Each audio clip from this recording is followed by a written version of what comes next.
tonu malava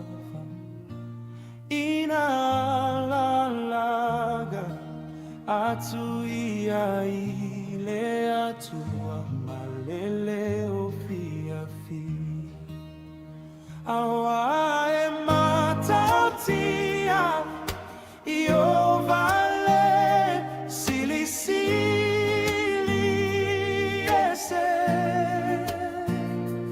ole tupu sili sili ya ile lalo lagi atoa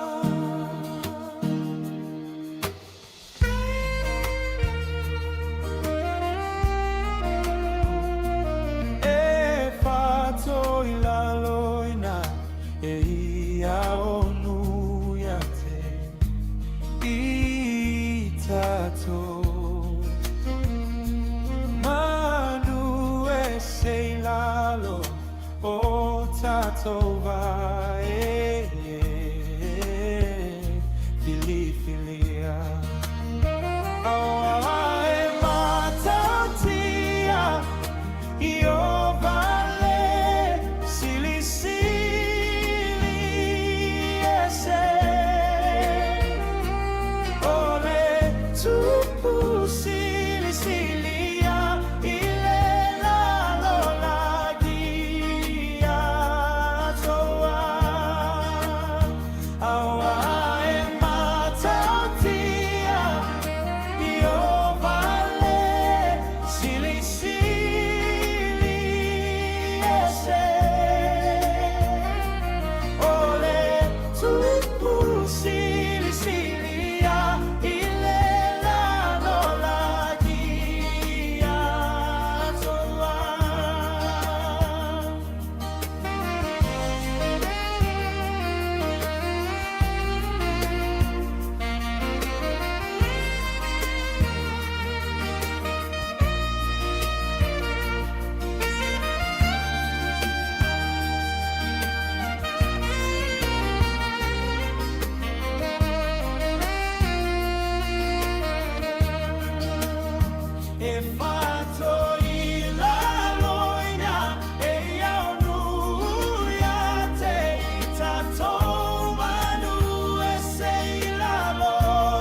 O te ofolofa ma whatalofa atu nei tai au fōru tātua tunu, whaftai le tuele na tausinga, o tātua uria le tai au na stofi le aso sifunu mone iwa o le masina o mati i lua awhi lua sifunu mone ono, o le au unanga ma le tautua mata le nei e si ufonga le laumua. Ia usi mai loa lau whafonga na tātua tāpua i whatasi i le tātua saunu ngā lotu o le tai au nei, o le ate ta ia le sunga i le pikopo malolo, si anava, mai le kane si a Yesu Keriso le au pa ia o aso e ngatai, wa rota porirua lua. Ia, si mai loa le whafonga.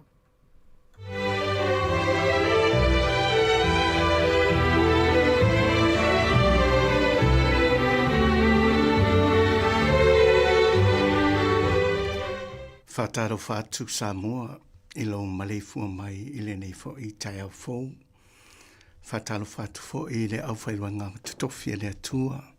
Se o se whatawhai taulanga lo whaatuna paulia ai, wale tau ruina o le ipo le ola. Whatalo whatu fo i tamale e mwhailaunga, whatua matausi, whapea na malosi o tātua tunu.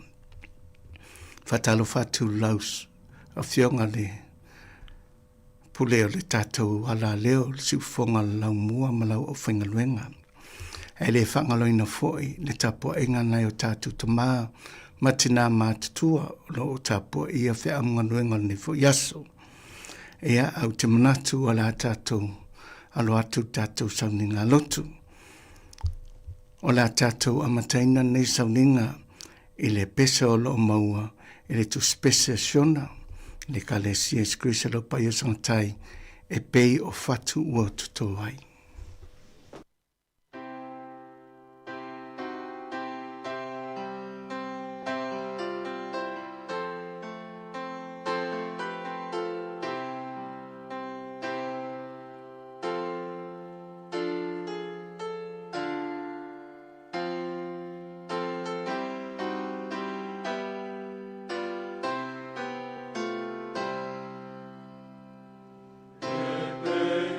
Fatu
Tātou te talo. No mātou te mau i langi. O mātou whawhtai tele lava i lau fio. Ile nei tai au mātou fie. Ue e whapopo mai ason mātou ola. Whawhtai tele lava ta mā. Ina ue e whawhangu lau atunu. E mātou te ala whae mai whanunga lei. Ilo alofa malaunga lei. Whawhtai le mā losi fōu o mātou maua. O mātou ala whae mai ai. Matatala ina nei lava ala leo si ufonga la mua. E tu ina tu ai fo e ni upu. Whala e au e tomatau ina ai lo mātou atunu. Te mau mātou wala au lau nganga ina i mawhai. Ona whatasa mai le nei sauninga. Ina ia o yo mātou loto teito tasi le nei whi au.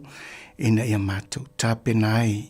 Ina i vai taimi o mātou iai o aso whaingatā. Ora mātou talo leo mātou wala utoi suafalo ora pelo Yesu Kristo. Amen. O le a maua la tātou tusi whai tau. Mai le whengenga tuai. I le kenese whāsu mantase lona whai upes man fitu. E o tōrusu maleono. O le au whai tawina.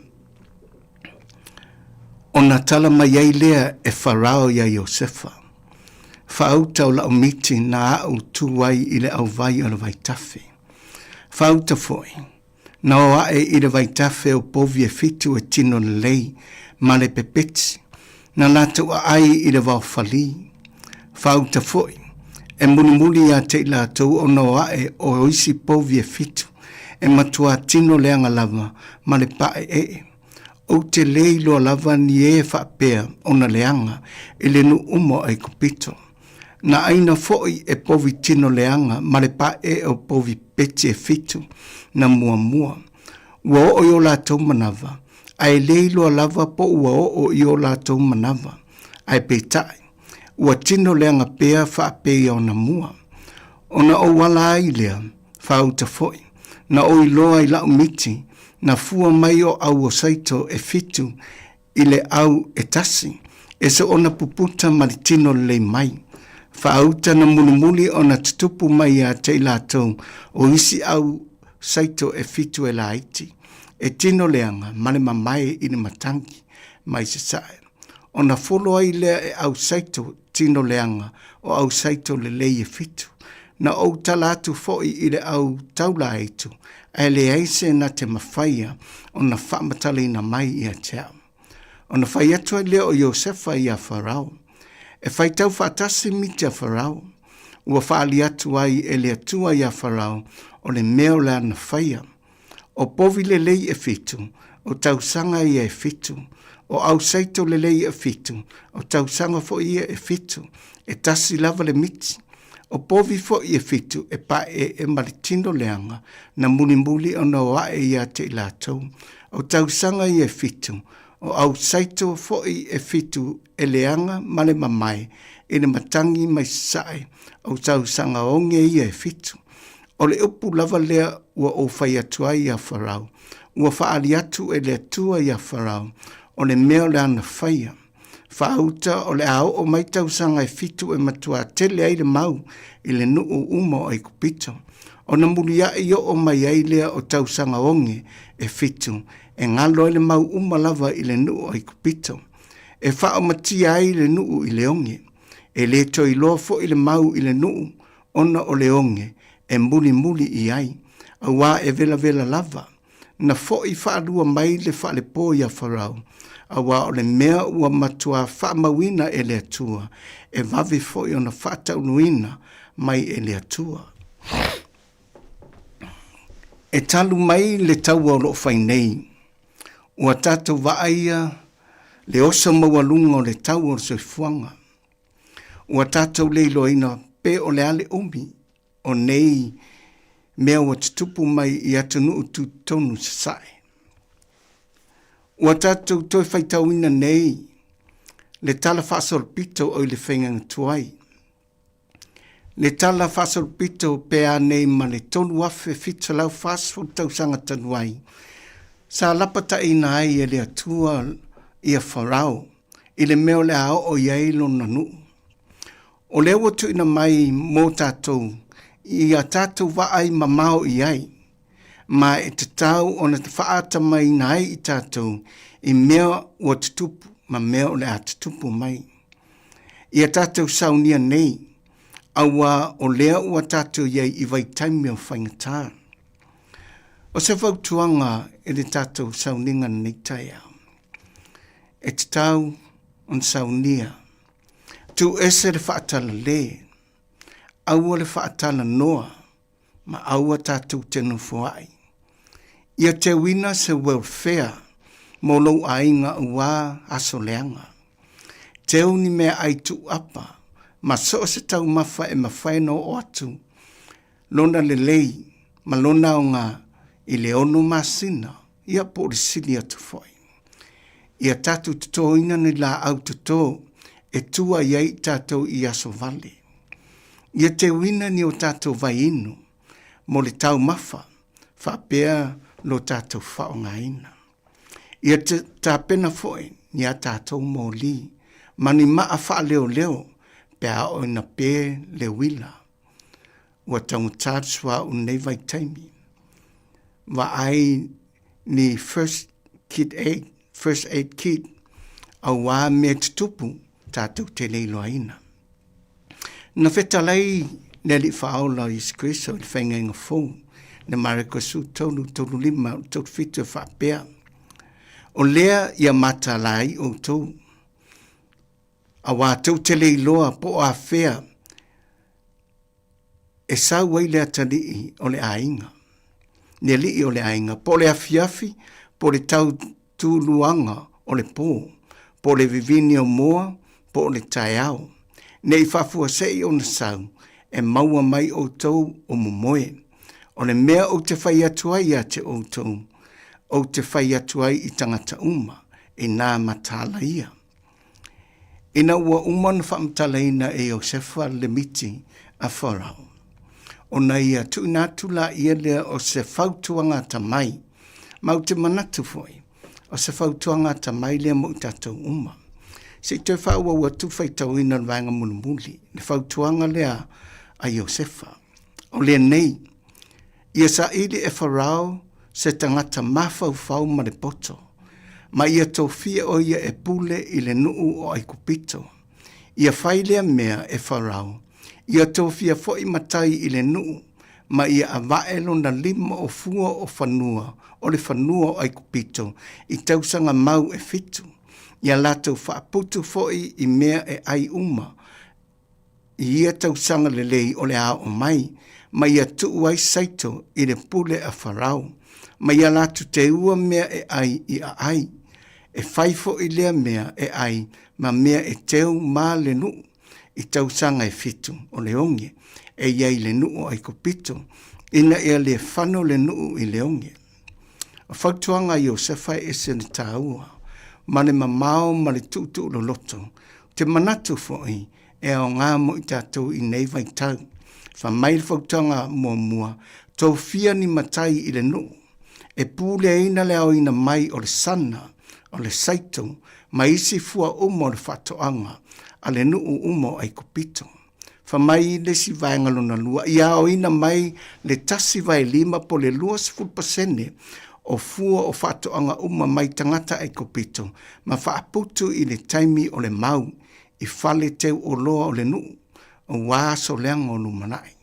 Non tonu, o le teu ina o nei mea ai, e ma whai na whaasau ina i tangata i taimi uma, ua leanga, ma ua whale tau noai a whatoanga. O le au ina mai e ai kupito, o le tasi vai lima po 2% o fua whatoanga mai a ingonu, o se fua whatatau pāleni lea na whaia e Iosefa, ina ia awane i whaawa na mālo mea uma mai a inga, a ia ola fia tangata uma, ma ia lava tau mawha e whaaputuina a wātau sanga o le onge. Ia saunia i taimi o lo tele ai mea ai, ua tātou mawaina, a whai o manuia lo ainga, o se taimi le leile te tāpenai, ma e saunia ai i taimi o whaingatā. Ai awane i wha mai mawina di taimi, Awane o tātou manatu ua maua mea, o na tātou whaapea lea o lumanai pea aso le lei, a o aso whaingata o lo lumanai mā tātou. A whai ua whaali mai e lea tua le nei lava whaalinga ia i tātou e ala ia na whianga pa ia, o le mea e te tau o na whai e tātou, o le tātou whaatino lo o le mea te tau o na whai, awane o tātou no whai, whamaile whata o poto a Solomona. Le pai ina e alu i le loi. Ia vava ai ila nā mio, ina ia poto ai oe. Ia, e leo se whaatonu, au se whautuanga masitua lalo na tātou sauninga, ila nei tai au. Ua le o toe lilo, pe pōfo i mbale e ia tātou tanu, ne tūlanga whaingatā. Ua le eise whai panoa o le nei lalolangi o tātou wolai. Ua tātou whaalongom tātou waaia i tangata. Ua lātou sina fia le whaingatā. O tau o mea umalava ua hanga i lunga. Ia tātou tāpena. Awane o tātou no whae. Toe tapa atu ua le eise taime toe tāpena ai. Ia whaamanuia mai nea tua tātou. A tunu o nei lavaia tai au. Whaamanuia nea tua e whea mga nuenga. O la tātou whenga iai, a me se fwoi nei whanau, ia o onga, tātou talo. No mātou tamai o langi, o mātou whaftai tele nei lama i tūla, o tai au, o mātou wala watu ne nganga whamalo, mal whaftai ina o fio, o wa leo wa tūla tal mātou whainga malanga le whai ungan nei mai aso, au lo tu mau pea lo wanga lei, mano wanga lo fai te mātou. Whaftai tēne lawa nei aso e whaupopo, lo lato so fua maso mātou ola. Whaftai tau singa o i mātou i le tino, tau singa fo e mātou i le anganga. Whaftai tēne lawa tama i le ola malolo ina, o lo maua pia i mātou, tama o langi o mātou wala au no fio, se e whamanuia mai i mātou, e whonga nei la vai tūna tai au. Ina ia whamanuia e mātou e maua le fia ala usu whanau ia o onga. Mai si fo i la tūla whainga nuenga nei aso. So se matata. Ina ia iei le saunga le mui o la tū ola. Se ia whamanuia nei o mātou te mam tina mātutua. Whata o tolia i mai o tino. O na soifua matua. Ia o atua e lo whamalo longa i o lātou tino. Toi whawhausia na malosi e te lātou. Whamanuia e le ngalunga whai. Lau au whananga pa ia. Ina ia lātou tau asuina lau whinangalo. I loto ma whinangalo lau atanu po lau whanau. Ia whamanuia foi. I le pūlenga o nei foi a la leo si ufonga lau mua. Nea le pule malana au whainga renga. A wale tau ni mai na fwoi o nei fwoi. Whasala launga ina ia o ngā mo i mātou. Whamanuia le pulenga o nei atunu o iona taitai. Taitai o whainga malo New Zealand. Ia i o whamanuia ngai te lātou. Whamanuia fwoi. Le taitai inga na mātou whainga malo i Sāmoa. Ia i lau taitai inga. File mua te lātou. Whamanuia mātou ainga uma. O lo tapua ia whaiva ma ngaluenga fo ia whanau nia tunu o mātou mawai. Ia o atu whamunianga i la tunu o mawhatia. I so o lawa se mauta ngase ngase po lawa ma mauta. Mai se fo i so se vaenga nei lo langi o lo mawhatia i. I so se whala velave o mai antino. Ia whamanuia mwhamano lo i lātou. Whamanu mai au alofa nei aso manuia mea mātou te whaia. O mātou ole wala uto i swafolo o pelo o Yesu Christo. Amen.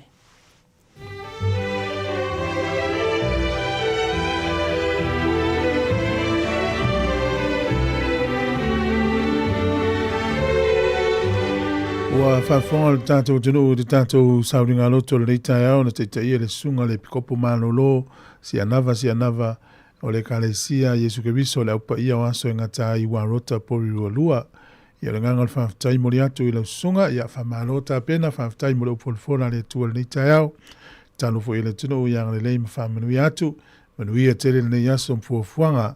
Ulus fultonu minute u te nel fitu. Na vingo le tuos melfa fonga afal fitu. Tato programa le ata o le taiao.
O le tautua le si ufafonga o le laumua o lo iai fo i le langolango a le New Zealand On Air.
Is anti tala hia.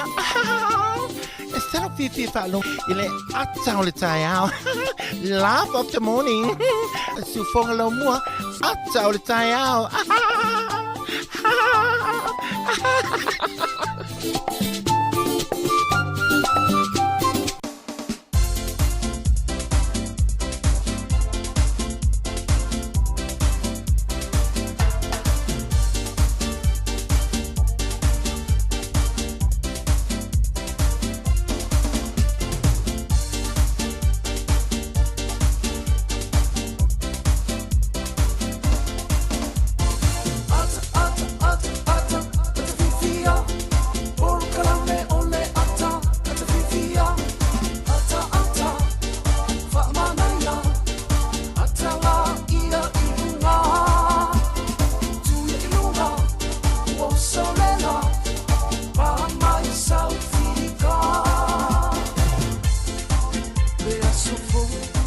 Tata programa le ata le taiao le neu tatu tue whilo i lungo pēu le ea hea u te whalofa mwhatalo whātiru tatu tuno wha malo le whanau manuia le taiao le neu le stofi le asos furui wala masina o me a mati masina o mati so le o le whawawea le le whatoa mata ia le tausanga ia le le wha malo le whanau manuia wha whilo ia tu nei whawhengainga mwharitua ta mamtina matua le tuno o le malo se le tuno mana i whanau ia e tatonu o te tatonu samanu ia malolongo le pōn pō. Nisi taunu mai malanga ia whapea fo i latou ia sa whai ngā luenga wha malo lava le wha malo si ngā luenga o le nei tai au po le nei fo i po le pōn pō. Tato wompa anga i tono Wellington ia so se vahenga ni usila malalulangi o lo i momi whasalonga le nei tai au fo malo so i fua. Ia o te manatu ia ese tatou taimi ia o nei lawa ia ni usila. Ia o le taimi tutusa ni usila atoa le ua toi luas fulvani minuti le valu o le stofi le aso sfuru iwa o mati lua fi luas furu ono le weta ar kalena matou. Ia o le tatou au nanga e wha ia vahenga lo mole toi tatou whasa launga o le YouTube, Facebook, o le tatou website www.samocapitalradio.co.nz ia a mai se o le tatou frequency o le YouTube o le Facebook o le tatou website ia whatasi ai ma le tatou frequency o le tasi ono tesi ma le tasi whamo whatalo whatuai ia sunga live manuia ngā lunga le aso sunga ia tinawea Elena ia o Iona ia whaftai lava pali i malo ia na i paanga ua matau na whawhiroi mai whatalo whature ngā whiwhia tele la tatou se e tulu whawhia whianga mai teine o le ula whala ina utoi luas furu ma le 50 minuti o na tā leo le tula valu a mai on whawhonga le tatou talo le tau swing o le tupe whatalo whatua se ilau piniata malo maruia na ni tai au whaftai tele lava si ufonga leo lomoa.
Palo lava le whamalosi ngā runga lei aso po le nei fwoi tai au am talia whatala whatulu iwa.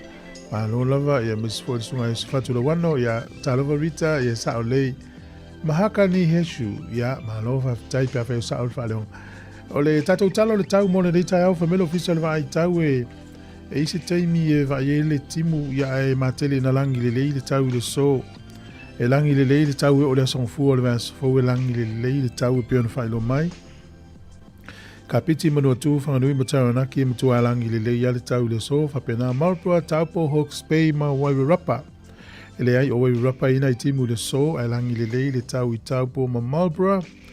E o Hawke's Bay e il teimi timu e va iele mata le lai te leo teimi le so. O le maluru o le eo lo whamawina inu nei a mata mai le iwa nga ilunga sifuru ma le lima. Ea ma whanawhana lua sifuru tasi. Whasolo ilunga lua sifuru ma le wha. Au ki lani le so. E langi le lei le tau e pio na whaelo mai o le motu i saute ma tele ina langi le lei tau le motu i saute. Maluru le ea le motu i saute whamawina a mata mai le fitu whasolo ilunga sifuru ma le tolu. Ea ma whanawhana ia a mata mai le sifuru ono anga ilunga lua sifuru ma le lua. O leo telengo na tunu ne yaso e matele ina langi le lei le tele o vaenga o leo tunu. Se i vanga nale i tū le iei a Napier ma Hastings, whapea Kispen. Iei nei timu le so, ia le ngata fo i leo o Martinborough, ia ma Macedone, iei nei timu i le aso na nei. O le vavai a pia i le so, i nei timu luas furu iwa le fo le vela lufu lima le mawhana whana. O le angoto i fo le lai le so Wellington, i le toi luas furu tolu minute le valu nani i le fiafi. E o soa ele la tai au le toi iwa minute e ai i le luas futasi minute te ai le fitu di tai au a tai au. E o soa ele la luas futasi minute te ai le fitu di tai au a tai au. Fuore maluru fa mawine Wellington e manu utua oi e valu anga i lunga sifuru ma le lima e a mawhanufana e luas sifuru fa solo i lunga luas sifuru ma tasi. O na vavaile i le tala o le tai mo le so Wellington e pe le tai toi sifuru lua minute e sifuru lua i le au li nei. Sua le tai Wellington i le tasi le minute te ai le ono nane i le fiafi. Ona toi pe leo le tai le 5 minute te ai le sifuru ma le lua le vavea o nanei.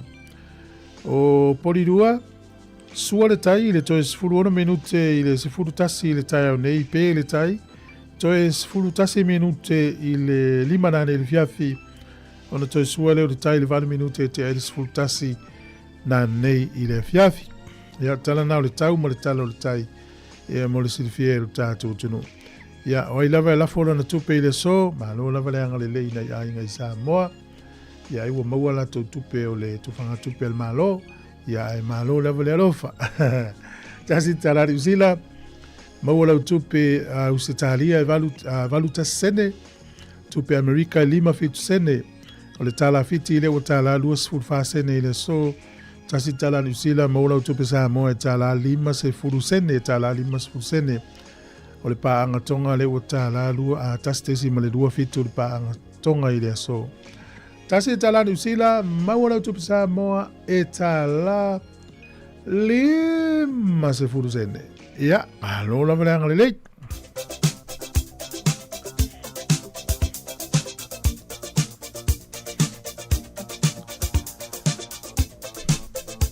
O le avano whamanuianga o soifua mo oe na soifua le so e whawhonga mai mo mai whamanuia le tue a te oe whapoponisi tausanga stele o lo soifua. Ia o le tato emaili level na so whanau at samocapitalradio.co.nz. O le tuswhai taulo o maua le nauma e mua muafe upe tolu. Tusia le perfeta o nauma ta mua muafe upe tolu i o vai e tele ngese lona tosa o Iova e tele ngese lona tosa ai tele lona mana. Na tele whasaoina lava e uanga sala. O Iova o lo o iai lona ala i le asi o sio ma le awha. O ao le fuefuia o ona ao. Ia o le atual na le tapo i tato. Ia e tele ngese lona tosa e tele lona mana ai na tele whasaoina lava e anga sala. Ia e mōni mwhamau. Tatu e nei lau langi o lo tatou iai lo nā lofa tūnoa. Ia umalo tatou taimi nei, ia umafoi lo nā lofa tūnoa mo oe mā. Manuia te lo a soifua le whaiunga le foi tau o Iova o lo iai lo nā ala i le asi o sio ma le whā. O ao o le fuefuia o na ao. O ana fionga lo loto ia. tau te mai tau ina swing o le tau ia o ngā ruenga mamana nā lu tātou atua. Ia manuia te lelo wasa i fual pesera nei mo e.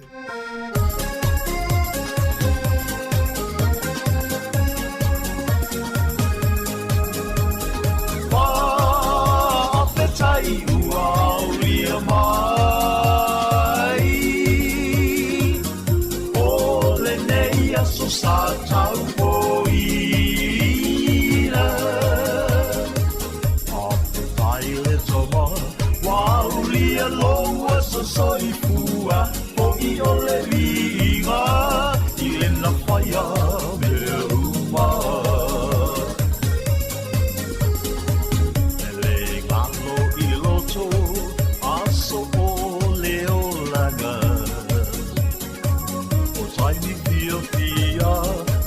mi po I wha ano anoa Patai mi e te tangi ai Patai mi ko I ua e ata ata mai Awe tea o le mua I le atua lo tato matai Wha a petai ua ulia mai O le nei aso sa tau poina A tai le toma Wa ulia loa so soifua Po I o le vinga I le na whaia me uma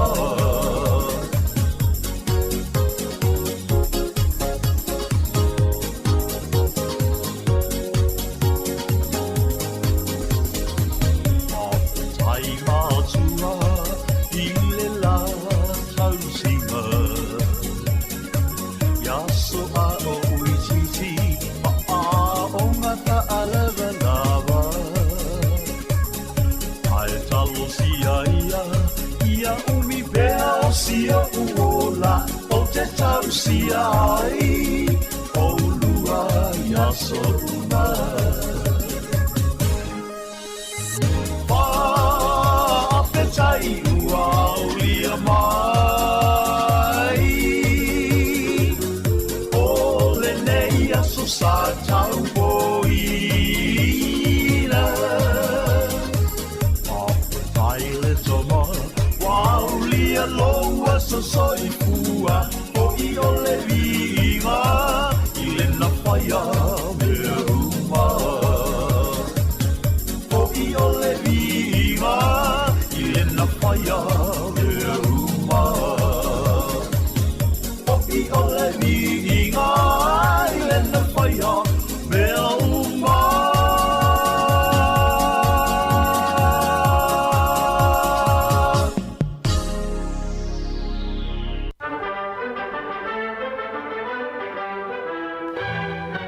Talo faus me fafonga tala mena tupu la langi ne yasu tatu ria yasu sfuluiva o le masina mati. O le sol tau sanga tasi valu o tasi ni na fai ua le taua le tau le taranaki woa. O le taua le vau tangata Maori e mawhita fita fo im tangata papai le vai tau e mafua mai le fia o tangata Maori o la tau whanua mai le ele. Na matai le asu sufito mati tau sanga tasi valu on o e uma le asu sfulu valu o mati tau sanga tasi valu on tasi. Ia pe o le aso sfuruiva lo mati tau sanga na tasi valon tasi ia u mawesi file mu ia o le tau mua na ma le tuele tasi nto e tau fo o le sol tau sanga tasi valvol tasi ia na fala uloa i Peritania si a mani ma Amerika ua avea nei mali e toa lau pepa ma tupu o Sāmoa ina ua tumalo ia o lona anko o mali e toa talavou na te tee iai tupu o tamasese le lofi mua mata afa Iosefo i lea whaasala launga ia a pulenga ni tolu Petania si a mani ma Amerika la tūtiri Italia.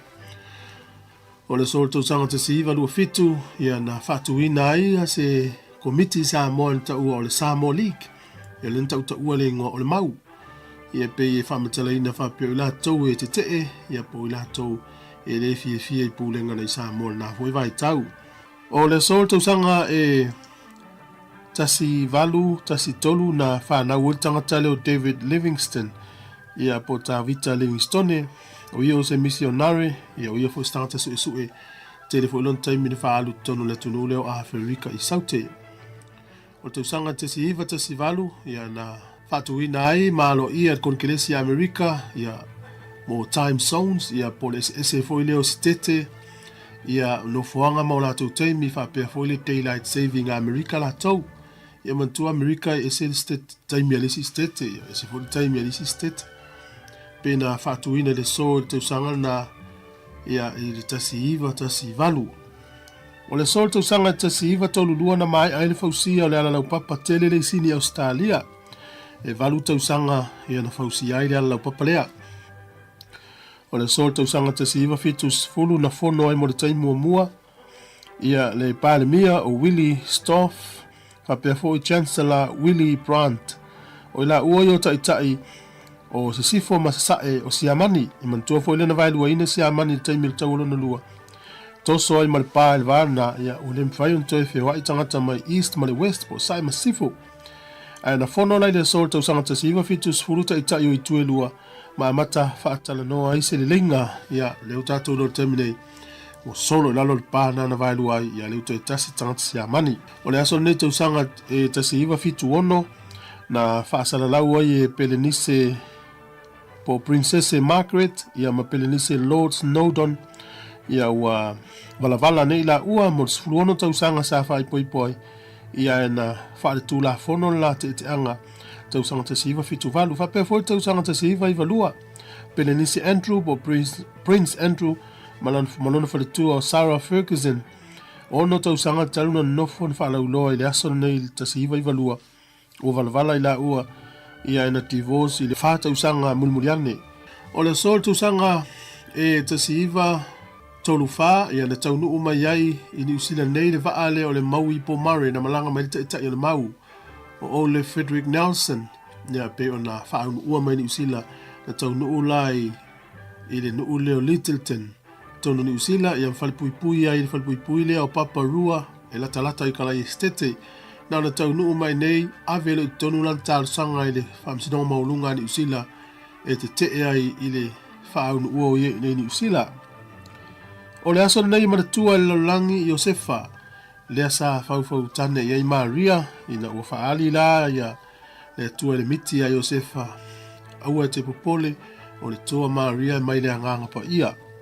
Ia e manatua la I le aso nei, ia le toa ino Iosefa, ia por ka muta o Iosefa le sa mau ma Maria, vea ma tahania Maria, ia ma vea fo ima ta mai le tino nei o Yesu.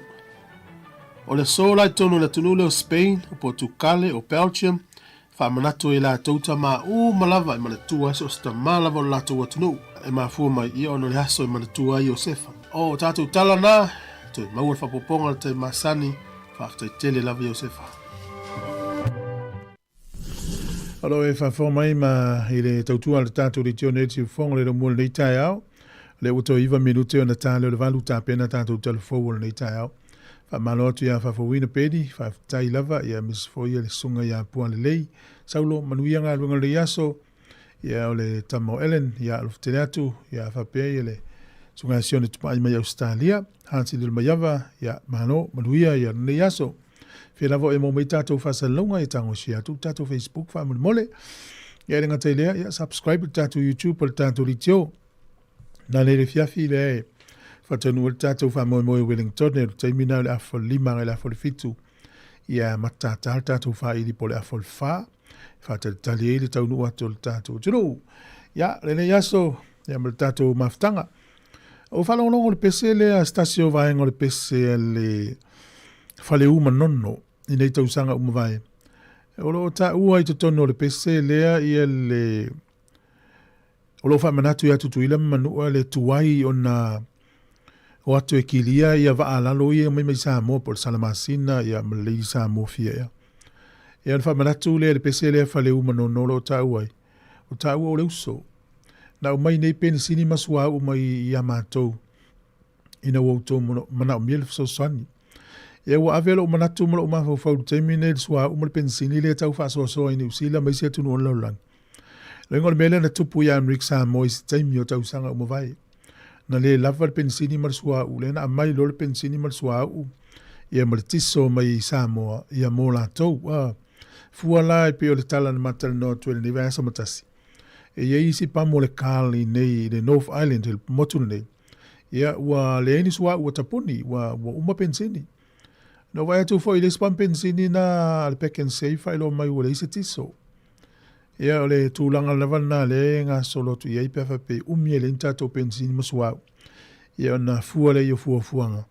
Ia mana ia alata lo maota i se fale o loa, polo tau fale sā, fale tāpua, ia mana i fale se fale vali. Ia o le paulo na mo le savali. A le fe tau i se e vai te savali, e o no hawhaina, wow, no winga. Fate te inga va pe te savali le lotu e va pe o tau fale sā, polo fale talo, fale tāpua, i pe lima se lau mita le vai ma se nea lu tāvale. Lo inga tauna sa vali ni sports shoes. Ale il tanga pepa le tu o se vai lotu. Ia nau se vai ana lotu sports shoes. Ia na o tu lole o sui loa. Wa tala moni a ia lu mo se vai umi pito i tua e te la atu tau fale o. Ele ngata o tu o wangaui. E o tu o masa sofa se vai tu lo. Ia o tu fo o mtua le ngwhai au. Ia mlisi me pa o te le lungo le awala o le fio i tanga te le sa. Ia na se manatu. Fatu manatu mo tatou o lo. Ja, lele. Ata to atu fa fianga le ta. Afta ile tua u ka ko ia fia ile amakanga o le famoe o le ku. Fa ka wainga ku manga I funga. Ai mai se foi ka ko ngana. Ia ka ko famoe le li. So songi mai ia awo ngur fa ko ma. A maka ia fai mangia mo ai so inga.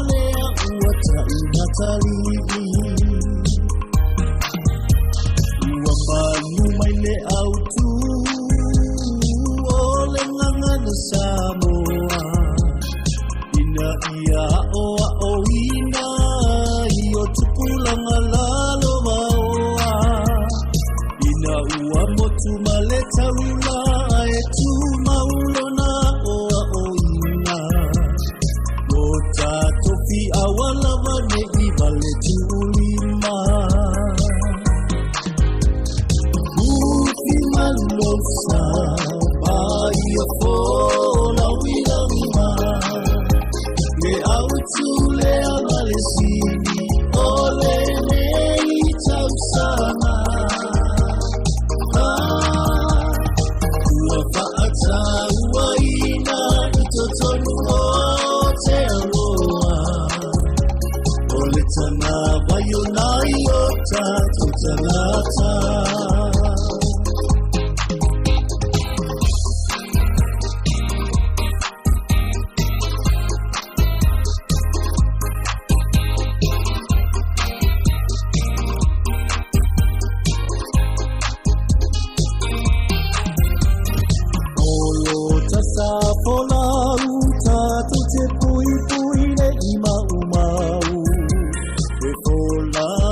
Topa ai po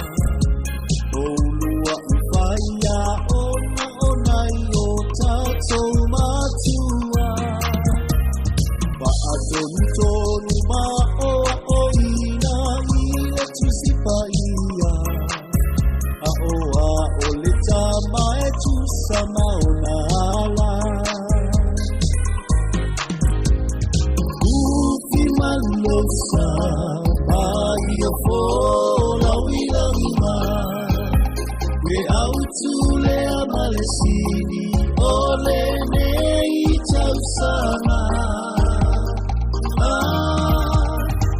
wafa'ata waina itotonu o te aroa ole tana wayonai o tatu tanata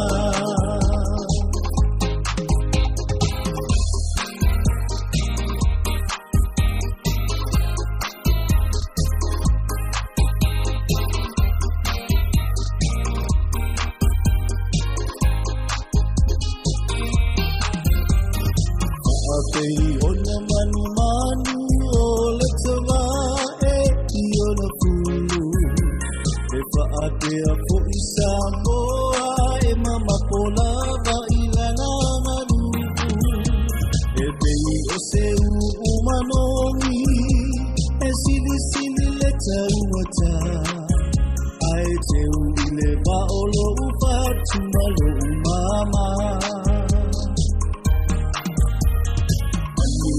Tende ole mai a sole mamana Sāmoa Pola uia i langi ma Pola ui le matila toa Awala pane i isia i galuta ole vasa Tautua da ia sisile na apa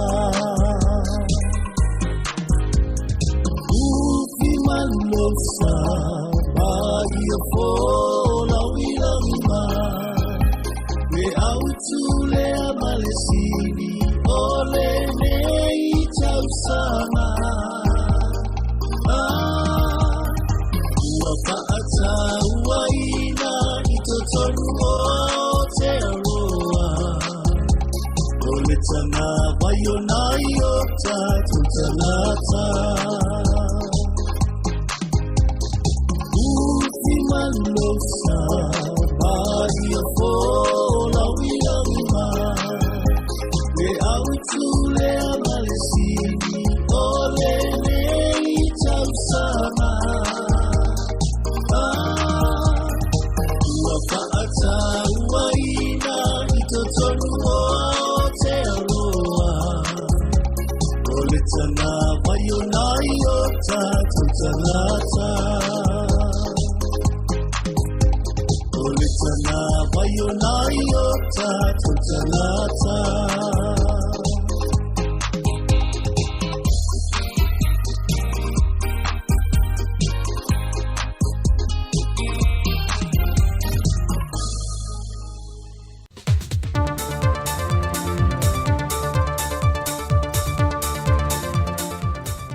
Fefe lava te whaatala whātulu tātua te nuu nei fo I whaopopongo tala mai Sāmoa o se mai ilo whaafonga.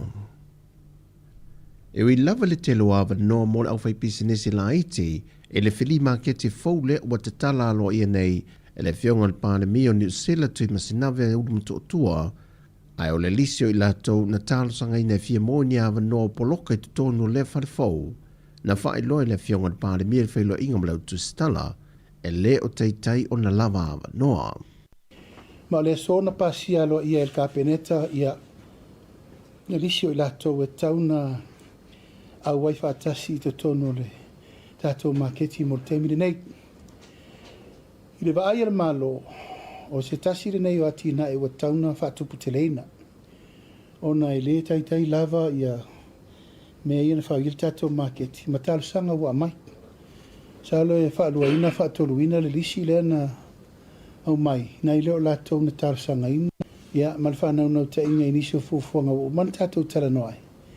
A wā le whaale le ia tili o tūlanga lava au unanga tonu o tātou soi fō maloloina.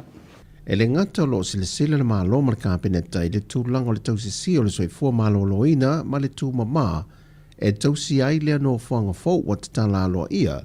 E meise li tū tau mawha ai o le aunga fō I o le wha moe o le mafua anga o tu ia whaafai ngofia e le whela ua inga o loa mai ia tau ngofie le au onanga le mamalu le atunuu o le au lātou whaonga aina le makete e meise fo i o nei o tātou tangata whai malanga mai atunuu SS o laulangi e pei o New Zealand au Sitalia ma Amerika panai o tātou so mai Amerika Sāmoa. O se ngā ruenga na whai mea alofa mai ele malo ni usila i le se 10 miliona tāla. Tusa lea ma le 10 miliona tāla tupe Sāmoa. Ma le se 10 miliona tāla mai le malo tau lātu i lalo o le mtanga ruenga o ele le atunu. Ma fausi ai le atoanga o le ngā ruenga i le tolu se 10 miliona tāla. Mai le whaamasinonga, wa whaamaunia le whaamasinonga whaaitu malo, mo lianga o le whio ni whaamtalanga le whaamaunia, wa whaamatanga i nai le tamali anga o se tangata. Leo watua ia e se li isa a vea mo mamalu le malo, e whaasanga se tamali isa a vea masui whafonga whetalai o le pāle mene, le fionga na whaitoa tala i manuketi, o ia mo lianga na whaamawina le tāro sanga le na tangi, o ni whaamtalanga le na whia e le sunga ia pai tele Ernest Junior Beetham, e se porkalame sa whaasala wina lungo le televise le ka le sie whakasa. Le na tua ia e le fionga na whaitoa e lona whaamalo sia leo se tamai tai. Sa vea o se malu le malo, a walua e le fionga na whaitoa le matanga luengo leo. O se tasile neo mata o pua whaisi le va o tuli le whaai unga, le na mata wha ngā solo le loilonga le tausanga lua whelua se fulma le lua. Au leo na whatoa whai le whaai unga i le tausanga wama vai. Mao le whaai unga le whaamasinonga e le wha mao nia tua inga sa whaasanga i le na tangi. Mao wha amtalanga fo i sa wha mawina wa fiai le tamali anga o lea tangata e au noma ni maa salsalunga te tau. Na wha maulalo fo i le fionga le whaamasino i alo au Donald Kerslake i tu umai lua ona ole umi o na tālia o le nei mata opo, ai ona ole vaitaimi tonu lea o whengai Sāmoa, ma pui ngā le whaamai o le COVID-19 furuwiwa. Mai e awheli ma se lauta la le tupe na whaasalai nei le whaamasinonga, ia pai tele Ernest Junior Beetham, e na ua whaamao nia le whaamao nia o whaamtalanga, sa ia whaasala la wina. O le a whaanga ina le mtanga luenga o leo, whatpui ma le toi fōta ina, le ofisa sue whaasai nisia Sāmoa le Ross, e whaatino ele sue ino leo umol mtanga luenga, e sa ilia i lato umolo whaonga ina whala au whaasai no le aisa. O le vea so nei na whala au i loa i se sau ninga whaapitore nei whaamoe. Mai olo le li whaatu i le manatu, a whai olo tau la mua i a malu le malo le pui leo le tūla whono, e te tau foi o na whaamaoni i vaenga uma, e pui ai le tūla whono. O le nganga. Ia test umai a nganga luenga leo mai lava le executive se kau le vaenga i lalo. Test i kausanga uma. O le nganga inga i saunga le mulfa ki ngonga luenga. Mai le kaunga ingi leo e a fia i whala upasa inga. A ingi leo kaunga fia me ia e le kaunga i kaunga whala pui. Malfa moe fo i le vai aso nei, o whaata te tia e ni ta iala mani tūla whono, e lima ta ina ai le nei fuafuanga fau o whaatino le mtanga luenga. Mai o se porkala me foi e le ngato le mtanga luenga o leo, ai whape nā foi tangata whainga luenga uma, e matanga luenga le malo. O le aso whalurilo le vai aso le nei anga iatu le aso sā, tu sa leo le toru aso, o le a whaanga solo ai le tau vanga o le ta longa pi whaavao malo, le ua tani malo ai le asosia Sāmoa.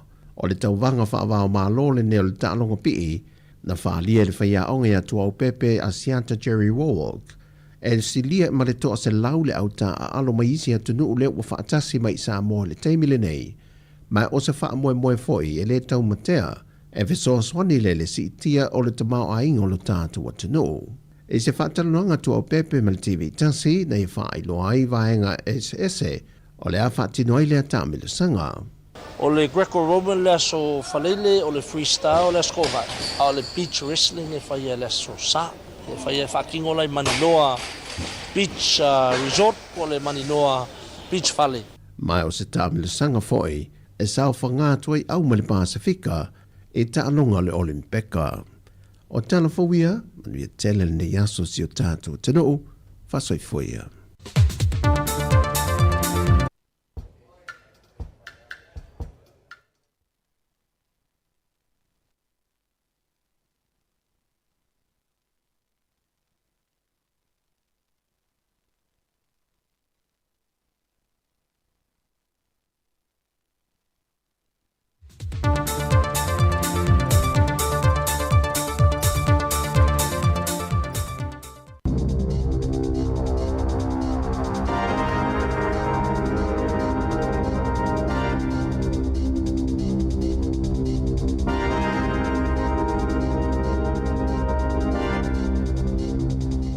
Tala flaval whaapoponga mo tala fau mai le si ufonga le laumua mo le nei tai au se fuluiva o matiloa whelua ono.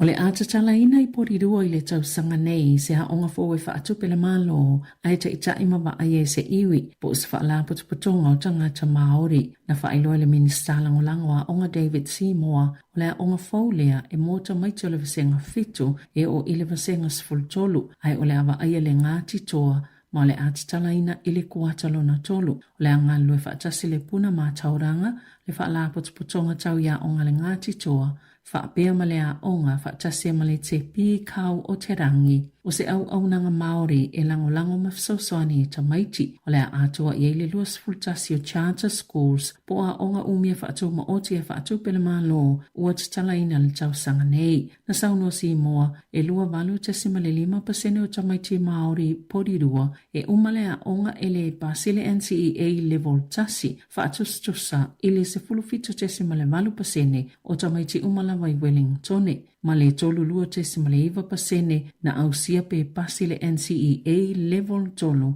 whaatustusa I le wha tolu tesima le 8% e pasi o tamaiti umalava I le tō malo.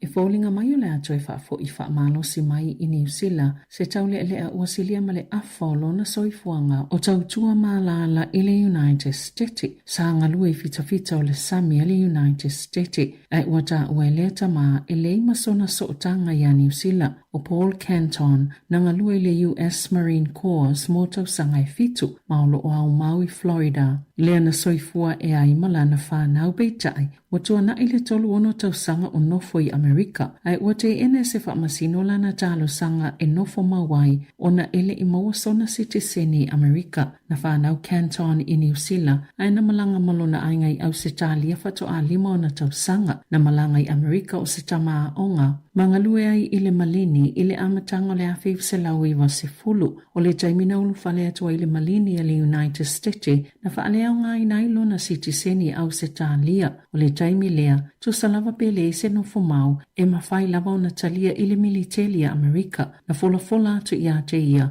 a whai e tautua ile militeli e mauti noa le maolo na citizeni Amerika maana mai ala na tautua ile tasi iwa I wawalu ana le alu e whaafolo na laisene watu a iei loai ele I mawasona citizeni e uina whaai poi se tamaita I citizeni Amerika o le atungalunga o Canton o le lea I o sona sootanga ia New Zealand na malangalona ainga I Australia betu sa o le 50 tausanga ua tuanai na whaalia lana loia o mai ona tusi a President Joe Biden whaapea President Donald Trump mo se sosoani beitai ele I mawalava se tali.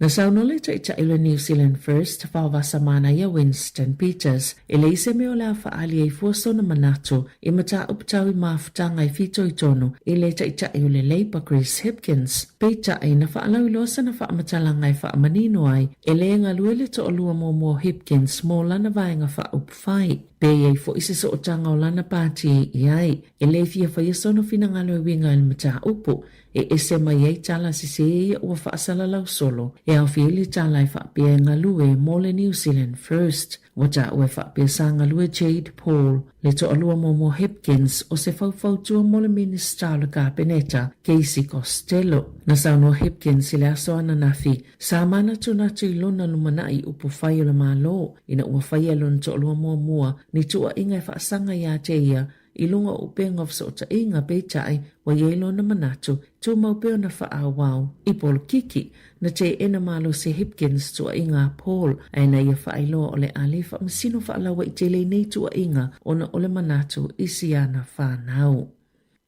Na amatai lea soana na file whaalinga tele o nganu Pasifika kolisi tutono o Kilani ile manukau Sports Bowl na tatala ili sisinga o tanga vaya le Pasifika o le whaatasinga pitu te lelea wha Pasifika onga o kolisi le lanulangi e pati ile tasi whelanlanua I o tūma nganu Pasifika tamaitia onga I tutono New Zealand e silia malevalus fulu afe tangata ua yeile tali tonunga o le a awa yatu e langolango wha la putuputonga I lua sela wonus fultolu mai a o ngai fitus fultolu wa mai o ona le stala e whaatino la tau whaafifianga ile nei tausanga o le a whaatino le aval whilo inga ile malai po le stage a Sāmoa ai mo le malai a tonga o le a matalia ile tau vanga la unga e mai alfa alinga i le aso to'ona'i.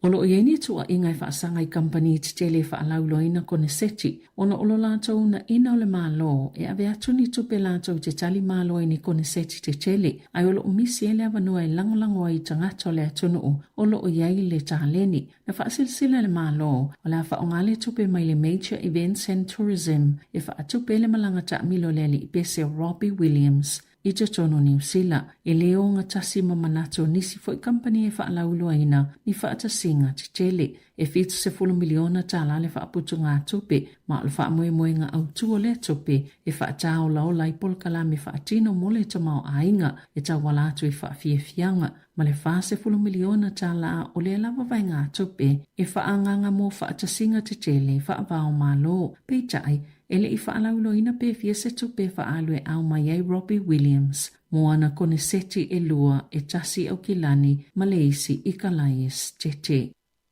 E tele ni whaasalanga o taawale sawa I le aso e tasi I loa hat ua toi whaalea o ngaina, ma ua toi whaafo I tupe a tangata ina ua whaia se whaiunga le lalao whela ua inga New Zealand le waka kotahi, e whaapea e whaalua whesasi le whaingo se whailo e winga I le sawa whaatulanga ina o lea mga ala, e lua se lau fitu lima ni whaasalanga o le ave sawa, sa pu e ina I se masini pu e ata mo le saunga le mo I Rata Street I le aso se 10 Novema, na whaasala ave taawale na o I se sawa I lunga ato le tolu se 10 kilomita le tu la I le aso, e yeini si ave taawale e le tasi le whaasalanga na mawai I le alavaso, sa whaaseata ngata I lunga upenga tawhailangi I le manino o le whaailoilo.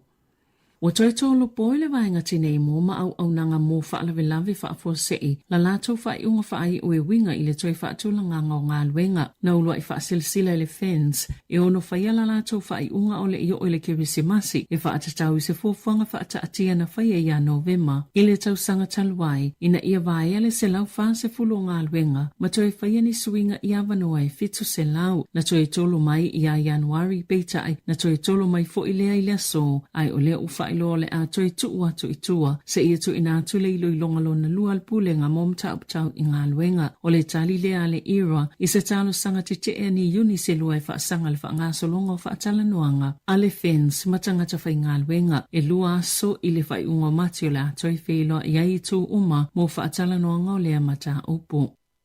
I whawhata New Zealand, na o sa whaia Iran le no whanga o whaamautua le whaapatawa Australia I sa saitu tutono, maolo o whaamautua I maana fita, na lipotia na mum whaaleanga ina ino whanga ino no whai fita, whaapea malewaenga o yeia lātou au nanga whaafum mai, na whailo le pālimia Australia Anthony Albanese le paua se mea tau whanamamao Iran I se awala e whawha ne lava o le no whanga autua le whaapatawa Australia I tutono o le United Arab Emirates. I le te o le sefulu tasi I le tae awa na nafi, I le imanino I le taimi po se os whainga na whaonga I se mea tau whaatono po se drone beita I na sauno Albanese na amata I se mō mawhaaleanga I naini se waenga o lea no whanga beita e le o sea afianga tele. E silia malto se lau fita Australia I whaamautu I Al Minhad, lea fo I alo ieni fita Beretania, mani fita to I titia Amerika. E inili poti le tae o nei, na whaali ai lea afianga o le nofuanga tele Iran o lo te wai le kesi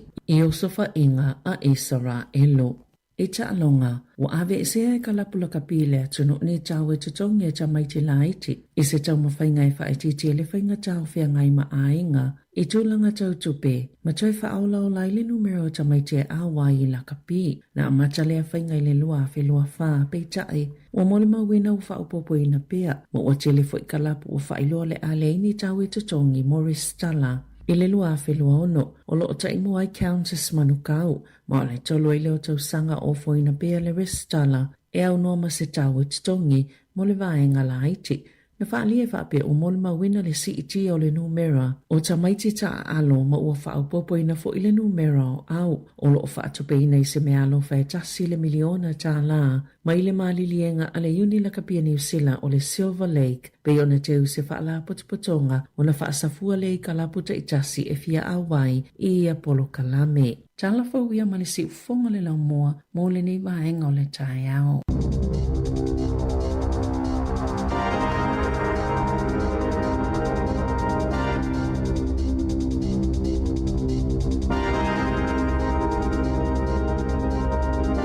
fo matana le ni tai au ma le sifonga lau mo Wellington e pe ona tapinina Savin Casiano ia matala mai Sāmoa le sunga ia tase Salem sem to fa fonga le tulai vai le tau nei ma le tulai se fulma lua i le uliana nei fulma minute te nei le tulai valu mana ia sulu la le tai au tau sa vali ona fa na ule vai atua mata on sa vali ane o ia onga o pas o le train sa le le ia tau le le ia nei aso eu te loa te lea i la tau a mata ona vava ai le tulanga le sa vali i me fio iai po fatau po le e se mana ia pe langi le tau me tau ina te lo tau me te sa vali nei lu mo da visa sa ole le ia o le mai ta si le va ngol fai longo le sa ngole mu wa ale sa ngole mu i le sa vali tamati o le va so nei mo le taimo moana matai ona pu le pasi le si sta serfana ia ona tulanga le i pensini o le ngaluenga po le le onga o ia ia au al waturo le aso mo si le olanga mo pu pas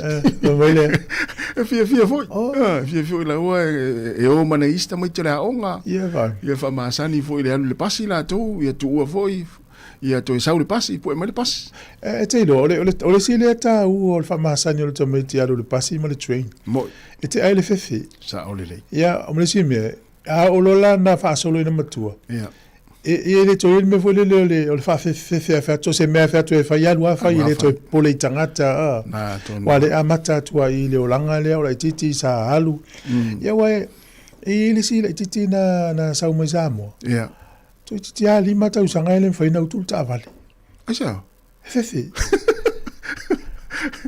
ele masani ya ele masani pelo pamu yo te no fo to no tu lo tu pe ia ele masutala ia ia une ale tango utu lo ta vale ele se sa utu ia lu foi la tongi fiu fa fefe mana ia pe le ngana o te fa pe nei fa masani fa na me mo mo te mo sa se ila el mele o le fefe sa o se la te lo ma futa e se mai le fefe le o le va ma tata la hotel le fefe na le tu va tu ai le mo la tala wala te vai foi i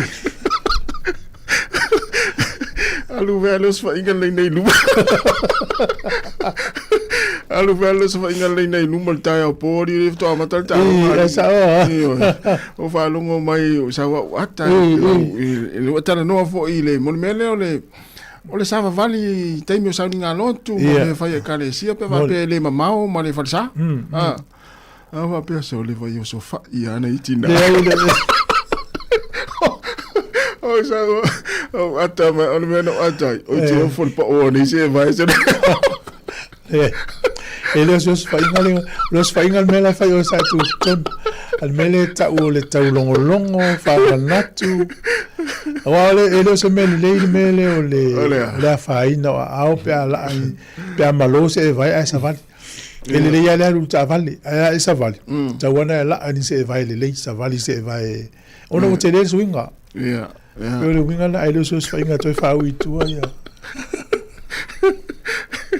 po train mo nga vio se va o fa vesi ya so le tai ora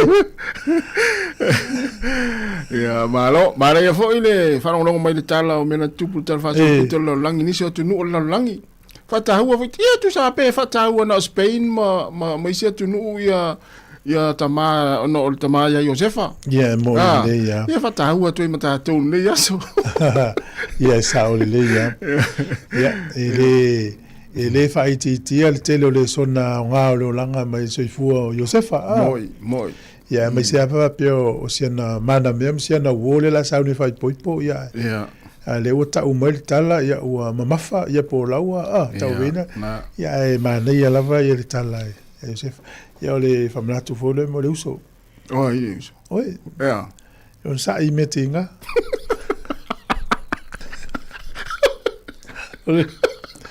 but tu al faya ngala lo kopina le si al matou tu se le upu e fanga tanga le o le follow ma tu sala le pe le la vea ma si tonu e vai le limai follow tu se lo ngola tala follow tinga ya ele no ta mati pola mela mana follow tu se tonu va be follow tinga wala wala ve tu la le angal vai po tau au Ia pe fala pape na foi la le fa mla tu mo le ta. Yeah. Folo.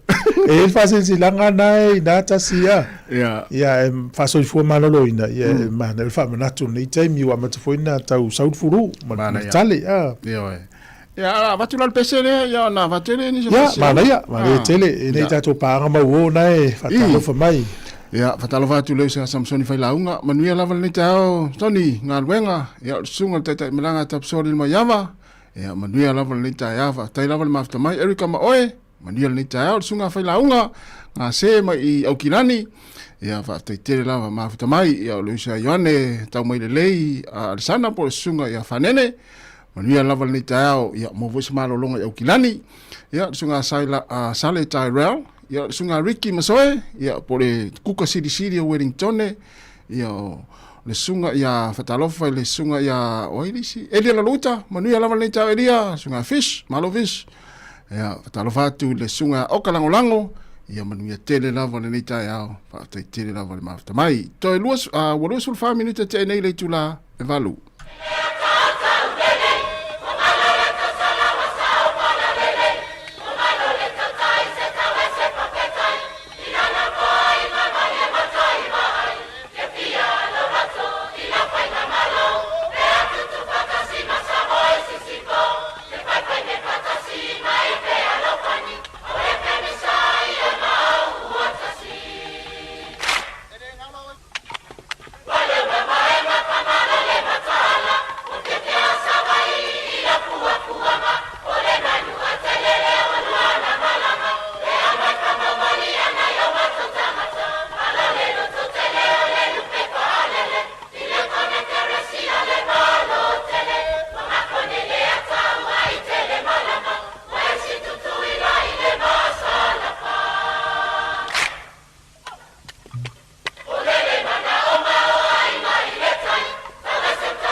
O mawhai nei ona whaatau top up al Digicel li lunga o le website le ClickX Pacific. Mawhai fo ona la foi lau se eleni mai cash al Digicel i Sāmoa tonga fiti ma vanuatu i le fi e na o le 5 tala. E le leile rate i aso taitasi mai whai mo fie fo ona le sitala ai oe. Asi asi le website www.clickx.com. E lafo ai sau top up al Digicel. E lafo ai fo i sau tupe le mai cash al Digicel i Sāmoa tonga fiti ma vanuatu. O li si whamtalanga whafsota i le olua tasi, 5 tolu whawha. Olua tasi, 5 tolu whawha. Sekia, Digicel. E ai se isi o le tau ainga i whaapea sona leo. Pe whaapea foi. Whaamata e avea le tale i ma le tale maasani e tau fia i lātou mai le whai o lātou mea maasani ai. E tatau ona lātou e whaisuenga o le tale a ngā i le coughtest.co.nz. Pai le suenga o le tale ma whailo i fō mai coughtest.co.nz e le ai se tatongi. Whala au talawai e iai tūlanga la matia ma tūlanga le lei o whala au. GlaxoSmithKline, New Zealand Limited, Auckland. O le ua awhatonu lava le tūlai walu ia o nisi o whaasilanga to e whaamna tuatu le tātou maftanga i le whiawhiana nei ia le uwhainga luenga le litio le sifonga lau mua ia po le tātou Pacific Community Outreach le whiawhiana nei ia whaialana i le St. Anne's Hall i Newtown numera 2 Emmett Street i Newtown Wellington a mata i le afo le 5 e o atu le afo le 7 le whiawhiana nei ia o le a whaafiafia le whaailia le Laumua Sound i le amata mai wha ia mo i lātou e wawe ona taunu atu i le hall le whaatoni nei le wha moe le whiawhiana nei ia o le whilo inga e māsani i tātou lau whainga luenga le sifonga Laumua ma tau whaalongolongo fo i ni o tau whina whaalia tātou watinu e winga i porkalame le sifonga Laumua ia iei fo i ni porkalame whina ngalo iai lau whaafonga e sanga whaalia a tirei le tātou au nanga nei ia tātou whilo ina nei le whiawhina nei tātou talatala noa Ja, moni. O le taimina e a matai ia o le awhalwhae a mata tātou wha ili wha talilo tō a whio atu. Ia o le awhalo 5 tātou a mata ia umala awhalwhitu. Ia, whio nāne whes tātou tala maalie, tātou talatala noa, whaso ai. E mana ia le tau. Nau nule tau mawhanwhana wa e suil tātou taimi i le Sāmoa mua o le masina o a pewila. Ia le wa e mana ia le mawhanwhana. Ia. Wa le te mai tau atu le hole whaatenu le whamu le whiawhiana nei. O le te le e tua ai mawhale o tangata. Ia lono winga tūlta avale Savalalo me whaanga me le whiawhi. E ala talata. E ala talata. Ia au te ilo ai, wato te le tātou atu no ia au mau. Ia i vaenga i wedding. Le whaatenu le whamu ia uta whane o le hole lea. Ia. Ia, malo, mana e tele atu whilo i ena le whiawhi pe au lia. Ia whape futi whainga luenga ia mana valo e luatu. Ia mau fwisi ngā tamai wha Malestino na mo tātou umalawa. Ia. Malo, ia e whamanatu i le atu nuu, ia o le utatou ia ia nei taimi le tau soifuanga nei whaati ngā whonga i le atu nuu tala no so o atu ai. Ai o au ala fui whasau ina i se leni. Ia. Ka te manatua tālu i se nuu ta te le māsani ai. Tau an whai te te lau whelua i o ne te le lo le me la tua e la tau me poiata. O le whasisilanga lea mai nei le ofisa o leo leo. E pea ma le 5 se lau tolu sfuru valuafe, ma le se lau I valua. E lea whai o meo sala na maua I mea nei o cameras I le luafe lua 5. Tau sanga lente e nei. Whato ato e si itia leo ni sala talu ma le sfuru 5 tau sanga talu ai. Iyo e. Ova ma le afa miliona lea whai o I la tau na wha sala. Ia po lea whai o sala na tu inatu I tangata. Ia e mafua mai na maua o sao la tau ta vale. Ia e pea ma le 5 se fulu fa te si ma le 2 miliona ta la le tau umona sala. Ai fuala e tele ana sa I tātou ma le fie mai. O so ngā tupe al malo, o so ngā tupe leo. Ia o tātou lawe I Wellington. O le tātou I loa le tele o cameras I nei. A o tātou whaasoa nā le tai au nei. Ai se si e fi faso mai fai lo mai nisi me poiata I nai lo hat Wellington Porirua vili mai lo fa tolu va lima lo fatas e la pata I ele tinu a mese leva me poiata tu mau e se me poiata foi leo se ia la fiota vale ai o te tauna tato matala o se ase ato e fa ngai leo la tu ta vale ia maka le te vai ai Whaini camera se tū mai mapu e mai tātou. E tele ana latou whaongaina RAV4 se tutu la wale le iloa la vainisi. Ala ua tū mai ma camera si tonu. Te mana tua le si aso na usaut whātau te au le whali. Ala tū ile awala leo awala wala au tū leo was bite. Talatu al farsa le hosana. Tu e nale ta avale RAV4 o fatu le mato ai. Ta vale le leo o camera mele fasanga le mele awal. Us ma mai fatau mato e fo yat. Mato mai la lista big tomat. O le sta vale. Po fe fo le mele alu tu ai. Mata ala le a fai o la fai o tangata. E limas fulu fate si male 2 miliona na o mai sala i tau sanga nente ni po le tau na sala. O la te leo ni tupe mau. Yo te lo mafu anga nai nis. Ele lo e misi ratu e fou le mga ala male mga ala e ui atu ia. Ai sa oi oi ma la ele ia i lo uma mala uma tato i vai ngalo tu me po ata tu mau. Wa isi me po ata tu ia wala Wellington e wala vala ia ukilang. Le leine oi pasi. Ia tele na oi lunga ta vale. Ia ala mani no ala fa sanga le me po ata. Tele foi tanga tau sala i cameras na o ne ia i polilua o le camera malo si al sala o tata o camera le ia o tea sa o le le i fo tu la lo ofisa o le le i fo o tamana pe tasi pe lima tasi lo e fo le o vai le alu mo tino awa wa sala ia masalo la sa o la tas sa e fa i tete ia me se tato i malanga mai nei Wellington e sili a inga nei po fe ni cameras te ua maula walu te fo i o kilani po fe tsa wai ia o ia sa usala fie se lau tala ta to fo malanga o kilani po fe si toni usila fe si di a inga ina fe ni cameras te ua sala pe ta sina tala le mai ta ni a fuala ia lua fe maliva e tol se lau fas ta si a fe sala na maua ale o mai lua suli malima se lau tolus fulu valu afi tele o sala e mo ti no alto no mela le la mate o la yeri tangata e whaalua pe whaatolu nusala.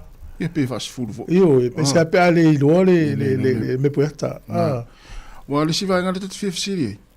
Pe whawhela ia tāwale fo e leo mai tangata me o kilani rent i nei whiwa iai. E la fo la sala le tangata le na whelua i tāwa. A whapea kompania tāua. A le malanga me tap soa whelua i nei a mo le sala. Ia la maua le leia i tā whamaunga, ia la whasao i sala. So ia len fe wa tava le temina atu sai la fo mai el vanga le fa sala ina tava le ata ua ia sala wa ta vale ta company na ta file ta wala fo ia ta so sala Fiola company te tu la luta piscine la ga to lua ta ua ala to lua Fiola company ala to tasi ta ua le la company ya na tala tato leina mala mo tato tala no ma tato we vai val nita yao ma o va venu yesi se tala iva pe se tala fulu yo na infata si lo tato ti yo le uma longi mal kokori ore na ufi va visile tu ya ya a Sāmoa o le nga telo taimi e manongi el tato koko Sāmoa tongo no tato ofisi e tato ti fa pese o ngalo anu ofisi tu ati o taimi le tato no ai Sāmoa le na ta se mita por ale me te fia e o le e tau sami me o penu koko ia le si tangata o la nale masani ia no fia e penu koko ia e tasi al mafuanga te tangoi tu lo ale ngana ai penu koko ta te mafau lo fais tangata lo ta inga le sa fa pa ur koko e fa pe se koko fa tau mai por market po fe fa tau mai le fe koko e ta tele no al pen koko de do poni ma asi se va ganar koko fa pa e lo ta tangata lo ta inga ia fa to ava pe ta lo fa el fenga tal fa pa unga o koko le ala wa e mo mai le tali o le siva ngola ofisi por al mafu anga le ala wa tali mai ona ala lo wa le te lo ai no koko tato ofisi te le o e fa nga pin koko te te mana o sa matu lo te le ala wa manino le mo le tali o ofisi na o por al mafu anga wa me le tato so le fiu so en pin koko tato koko ri umana ai ona o holele o koko la e folele fai mai e lo ainga ia tata fatu tu ina la ia ele au fia uma ia tanga ta fai koko ia tangata ispisi ni sidai le fainga ale mafu angana le no le tango fa nga penu koko ote se longa tu sale ata ua se longa o koko fo le fai melo ta inga ta tunuina moni ia sa oi wa este mi ai tu peni ma ai si mi ale anu lo pen koko ia na mana ia tala tato le no mai ese ame te moi mai ala el tai o ma fo e a foi mo tato tunu e fai lo atu ia le o tato news na ilunga o tato website ia malunga o tato social media YouTube mo Facebook mo ila to ele mafaiona faitau mo la to ele mfaina fa fonga ai la faitau ia na ilunga o website o www.samocapitalradio.co.nz ia ana ia le wonta talo falau malo se fu ma forse il mita voilà uma lo sa se fu dai malo se fu me la uma oi talo palava malo se fu mal tau yo kilani fa la wa fai malu gol ni tayau oi sa ya le la fa awo la so ele vai alma tolela tayau ya o manuia me uma le ko se vini to fa ali me uma ya wa tu isi la ngona el porcala me ni taya ya ono le vai na tono ale sa lo kala no tal wi ni ya e ti si la fieritas ya e fa por kiki le in coco le dina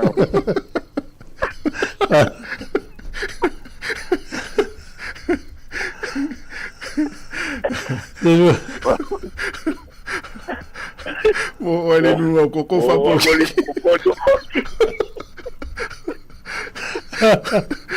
Esse é o material e tu ainda. É Maria, eu não vou aí, eu não na te fiz teu sabem como. Aí eu tenho cocô cá que não fa pa.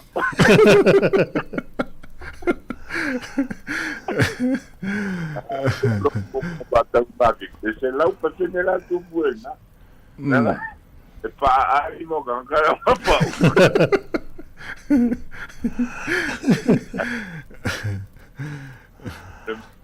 Ah, we pa mana nanga sa. Ole la va to va me na ta to ai nga mai fa mo yo ko. Ta pula na matala aí. Pa me tu fue.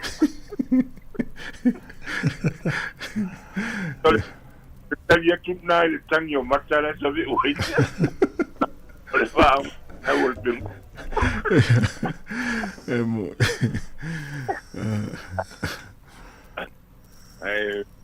Mas não estou longo. E vai taua. Tá tu falando e meu tu pole lolang.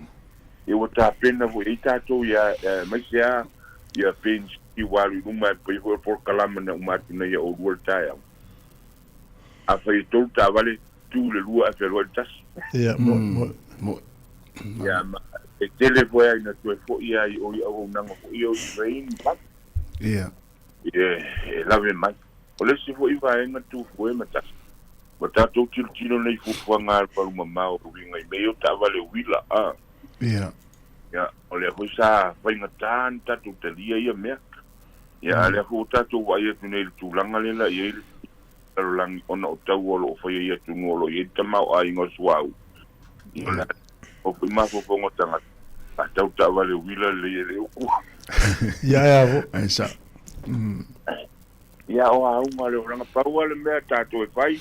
Olta pena vingo le la lang tatu e o tatu lo le la lang ia ele foi ko mo o tanga so e a un tatu ta pena fa ta que swinga ya se pasó a molnita manuel lo tatu te lava feraunga ya fa tu mani fo ni ta yao o go tuanga ya tas tão feino ko Ya, va se voir. Malo. O le woto am taria ya por kala mele tu la fono ya le fu tasil masina. Ya. Le na mata le stofilense nei. Ya tasile por kala me malosi ya por o tu la verta longo de tausile le yo tu la fono y tono ainga, fenga luenga, no la wala. ia o le autu lava o le whaasoa. Ina ia ua ele te taia pu ea e le camera mo se sala le tangata pe a tausi tu la fono. Ia. A whamea le camera 5 le awala na e te aluai. Ia pe o le anganga na. Ia. Na. Ai a whapea o le ua e ua ovale alo lau ta vale. O na utele i lor camera. Pe le o le anganga tonu na, o le anganga tonu. Ia tausi pea le sao whaatulanga i nei lunga awala. O le me poeata le i nauranga court. Ia o le tamana e maua uma lanes, uma pe ono lanes pe fitu. Tu uma i luala awala. O maa sani a tangata. Maisi a tangata i Wellington. Ia mon. E o aturo i nā tau whai tausia uma le valu sifulu. A le mua o mai le vanga le fafo i le masani nei. Ia lo pe o mai o le iwa sifulu. Ia o toi ngā mela va pena.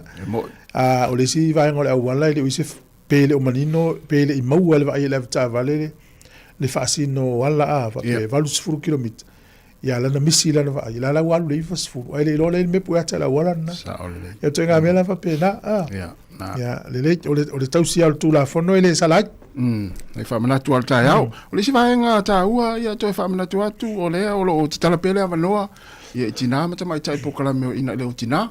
O ia o mo ale no so tai mai ia Savalina no fa so le mo le tina fia fa so fo i fa so yo la tu to mai ma la to nga va ia mo le proclame le ta o tina ma ta ia ma nei tele ma nei o numero na pe on tu ina tu Savalina o torva lima lo fa ia vala mai ai o tatu numela na fa na tango e tu o se am tamuta upu na vili mea ia va pe o ia tu e mo lo swafa ia ya wele jatu wala ya talo fa malo se fua ya la que mama le se fa manuia le lo va se lo le nei ya to fo metasi ma lo le para fo malaga manguia le sunga le ya wa tai lava oka ma lo lava se fua ma ya to ya le manuia va tai le lo fa malaga le yo le tua va fo fa fo ya fo la fo nei ya le fo le va ya fo le mato le lai nei tai au ya lo manuia me uma i nei mastoni ya ma lo me silena manuia to tu na yo ne taulanga le ma le sulo la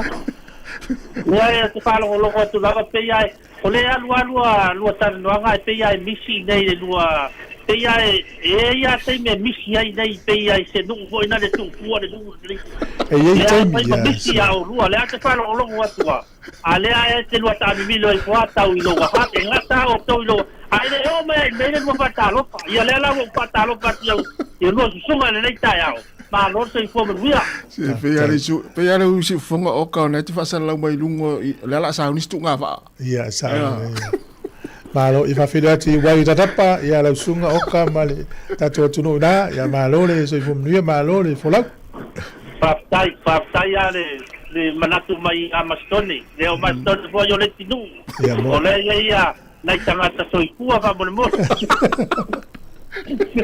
ya so no maya ma lo fa so tai o le fa lo ma nai e sa le lo fa so ho nei tai au me o pre mo lungo la wala ya la ga e pe o nei foi pe o le wa sui foi pe o me foi nga pengi trailer me ia o fa nga i le te mi nei ta e foi la nei mastoni ya awa le tele ai no ta awa ta saulo ai pe na wa saulo wala wala u ai lo to na me na ya no ta lo le longo na i tanga ta Sāmoa to no nune ba vai le kema la i le street there vai mania to sa nei mai ma o foi se le ni la to ai ma nei pa so awa o tu langa do ta to va vai ko ina de wa tele so i fuang ma le tanga star so i fuang nei vai tau ya tu langa na wa le va longo tu o ka se natu pe tele na mo leo ba no pista fo leo nei tau sa lente nei ya mon ya tau sa lente nei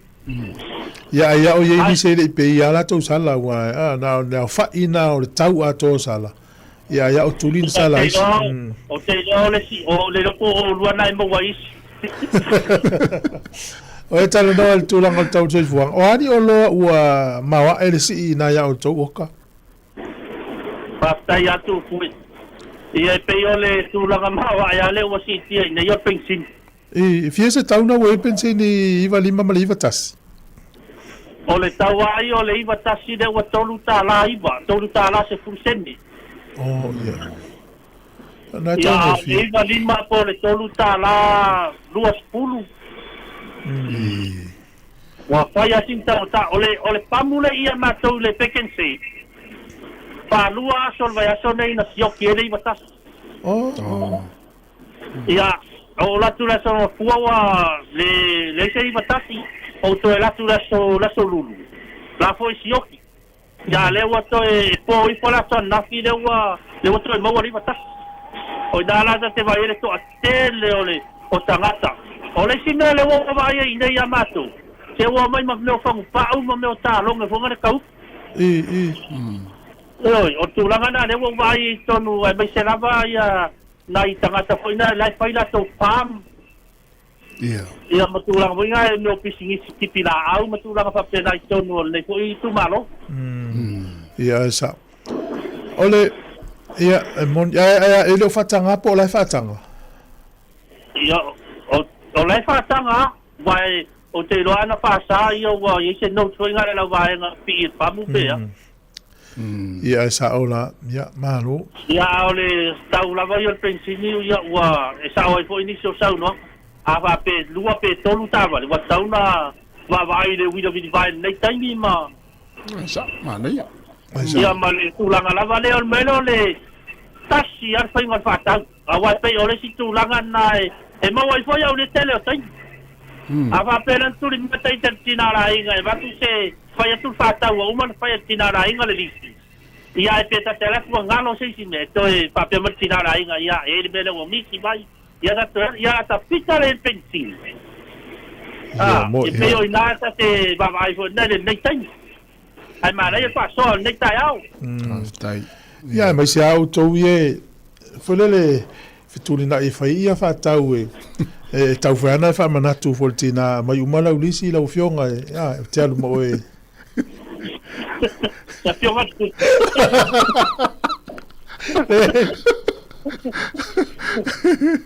e lau fionga se mai umala ulisi wha ulmole e uan te ua ngalo e la tene la va e fa tai mo le vas tai la va na ya la va pokala me la va para lo ai mo le to talo fa nga ina si o ango na va lo mai na ya stadia tu vai ane ia por apio po ya va ya anga le tu le tu ya te luai nai ya mana yo ai ngai Sāmoa mana yo mat koi nai pa le liu pa fale alupo ya le nu au le ya nai savai ya anga le tu le tu ai da yo go ya mi se o ai nga uma lava ya mai ngor tau tonga nai mo te tele ya le pata o fa fonga mai le vanga le avio lo fa anga ya ara fa fonga mai mata mai lunga Facebook oi malo ya mele ya mori o fa anga tu tu tele yo ya ai le manuia la so fo fanga sai mamma na sua mai ma to sa mo la pole manuia le ya to I fo me manuia ya se vo va toka ya hasta to pese ta lava ya isi el tato fa so masani pe masani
Ngue tātou pesa nā lau mōru sita inga mala whenga la peptele tala i lene. Whatala whātulu ni tai au la whenga la peptele. Mālo lava soi fō manuia.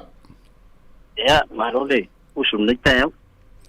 Ia, mālo lava le on sa inga luenga le vai aso. Salo nai pisi ia u whaavanoa lava lau taimi au a fōri se report i tātou o nanga le tautua le tātou community phone titi sal. Mali tau iau kilani lau pepe. Ia, a makuna. Lau malungu mai fōli le tai au e uiolo. Ia tu pe yo no susuru le la ia ai pe fa man malufu lo ngol tau mana ya nei la bang fu le fi ta polo e vela e le manu ni te ia ai o ngate le motalo ngal pa ngala na ia la ngota tu le nga va ta tu ta lo nga famsa ia sa ta lo nga ta polo ia e te velo e le stanga te tau na le lau sau ta lo nga le ona we le alu te fa masani ia sa fa tai foi ia au vai atu so ele tau go fiesta lo no vinga ele ai também se vai só ato ia atu la na tang tal pensil ile vai ter mil ia no vinga va ver fa ia le tinau damit ia pulo peta pulo ia bet sau lo vai ato la na tu atu fa ko na ia we sau no eu vou ele tu langal pensin ole ha mo ele se tau pensin ia tu eu kilani temile nei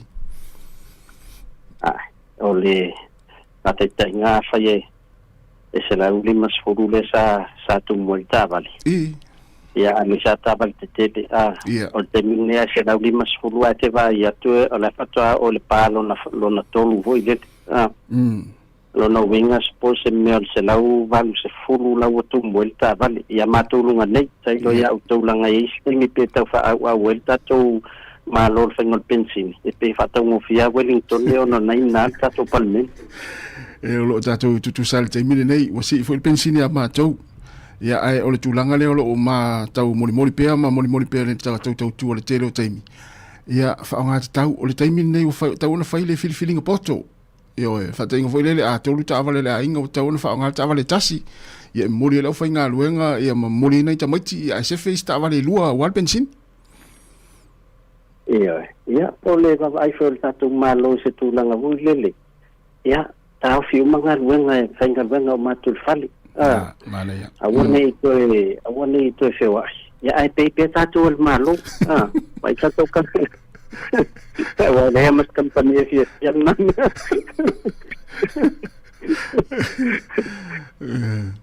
ia sa ole le ia ole fu tau ama ia lava le fa so me foi nai o te lango ina ia le taimi nei o le tangata o le pensini tu ula le ka le tinau le inga ma le tupe le tinau le inga ia se i toi le foi tu lango le pensini ia ona toi mai foi le o tatu ka mai nei tina ai tu ula le tina la tu ti fa so ina le taimi nei o le tangata o le pensini ma le soifu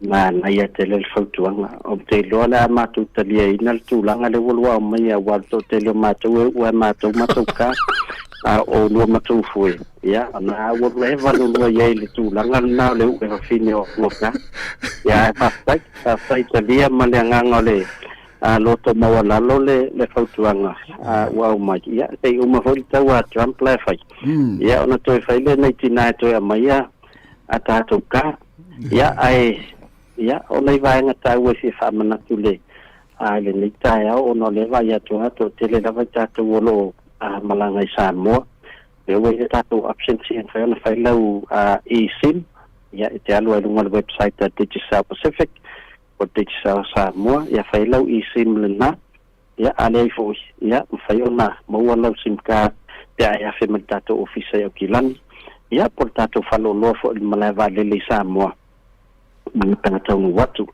o le tato au nanga click X ia lo tau fie la por se len lima ta lava na la foi ia a tato wait ia masalo wait mo lu fo na ia ta la lima valu ia te mi fai happy hour o le ta la no sfu ia ele la val fa nga wa fa ngo fien tau no le tupe ele telefone to ainga ia no fa nga le tato fa lo ti sa ia ta lai tua ia ale foi la fa nga la val mai cash la tu telefone ta pa ia la tu telefone mai fa na to ngel pilole o vai e mai fa na to ngele cash power o nei au na umana o lo fa nga ia to mai cash ia mata fo yo na fa ma san ni nei ta tu ai ia fai titi ai fo le nga e ai tala tupe ia su se me te wa tupe ia atu ba tong telefoni ia fato fa nga te me ai mana mi ai ia ai o isi vai nga ta ua ia mo tatu lo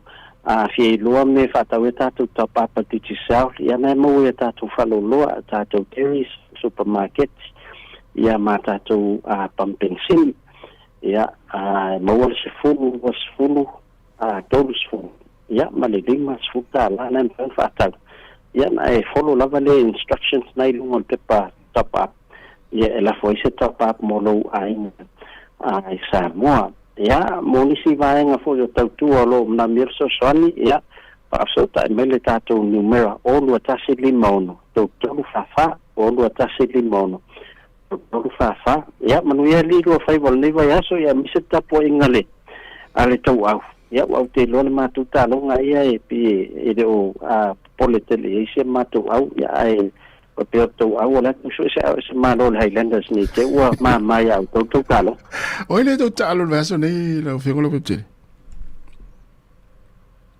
o lai away le mato au ia ia la foi la te malanga i au Australia le mato au ta alo mal wartas la ta alo le te va ya tu le la le ua o la te piu tai al tamma le Peyton Spencer le lo Spencer ia on the development players ia se mato au do fa una me ya no te miti lai ti e te fa ya mato au ni te sa lo ingor malo mua le au wartas il fa ingol ne va so la foi tau se malo si una ia lo vinga ele fata mala foi fata ni mai ale au le wartas ia ai to mo sta tu tale la son fua ia ai mo ni tele lava ia fo fa fa ingol leva ya so la fianga le tele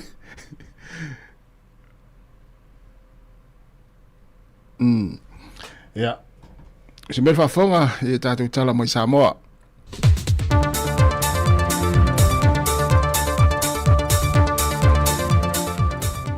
Fe lava te whaatala whātulu tātua te nore nei fo I whaopopongo tala mai Sāmoa o se mai ilo whaafonga. E ui lava le te loava no mo le au whai pisinesi la iti e le whili makete foule o te tala alo ia nei e le whionga le pāne mio ni usela tui masinawe e ulumu tua ai o le lisio I latou na talo sanga ina fia mo ni ava no poloka I tutonu le wharefou na whai loe le whionga le pāne mio le whailo inga mlau tu stala e le o teitai o na lava ava noa. Ma le sona pasia lo ia el kapeneta ia na lisio I latou e tauna a wai whaatasi te tono le tātou maketi mo teimire nei. I le vaai al malo o se tasire nei o atina e wa tauna whaatupu te leina. Ona e le taitai lava ia me ia na whaawil tātou maketi. Ma talo sanga wa mai. Salo e whaaluaina whaatoluina le lisi le na au mai. Nai leo lātou na talo sanga ina. Ia mal whanau nau ta inga inisio fufuanga o man tātou tala noai. A wale whaale le ia tili o tūlanga lava au unanga tonu o tātou soi fua maloloina. E le ngata lo sile le malo ma le kāpeneta I le tūlanga o le tausisi o le soi fua maloloina ma le tū mama e tausi ai le no fuanga fau wa te tala aloa ia. E meise li tū tau tau mawha ai o le aunga fau I o le wha moe o le mafua anga o tū ia wha whai ngofia e le whela ua inga o loa mai ia tau ngofie le au nanga le mamalo le atunuu o le au lātou whaonga aina le makete e meise fo I o nei o tātou tangata whai malanga mai atunu SS o laulangi e pei o ni usila au Sitalia ma Amerika ma nei o tātou so mai Amerika Sāmoa. O se ngā ruenga na whai mea lofa mai ele malo ni usila I le se fulu ma le 2 miliona tā la tusa lea ma le 2 miliona tā la tupe Sāmoa ma le se 4 miliona tā la mai le malo tau lātou I lalo o le mtanga ruenga o ele le atunu ma fausi ai le atoanga o le ngā ruenga I le tolu se 4 miliona tā la. Mai le whaamasinonga, o whaamaunia le whaamasinonga wha tu malo, mo lianga o le whio ni whaamtalanga le whaamaunia, o whaamatanga I nai le tamali anga o se tangata. Leo watua ia I se li isa a vea mo mamalu le malo, e whaasanga se tamali isa a vea masui whafonga whetalai o le pāle mene, le fionga na whai tōtala I manuketi, O ia mo dia ngana whaamawina le tāro sanga le na tangi, o ni whaamtalanga le na whaia e le sunga ia pai tele Ernest Junior Beetham, e se porkalame sa whaasalalawina lungo le televise le ka le sie whakasa. Le na tua ia e le fionga na whaitoa e lona whaamalo sia leo se tamai tai. Sa vea o se malu le malo, a unga lue le fionga na whaitoa le matanga wengo leo. O se tasi le neo mata o pua whaisi leva o tuli le whaai unga, le na amata wha ngā solo le loilonga le tausanga lua whelua sa fulma le lua. Au le na whatoa whai le whaai unga i le tausanga ua mawai. Mao le whaai unga le wha masinonga, e le wha mao nia tua inga sa wha sanga i le na tangi. Mao wha amtalanga fo i sa wha mawina, wa fiai le tamali anga o lea tangata, e au noma ni maa salsalunga tatau. Na wha maulalo fo i le fionga le wha masino ya loau Donald Kerslake i tu umai lua, ona ole umi o na tāli o le neimata opo, ai ona ole vaitaimi tonu lea o whengai Sāmoa, ma pui ngol wha mai o le COVID-19 furuwiwa. Mai e awheli ma se lauta la le tupe na wha salai nai le wha masinonga, ia pai tele Ernest Junior Beetham, e na ua wha mao nia le wha mao nia o wha amtalanga, sa ia wha salala wina.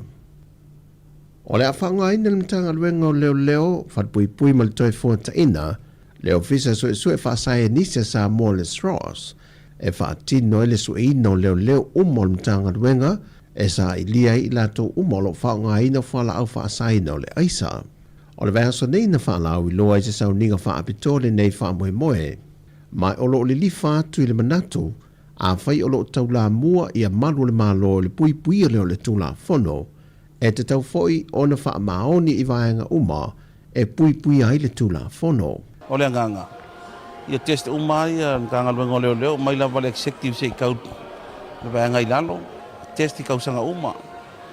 O le anganga inga i saunga le mulfa ki ngonga luenga, mai le kaunga ingi leo e a fia i whala ufasainga. A ingi leo kaunga fia me ia, e le kaunga i kaunga whala pui. Malfa moe foi le vai aso nei, o whaata te tia ni ta iala mani tula fono, e lima ta ina ai le nei fuafuanga fau o whaatino le mtanga luenga. Mai o se porkalame foi e le ngata le mtanga luenga o leo, ai whape na foi tangata whainga luenga uma, e mtanga luenga le malo. O le aso wharilo le vai aso le nei anga iatu le aso sa, tu sa leo le toru aso, o le a whaanga solo ai le tau vanga o le ta longa pi i whaavao malo, le ua tani malo i le asosia Sāmoa. O le tauvanga whaavao malo le neo le tālonga pii, na whaalia le whaia onge atua o pepe a sianta Jerry Warwick. E le silia ma le toa se lau le auta a alo maisi atunu le ua whaatasi mai Sāmoa le teimile nei. Mai o se wha moe foi e le tau matea, e vesoa swani le si itia o le tamau a ingo lo tātu atunu. E se whaatalunanga tua o pepe ma le TV tasi, na i whaailoa ai vaenga SS, o le a whaatino ai lea tāmile sanga. O le Greco-Roman le aso falele, o le freestyle o le aso kovai. A o le beach wrestling e whaia le aso sa. E whaia whakingo lai Maninoa Beach Resort o le Maninoa Beach Valley. Mai o se tāmile sanga foi, e sao whangātua i au mali Pasifika, e tālonga le Olimpeka. O telefowia, manuia tele ne yaso si o tātou tano, whasoi foia.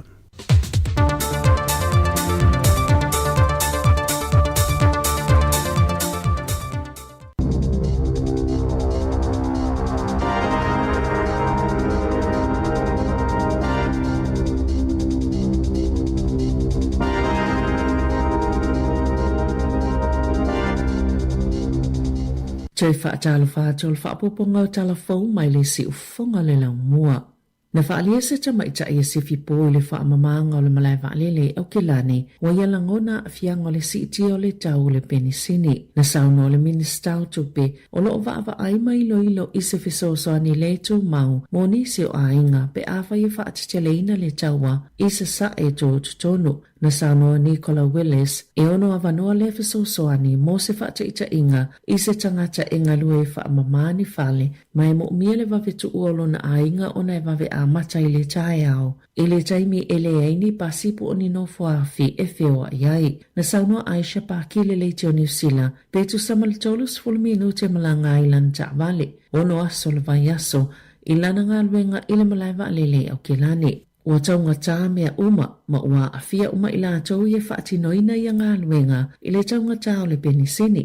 Whaapea tangata e mawala lalo totongi wala ngona ai malo lātou popole. Na sauno weli sile asonga fua o lo ono whaatalitali le malo ine a whianga o le tamao ainga o New Zealand e au whiele whainga tā mo nisi o ainga o no le siiti o le tau le soifuanga e mo mie le malo le whaamautinoa e tāla whianga i le taimi le tō mau e whaatino i le whesosoani mo ainga ma i alu sao fo i e tono lo mo mia ina na i sauno fo i o lo ngā lulu e male matanga luenga o tupe e wa aini au wale mawhaiona whaatino se fuafuanga whaapea.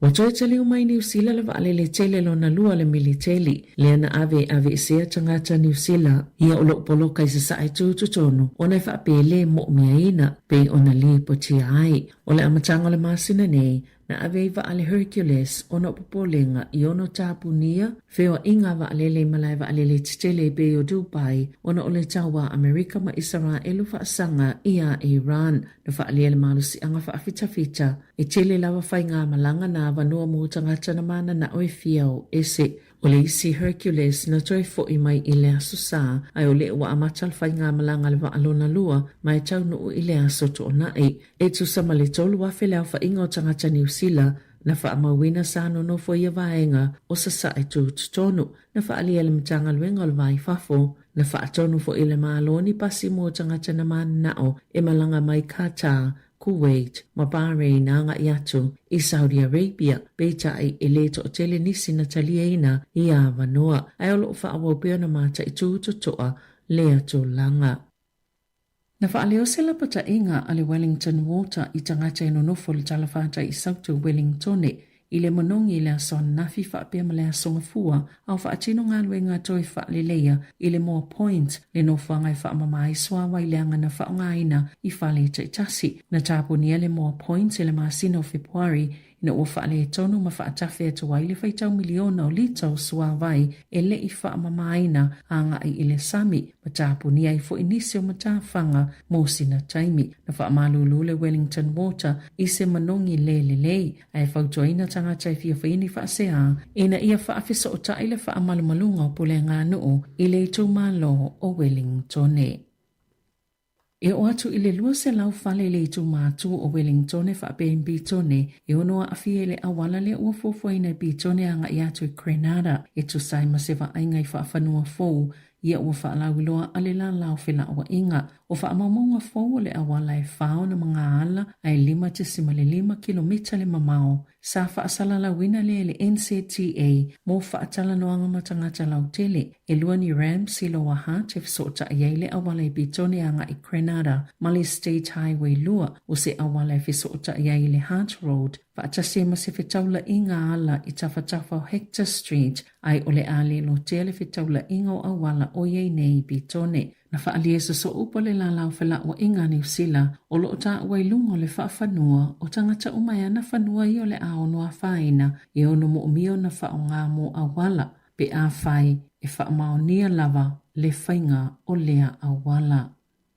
O le atatala ina i porirua i le tausanga nei se haonga fōe whaatupe le malo ai ta ita ima wa aie se iwi po se whaala putuputonga o tangata Māori na whaailoa le minista langolangoa onga David Sāmoa o le onga fōlea e mota maiti o le vasenga fitu e o i le vasenga sfultolu ai o le awa aia le ngāti toa ma le atatala ina i le kuatalo na tolu o le anga lue whaatasi le puna mā tauranga le whaala putuputonga tau ia onga le ngāti toa whaapea malea onga whaatasia male te pi kau o te rangi o se au nanga Māori e lango mafsosoani e tamaiti o lea atua i eile luas fultasi o charter schools po a onga umia whaatu maoti e whaatu pele malo ua te talaina le tausanga nei. Na sauno Sāmoa e lua valu te simale 5% o tamaiti Māori porirua e umalea onga ele pasile NCEA level tasi whaatu stusa ili se fulufito te simale valu pasene o tamaiti umala vai Wellingtone. Ma le tolu lua te simale 5% na ausia pe pasi le NCEA level tolu whaatustusa i le wha tolu te simale 5% e pasi o tamaiti umalava i le tō malo.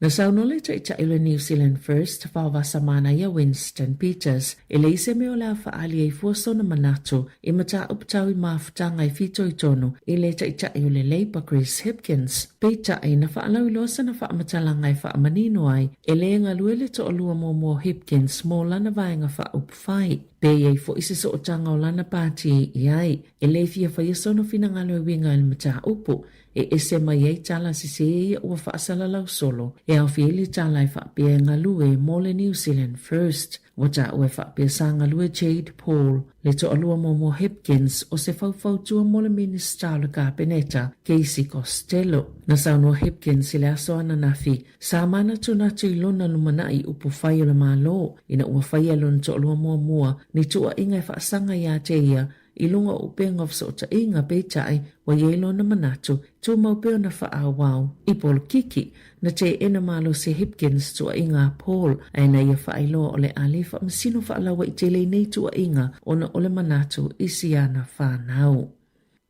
Na amatai lea soana na file whaalinga tele o nganu Pasifika kolisi tutono o Kilani ile Manukau Sports Bowl na tatala ili sisinga o tanga vaya le Pasifika. O le whaatasinga pitu te lelea wha Pasifika o ngā o kolisi le lalulangi e pati ai le tasi whelanulanua i o tūma nganu Pasifika tamaitia o ngai tutono New Zealand. E silia malevalus fulu afe tangata ua yeile tali tonunga o le awa ya te langolango wha putonga i lua sela wonus fultolu mai a o ngai fitus fultolu wa mai o ona le stala e whaatino lato whaafifianga ile nei tausanga o le whaatino le aval whelo inga ile Malai Police Station Sāmoa ai mo le Malai atonga o le amatalia ile tauwanga launga e mai alfaalinga ile aso tonai.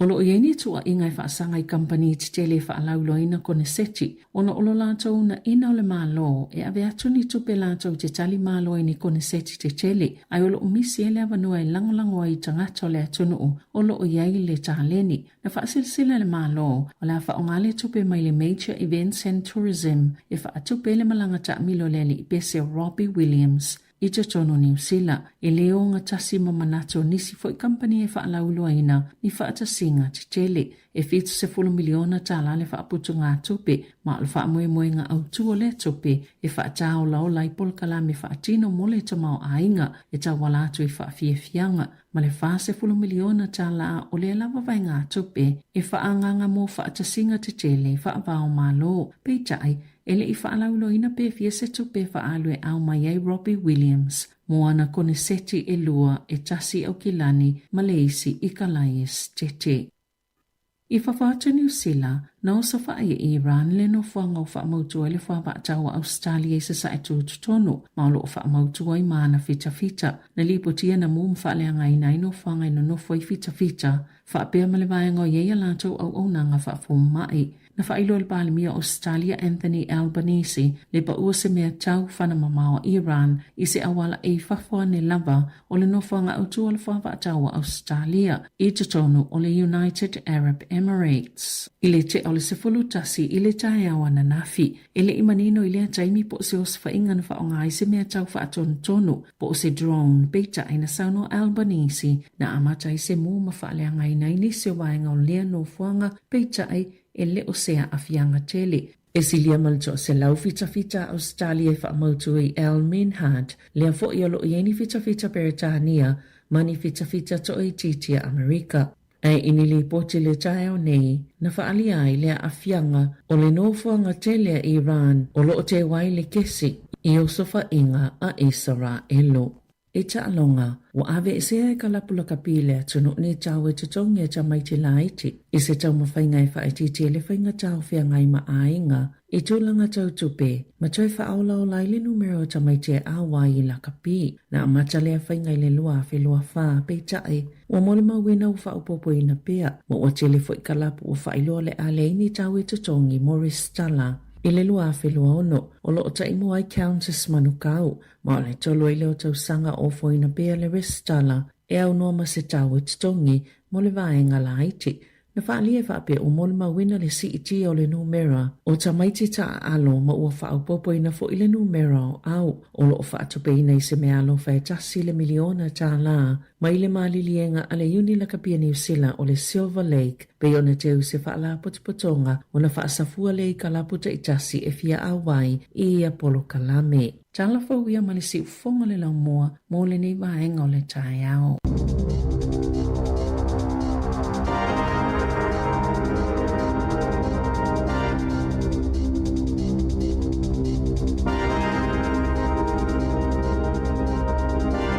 Tātou telefona ia mai le sifonga lau mua Wellington tala mai Sāmoa ia toi mōr whaponga muli i le tūlai sifun mai lua i leo ni nei. Leo was fulu iwa minute o te ai nei le iwa o ka se mana i o le la. Ma whanawhana mo le au Savali. Ia te mea le tā o lava le ainga ma ave tau whafo le la. O le evalu i lo official vai tau o tue le amatanga o le vai sfou e langi le lei tau. Ia o tatu anga ia tū tau whai unga o le tatu taimile ia i o na sui eilea i le Sāmoa mua le masina fou. Vai fwere kālena ia toi tasi le vai aso atoa le toi o na tu ole wa onga le whanau. Ia wai uma onga i le aso tofi le aso lua. Ia wai le aso tolu le aso whareile. Ia le aso malolo, le aso maliu. Ia ma le toi tū i le aso ono o le masina o Aperila. Ia malolo i fo ia onga mga luenga. Ia, na tau i leima mo fo ise malonga nei whanau na vai aso. Ia moli. Tai fo i leo onga i vaso tu atu. Ia o tu wangalana ia fto ato ia onga i le aso lus fulu o le masina o Aperila. Ia. Alo, ia si ufonga la mo lus fulu minute o te ene leiva.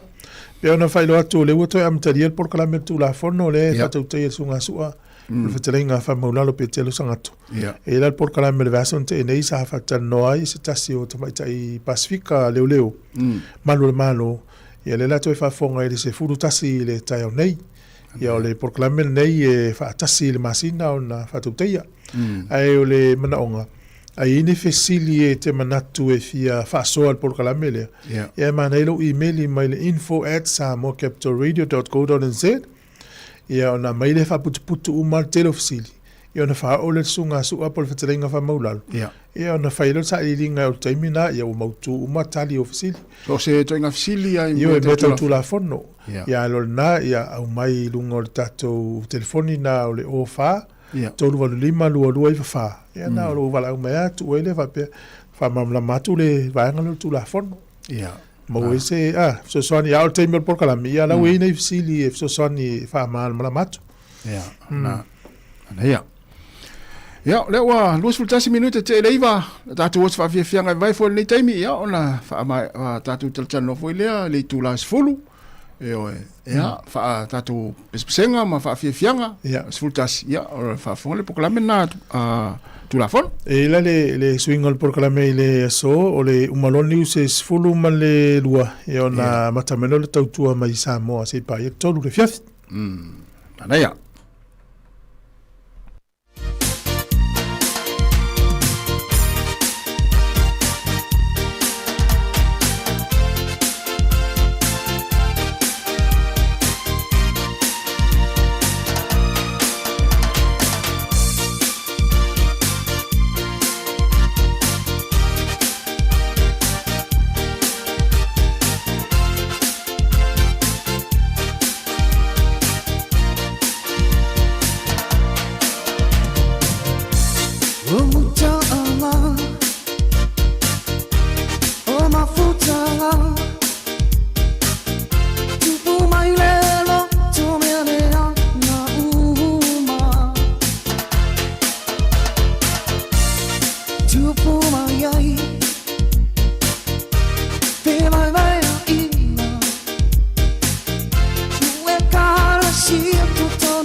fasi fa'aleana o susoi tangata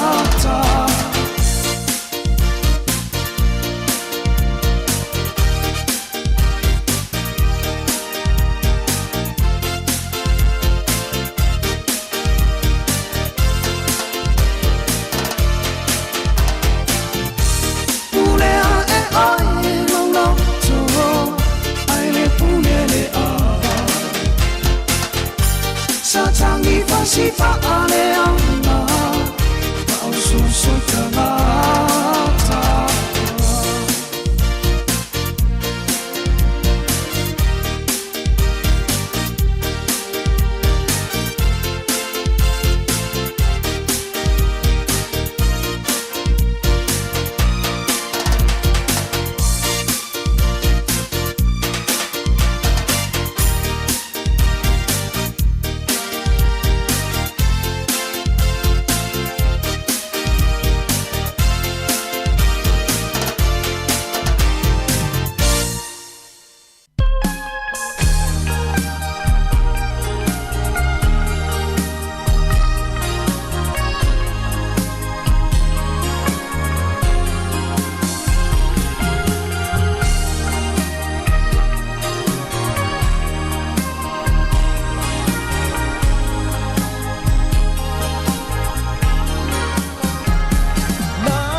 Se foi male lo pese le ngata ula ia male pese na e siri a Sāmoa.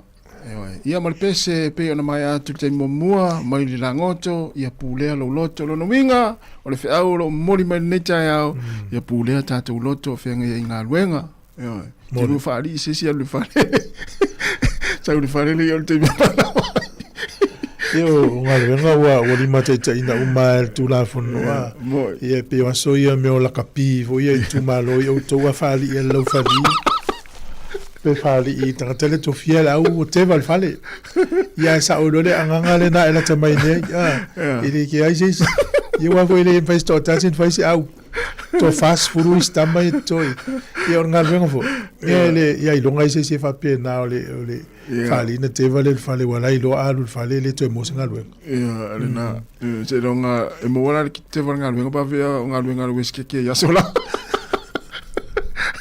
al fali ia fo venila ama no mala wala pu ta vale pesa vale mal fale e o mala tu ele ore ia wana e te la na fam talaina me o fe se senga ile me maftanga ja ele fez esse ngale zungale iwa wa ulele ya me atupu wa ya famelo mtama ya ayala mele temana o ya la wanu matoainga ela alo to sa tu mele lumal le fama o le mele temana o ya talu matoainga la alo wa la wa to fo imesa wa tu fo to so le maso wala to sa wa usala wa teva wa wa sa ko ita mele maso fo me to sa ya o tupu me fa pena ya le afia ngai ma o me nei tau fo ina me ya me siriare fa ya ma sa fa ilo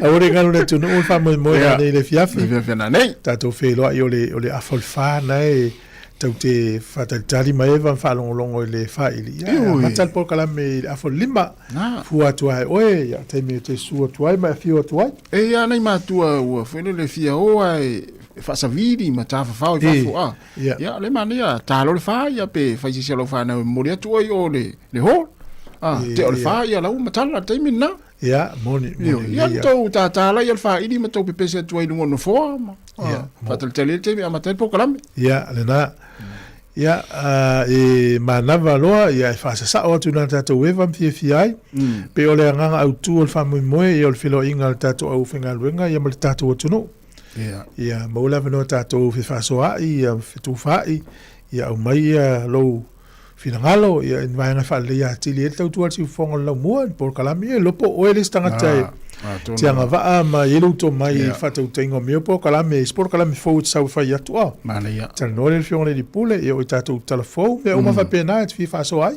lo pe mo fo inistina fi o mai fa ya ina la o tinam ta mai ta mana ya yo te pena le ya tu so finangalo na nei e te mana tu tato filo inga o mai ama poli o ma le hatvel ya lena e finangalo na man na o e fai por kala melo tu la fono to fai ia len amata la stofilente ne ia sa o matan fati not ala ia o to inga maftang fa pena le na mi so ia o ale alu mo tatu ngal wela ia na moni e si tala isi ya finele o tato Sāmoa tenele sua fai o Kelly Perez o tene leo tene ni usila e sa umare no leo tau mare nui ya e le tele talo foi le under 18 na Maori i la pi uni la pi liki tele ia ta le awanga sa talo ya le na fai masui o Sāmoa nei fusu anga le sa fai o i Thailand ya o le na mawela na pini auro o le fusu anga le ta o le world champion ia o le vahanga televo i lalo la o le under 19 ia o le world boxing under 19 ia na champine na fusu i le final ma le teine mai tuvalu ia ma lo le tatu teine ia o Kelly Perez at watu ne New Zealand ia o te loa ayo i lo le teine lea o le ava noa e maua tau vai mo Sāmoa ia e mawhaentoe tau wā mo New Zealand muri ane ia o no le uhalu fusu anga lea o le tamilisanga fusu lea ia le latu sau i malan pina euro Iyo, mana ia tele o le vanga lea ele o le Va hole profesa ala emeja e au panga ia fusuanga ia ai le o tama ia ilunga le ia chai o pitaia ma a profesa na ma nei fo tau fais nei alo le tuno o sta ma Australia le a New Zealand le na Australia ia soifua e ai ia malu atu i Amerika ia lave le vanga au Amerika ai le foringa mai o le la o la toe fa fo i mai ole mo mau sta male le lo po fe New Zealand alu ia fo ina ia ole a matano kilia o mase Amerika o me fela utala e o tanga tau tua i vanga au Amerika le kilia ese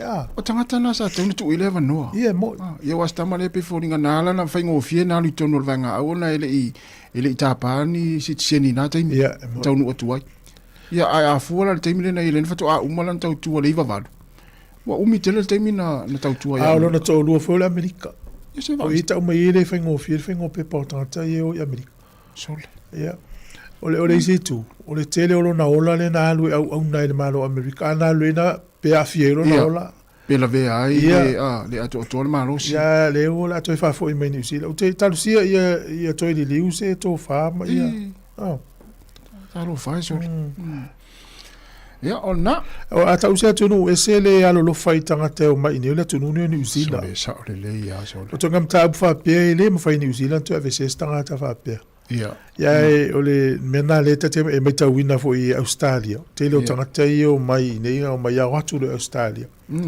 mena ia te ia o ia no fo nei te alu o la te le fa fitauli o ila tu fa popo tu fa fitauli o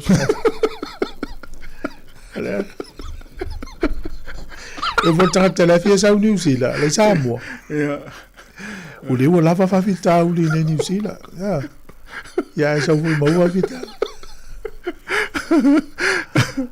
ia sa le ia wa tau foi tangata foi e fa fita uli pe file mu pe ni mamo e al matua fa fita uli ai tu ole kapoleni i tu ole o pupuni ole matua tangata na wa tau ha le to foi ole mene no mai wa tangata foi le tali e me ata mai lu mori o kema ole o la gala o la tu so le o matua tele al fa fita uli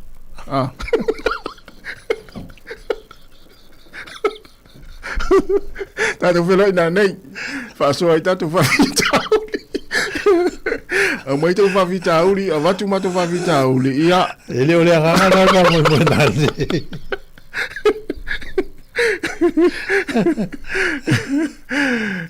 ale la tal pase io wala mai ai ani vai ngata ua folele te sila fia nga mo tato ia na wala mai le ai we te wala mai va pe na tau fusu ai nguna Facebook ne ai io Luas for minuto na tale ole tu las folu. O ise fatalo fatu si vai ngale o mafuta mai ia sunga vai fale, taringa vai fale male si va, manuia lava le ta vai fale. Ia sunga heni taito, fataite le lava le mafuta mai manuia le neta yao. Ia sunga mele fui fatu laula, fataite le lava ia ole sunga ben he, manuia lava le neta yao fatai.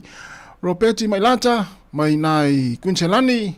Ia Australia, fatalo fatu le nita yao, ulalia le ala manua, manuia lava le nita tapsoli mayama, ia tama le tapsoa, o lupe piriati maina i Amerika Sāmoa, talo fai, manuia lava ngā luenga le yaso, sunga antile liva po fera inga ai, ia le sunga ia testiva maina i Canberra Australia, o le faletua si Lulu Polton mai au kilani, manuia lava le nita yao, fatalo fatu le sunga Kevin Swoka, manuia ngā luenga le nita yao Kevin, o le sunga Simeona Suena, manuia lava le nita yao, whaftai lava le mafta mai whalatua Tersia Augustino, whatalo whatu, maa lor se whamonia, sunga Tangoai, Rani Tautasi, manuia lava le nita yao, sunga Taiao Fou, Tuila Epa, manuia lava le nita yao, whaftai lava le mafta mai, Rachel Sifa, ia alo whatu tu Fem Murray, ia tina Cap Silipa, manuia le nita yao, Risati Arisa, manuia nam nita yao, ia malasunga Oka Langlango, tai tele lava le mafta mai, ia malasunga Tino, luma le vai, tai tele lava, ia, tatu o i tatu whaafia fianga le nita ime le tai yao.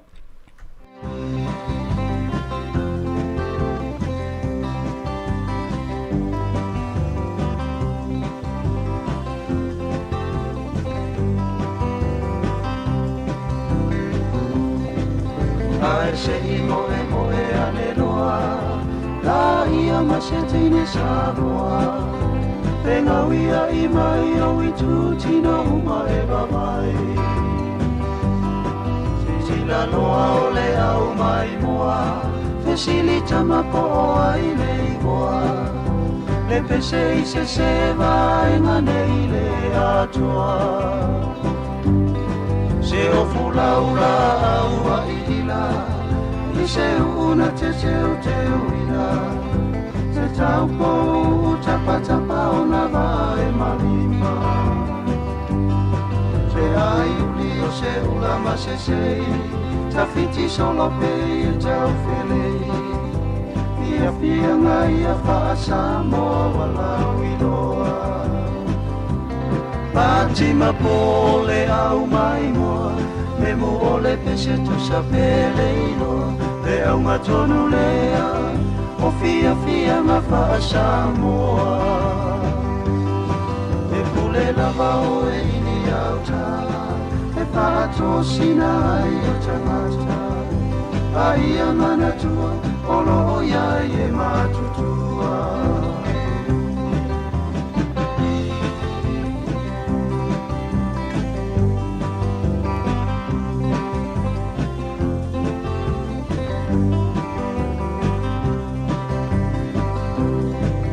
Tula iloa se toe a ina Tanava ai ua sautua lima Ai sa inui se whaamafua se ainga E whanau a tau whetuliane Tau mawhai e tau ave I le whare E tupe aia o anga lava o le fia Le taini la o le tau aluma Ua tau awina sisiwa uma Ai malo E wala au mai lunga Tala o se lo matua Whapa o masasa mai solo tua Wale o lele o tawhia whale a lilifua Tupulanga e ia e mana tua Lau fia ngai a le sualua Isiwa mai whako Toa angani si e apo Sili la malo pa amasani Fia ngau amasani ai Te ono me ai Te ai se fai ti o mai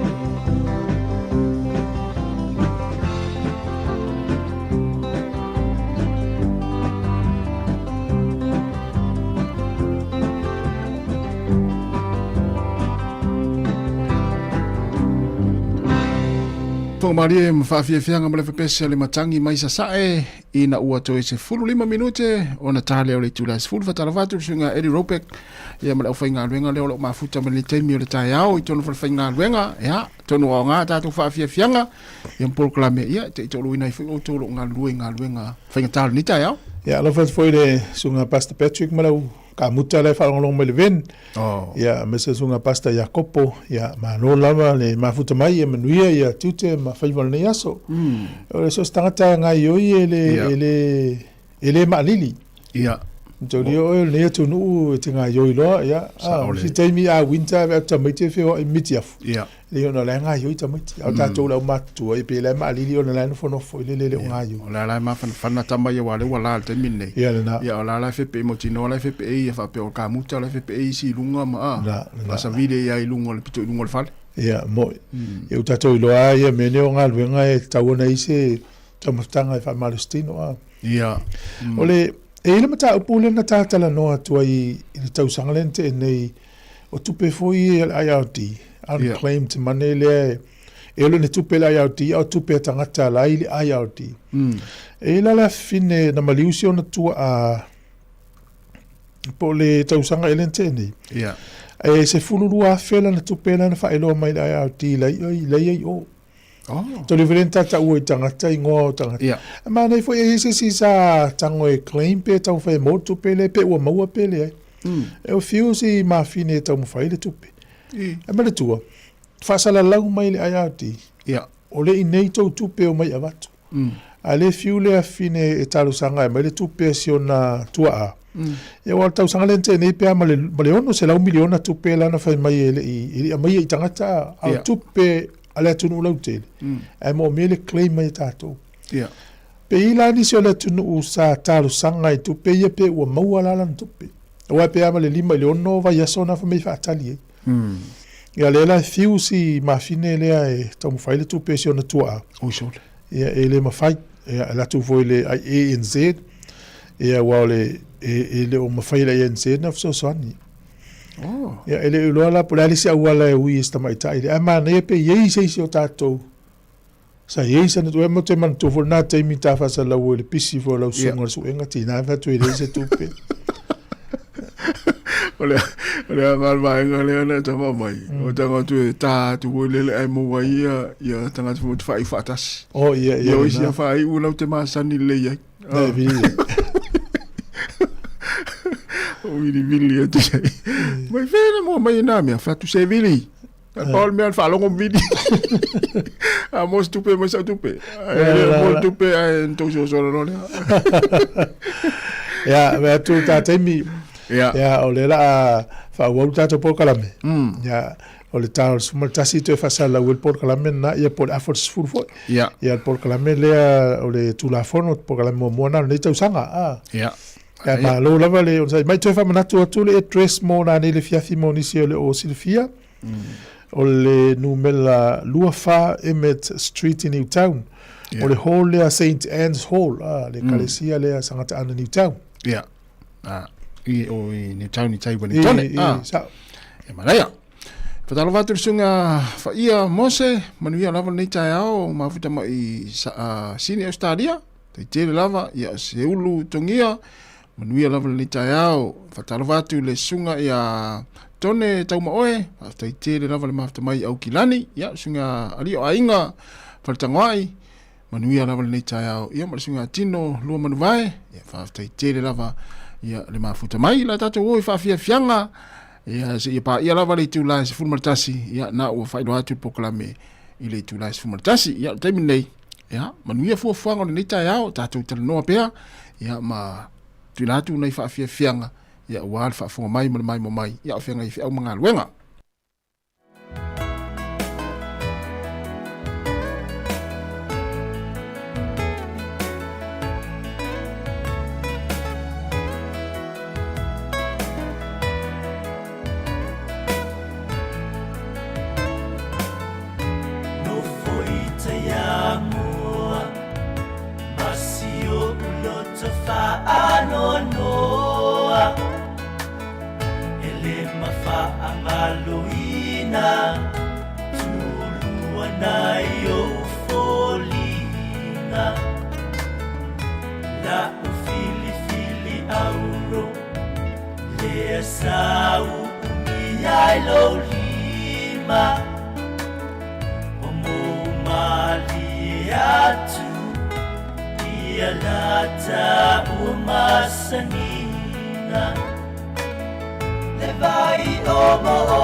Nata uavala vala Le vai omo omo onga Nato uluai la ufui fui vine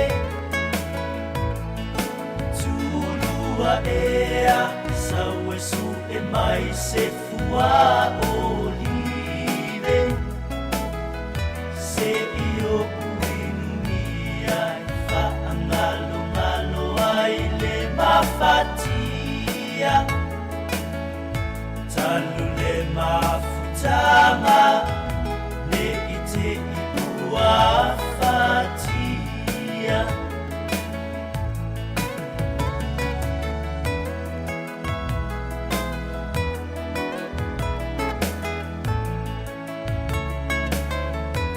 Angi maya ole sao Mafaa solo solo lo umafau fau Ya oe la ubele Ina ua te a ese Le nei wa o ino Ile ipu ua silio na o ona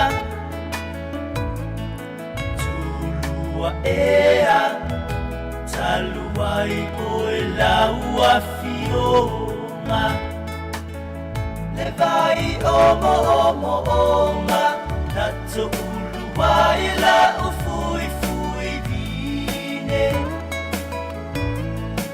Tulua ea Saue su e mai se fua olive Se io uinumia Fa angalo ngalo ai le mafatia Talu le mafutanga Ne ite ipua fatia Talu le mafutanga Ne ite ipua fatia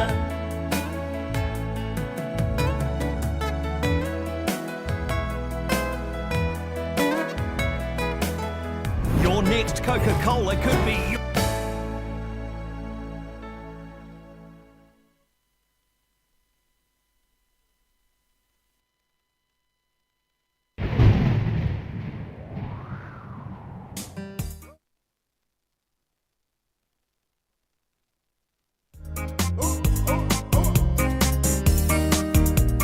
Patala fatulusunga afuvai, waina afuvai, si manuia lava le taia, whaftai lava le mafta mai, Bronson, Sofara, whaftai tiri lava le mafta mai, fitu, asofitu, manuia lava le taia, le sunga o tesa teniseli, mai Melbourne, Australia, ia manuia lava le taia, whaftai tiri lava le mafta mai, le usea nativo a, ia manuia lava ngā luenga o lo whenga iai, ia i le nei taimi o le taia, ia pole a uri fo ina i Amerika.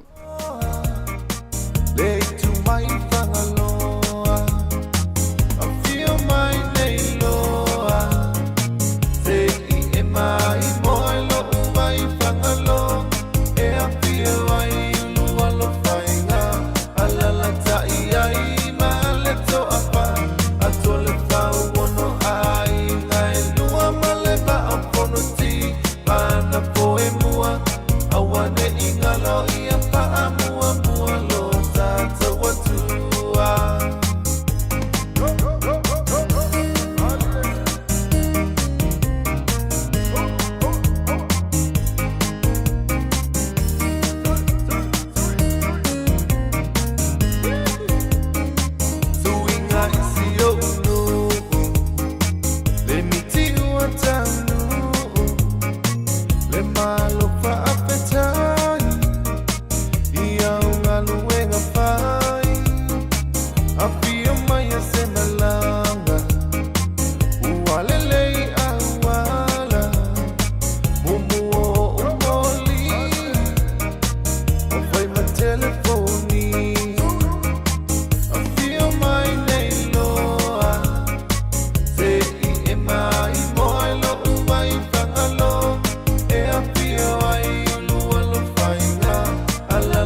Fafianga ma le pese le Mount Fao, ia ma le pese o fai ngoina maunga o Fao lo wingoa. Ia maunga o Fao le tuo fea. Fea foi le fianga.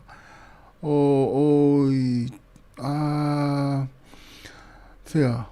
Le o ai le fea foi maunga Fao. Maunga Fao le o fea foi le fianga le inaita ele fanga ma Fangaloa, Fangaloa.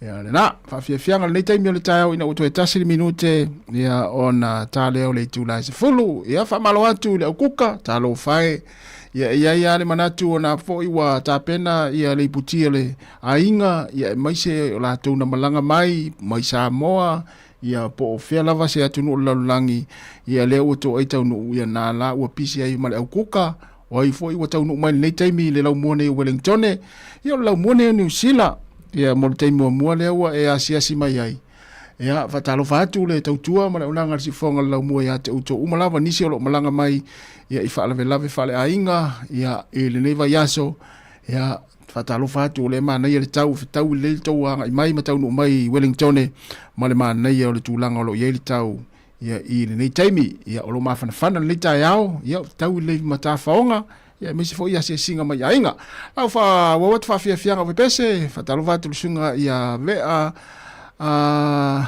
Newfield ia manuia lava le tai au fa tai lava le mafta mai ia tato wo i musika pes penga le tai mi o le tai au ina ua tato no lava le tu la se folo ia e mantua fa manatu pe ia pulea oe ia fa pe o le nai te fa tau ia mane lo wafe ane utu lo ta vale ina ile lo ame tup ana fa manato pe ia pulea oe wa ena ila ukat na te alu fa tau le nei tai au ia mana ia le mana va mai si vaenga le lo la to piki vaenga le na nei te bi mana vaenga luenga ia va ia tu alfa fia tangate mo le volelo le sauto no ta valo tangata le sa vaenga luenga le utu mu pensini almera le sau va ia tu ia o le mamafonga luenga ia to tu mo le vai pensin mo le vai fo le ile ia mo tu atele alfa le ton ia tasi minute te nei le tu nice fulu fatalo fal tu anga wafi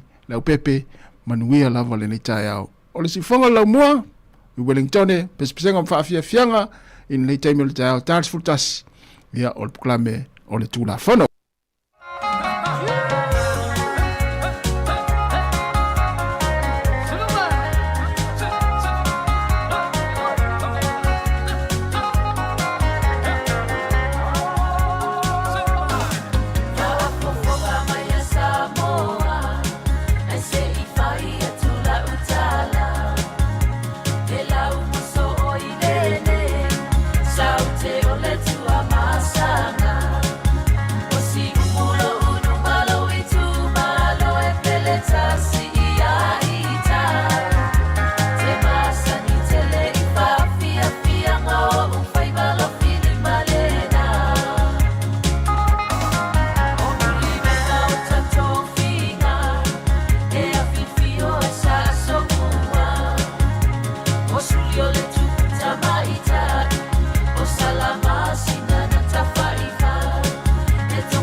isi o le sau ainga I whaapea sona leo. Pe whaapea foi. Whaamata e avea le tale I ma le tale maasani e tau fia I lātou mai le whai o lātou mea maasani ai. E tatau o na lātou e whai suenga o le tale a ngā I le coughtest.co.nz. Pai le suenga o le tale ma whai loa I le fō mai coughtest.co.nz e le ai se tatongi. Whala au talavai e iai tūlanga la matia ma tūlanga le lei o whala au. GlaxoSmithKline, New Zealand Limited, Auckland. O le tautua le si ufonga o le laumua o lo iai fo I le langolango a le New Zealand On Air. Ia, e isi vaenga leo o pa uma I tātou whasilanga leo I le tātou maftanga le whiawhiana nei ia I nai Newtown. Ia, o le tūlanga I pei o le ua pa uma I tātou whasilanga le na mai le neve aso atoa. Ia, e maua fo ia tātou giveaways I le whiawhiana nei. Ia, vouchers e whaatau wai, ia le o poni whaataunga. Ia o sosoani pensini tulanga lo tanga tal pensini taipini nei ia ato ai la ma le Chromebook mo fanau e le Chromebook ia faulava ia e fai fo le se ina nei ia ai pe on silfia e mo na fa nau e fai on awa yatu ia ile fia na nei ia mo tanga matua ia e give away le fia na nei ia ale o petrol voucher ia on vaenga ia o voucher mo fatau e fai lau whaatau I whaleroa I le whiawhia nani e fai le tātou se I alo na winga ia nei nā whaamunianga ia soani fo I tūlanga o lo ia le tūlanga soifua tangutara soifua ngal nei taimi ia meise tūlanga o pensini tangutara pensini ia tūnu e soani ia mo tātou le whiawhia nani ia pe awha pe maua sa voucher ia mo le pensini ia il tātou maftanga le whiawhia nani ia ele mwhai ona maua na vaenga pe ele awa yatu ai awa yatu ia e te lele awa noa e mauai ia nei nā whaamnianga ia I le whiawhia nei ia e whai e tātou se walu minuta te nei le tūlai sifuru o si whanga lau mua Wellington ia malo lava le mafuta mai nei taimi o le tai au ia o le whatarawatu le sunga ia seulu ia malo lava malo fwere ngā lulua le nei tai au malo le onsai malo le wha malo losi ia nati vo ia talafanati ia lo fatele atu manui ala vale nei aso ia o le ua iwa minute o ka se mana ia o le tau ia o le nei taimi o le tai ao ia toe fa malo atu le au kuka I la au ngā sese ia le tape nei na o le ipiti o le toe ina ma lo matua po o le ainga le nei tai ao ia meise na I ainga ia ua to ai tau nuu ia wafa moe le fa ingo lewa yaso I tono lau mo le Wellington fa filo I fa talo fatu fa pea o nasa e malanga mai Sāmoa ia sia nei whanau le nei aso whea lava se vaenga o New Zealand lo e whaafonga mai ai ia e lofa tele atu proklame le si fonga lau mua a tonu o ngā e o le nei atinu ia e moa I le whaasiri ngā malosi ai siri ai ia le moa o lo malosi ato atoa ia ina ua e mafuta ma siau whanau patalo vatu sunga aveau na ma aveau ia o le tau urutai o le tātou tautua o le tau urutai ia o le tātou paanga ia ilungo le tātou wala leo ia malungo pingata whailangi ia mawaenga uma whapena tala whaweau ia manuia lava le nei tai au whaftai lava le mafta mai wa se fulu minute wa te ainei leitu la se fulu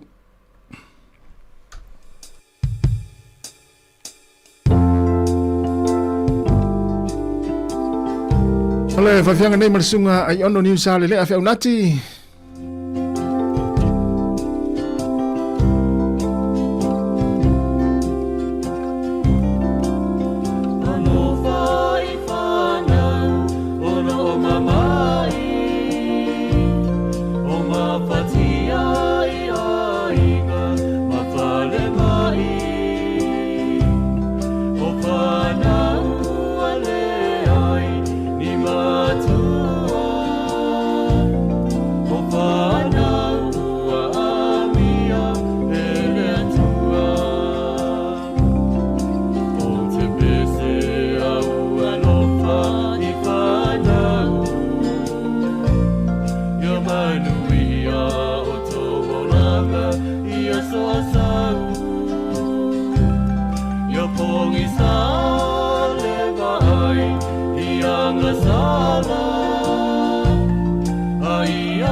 ia malo ua whai ei.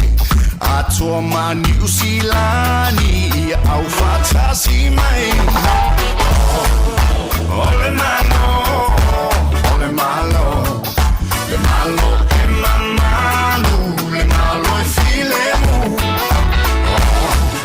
Ole malo, ole malo, le malo e mamalu, le malo e filemu.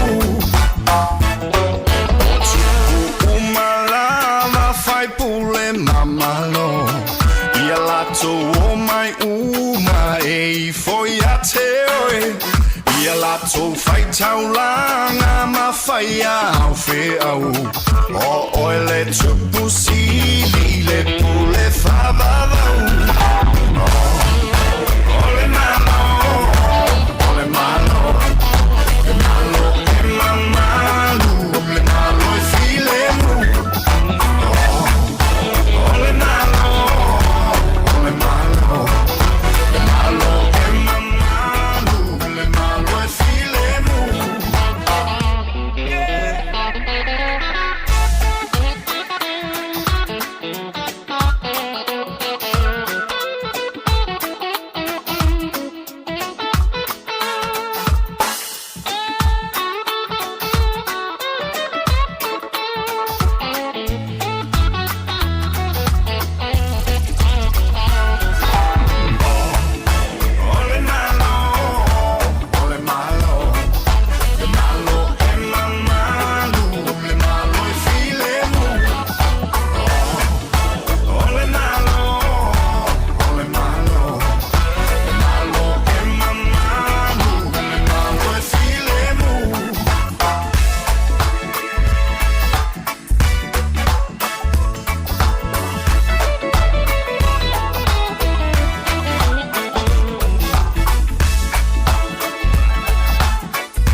Whiwhianga nei taimi o le tai au, ia o pesenga mai le matangi mai sa ina o lua se fulu walu minute te nei le tūlai se fulu, tāti fulu tasi, ia e pe ana whailoa atu le pokalame o le tūla fono, le wato e amateria tātou pokalame na ia e tāua, u whai tele sina lewa ile ito e whai tātou pokalame na, ia a le tūlai se fulu tasi, te whafonga le to e whasaruna pokalame pe ana whafonga le vason te nei le stofi.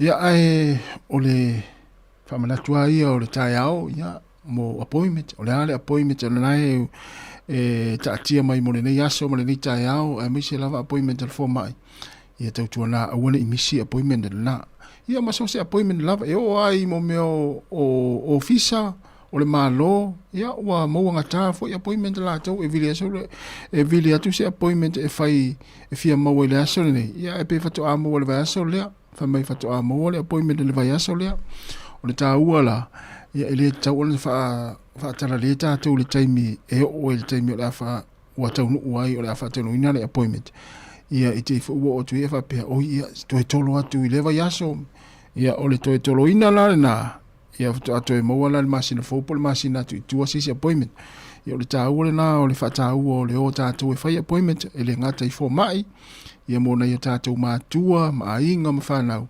ia a o le taimi wa ia isi a inga na puk mai ha appointment le masina te nei po le masina tu tu ale fato a mo le vai aso le nei ia po nei fo ia no winga ia ele tau na misi ele ngata ia i le fale mai ma fo mai ia ai so se appointment lava a misi lava appointment ta tu leva ona puk mai ia le fato a mo le aso nei no winga ele tau na fata mala ta tu a o le taimi wa ta ile appointment ia tau ona ta ane taimi amatai la appointment o le vana o le ofisa e fai ia lau appointment ia po le fo mai fo nan fa mana tua ni taimi le tai au ia ma loa le ma futa mai o le mea fo ile le tau singa le soifua ma lo ina i tono ainga i utili loa te oe po le halo lo fina ngalo ia po o ai o lana ngā luenga lea o le va ia le soifua ma lo ina le ainga ai a te awaia o le ainga toa tama maltina mal fana no wingo nga luenga fai fatas e sa o mase e sa nga luenga fai fatas le vai o le soifua malo loina tono le ainga ia o le nei foi talu fo ma le nei vai taimi ma le nei o langa ma le nei taimi o tatu ia i le nei tau sanga ma le nei fo i vai tau te le fa ma fu mai ia ona ese ma fu anga e tu poi fa mai ia ai o le tau sia le lei al soifua malo loina le ainga ia o le ngā lue whātas. O lona winga o le ngā lue whātas. Awa ai atu le ta māpolti nā ua ova tele le inu mea sumali o ta maiti ia taun ta ofi. Awa ai atu fo ili whanau ua leu stai ta mā mai le whatonunga langa mai le fo mai ia whamanatu le ta mā polti nā fo la tau. Ia o le ta ua le ngā lue whātas. Ia awa ai atu le tina pole ta mā ia ua ova tele le inu mea sumali o le whanau ia wa tau ona taofi ma fai se fuafuanga ai ole mea lea ole ai atua ole tama ilo na fine wana ole inu fanuinu wa ia ai atile na fata mai fanuingu ma tu iai ia leo se soani la mea ole fatu pula ia lona mai ma vaenga umfa pena ole nei foi vai teimu te vai ai ole fa mai le ole suka esao ma fua mai le mo me ai ma inu Somalie ma me ai Somalie ia nae sila fia umai tātou ma fua anga ia ai o le whamanatu ai ma le tua lalo o le tātou unanga ia tua nalsa unga le mo ia wai le fia le atol fia o le ainga pe a va ai me le whanau o la umatua tia le tamatu loa le nita e ao wale mwhai ona ngā ioi wale mwhai ona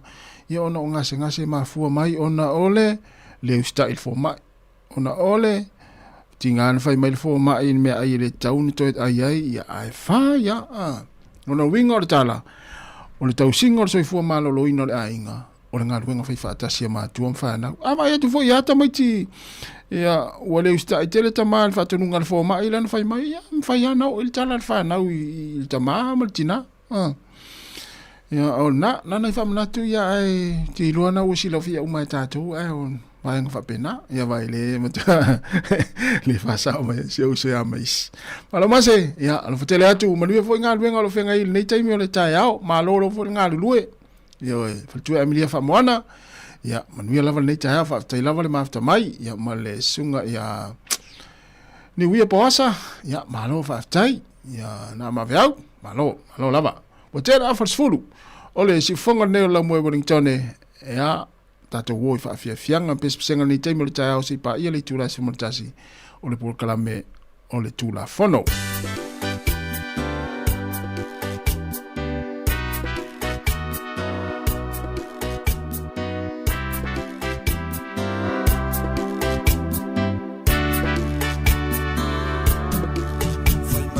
Whainga no alulea I le tifanga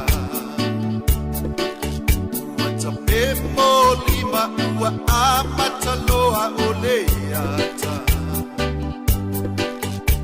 Ina ua faali tala anga e o le lalolangi A uva ayala pele malano Savavaliane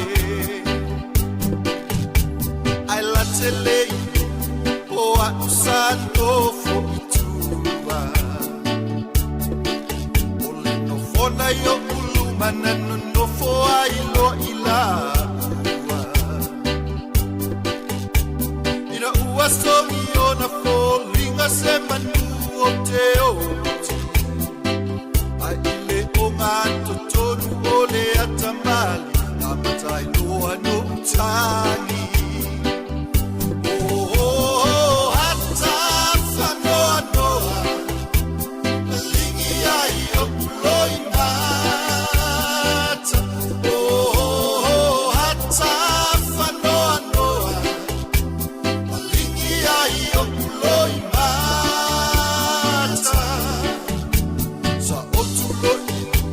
Savalianga ile fale Ina uva aya ele tina o uloi mata mafesili loane Ai ina ua usune yo ta ua tuia yo sepepe Ai utalia tuwata whanoa noa Malingi ai uloi mata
Mama saw the tears and said, what is wrong? So to keep from telling her a lie, I just said sad movies always make me cry. Oh, sad movies always make me cry. Oh, sad movies always make me cry.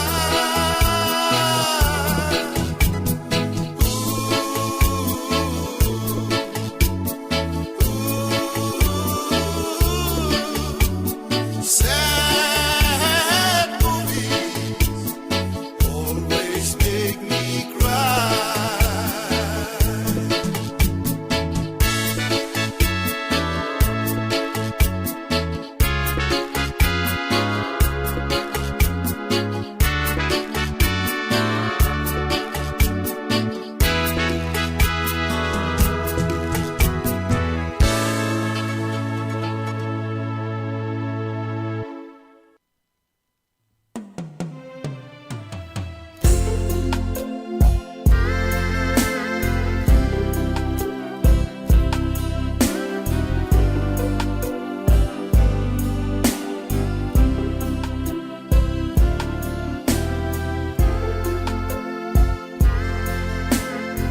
Tu lava o emo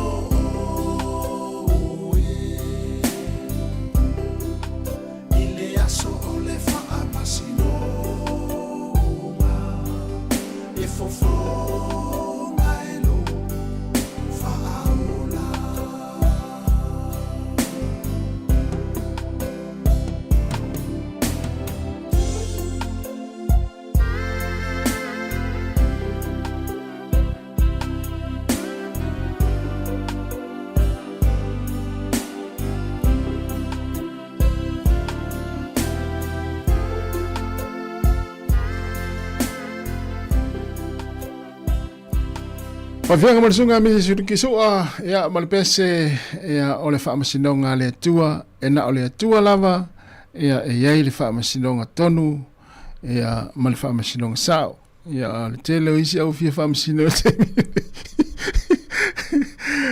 le telo isi whaamasino ya le tate vailunga le Facebook ya whamasino na langi ya na wani ya tari vui ma ya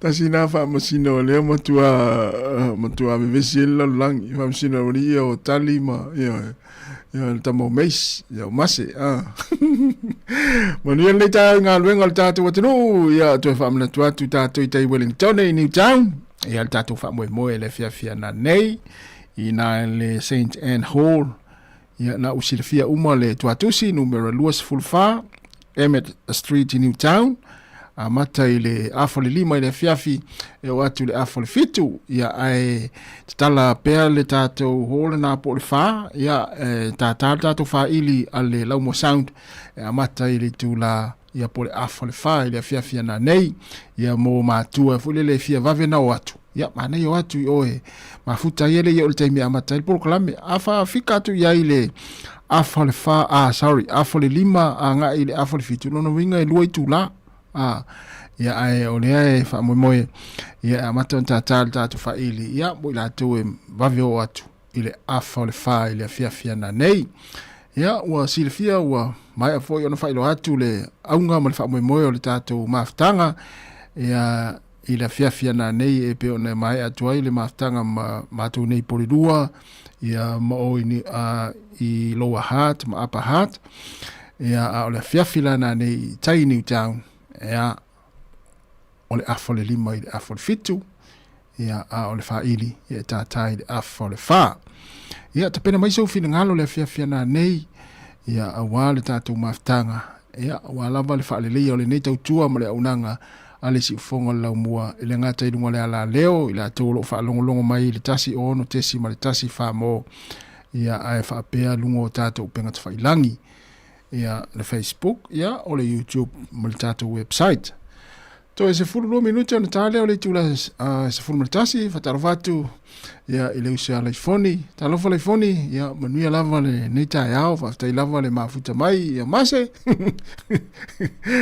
malo nga lue ia inga venga o le neta mi le tai yao tatu watunu ia le ngata fa talo fa tonu ainga na ia tatu matu tausi ia o sunga i fa fengainga o na le tua i so se fa ta taulanga ya mai se le lo le tinu so se vai panoa mai lava le motu i matu nei fa solo tu le motu i saute ya fa felo ya tu motu fa talo fa tu nei taimi mnatu lo solo manuia fuanga mga luenga ya ili nei taimi o le tai au matangu fie ya ili alofa le tu fa talo fa le sunga petelo alo sio o lo mafuta mai nai Alice Springs ya i Australia ma lo lava fa aftaitele lava le mafuta mai ya ole si fonga la mo Wellington batu nei fa fia nei tars fultas ya fa fonga le proclame on le tout la fono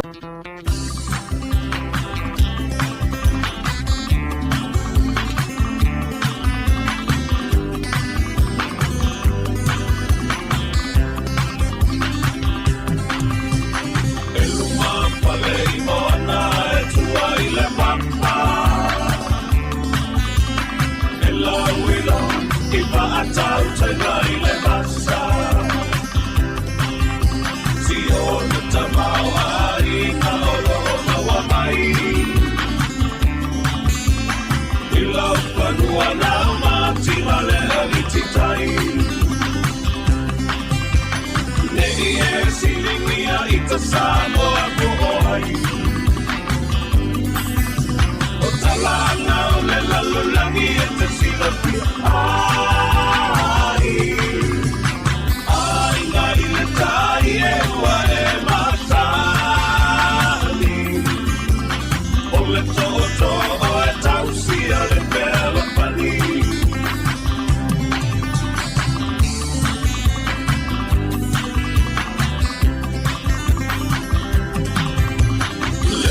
le to apa ua e mautinoa So ali ipa apea lo mali e toa Susu mai sa ua atoa o utapau Ai pola pui pui e puti mau a pau Le'i e silingia ita Sāmoa koai O talanga o le lalolangi e te silapia Ai nai le tai e ua e masani O le toto o e tausia le pea le pani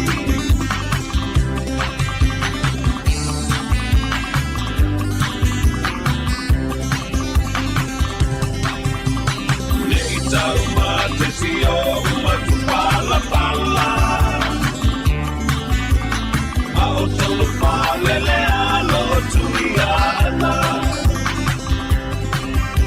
O tōpinga la mawala I ona e palupe O ita nei o le pea ngai ngā atumua kapule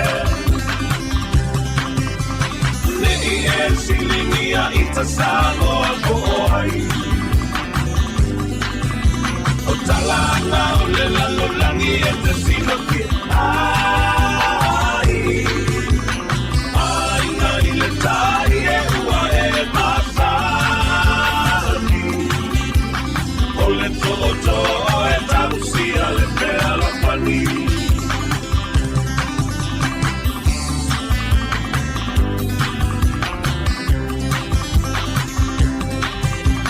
Nei paapea ua o se tala O tala tu o le atunu ua malapalapa O le o langa tau I bitalu mai le vavau So wio ua mali e toa ua malo tau Nei e whiringia ita Sāmoa koai O talanga o le lalolangi e te silapia Ai nai le tai e ua e masani O le toto o e tausia le pea la pani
E ai se isi o le tau ainga e whaapea sona leo.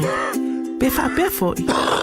Whaamata e avea le tale i ma le tale maasani e tau fia i lātou ma le whai o lātou mea maasani ai. E tatau na lātou e whai suenga o le tale a ngā i le coughtest.co.nz. Pai le suenga o le tale ma whai loa i le fō mai coughtest.co.nz e le ai se tatongi.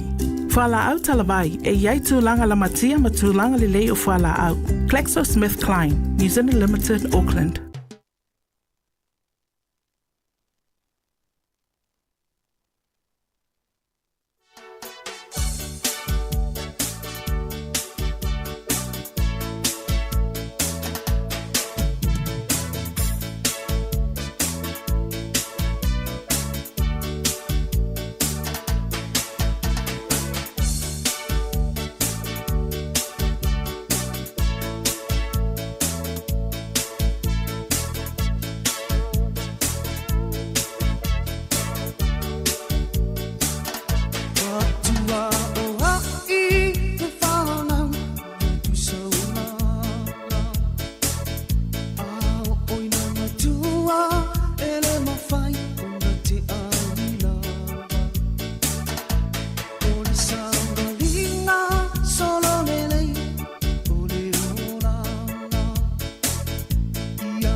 O te whatalofa atu malo whaalaru whawhonganga ale atunu.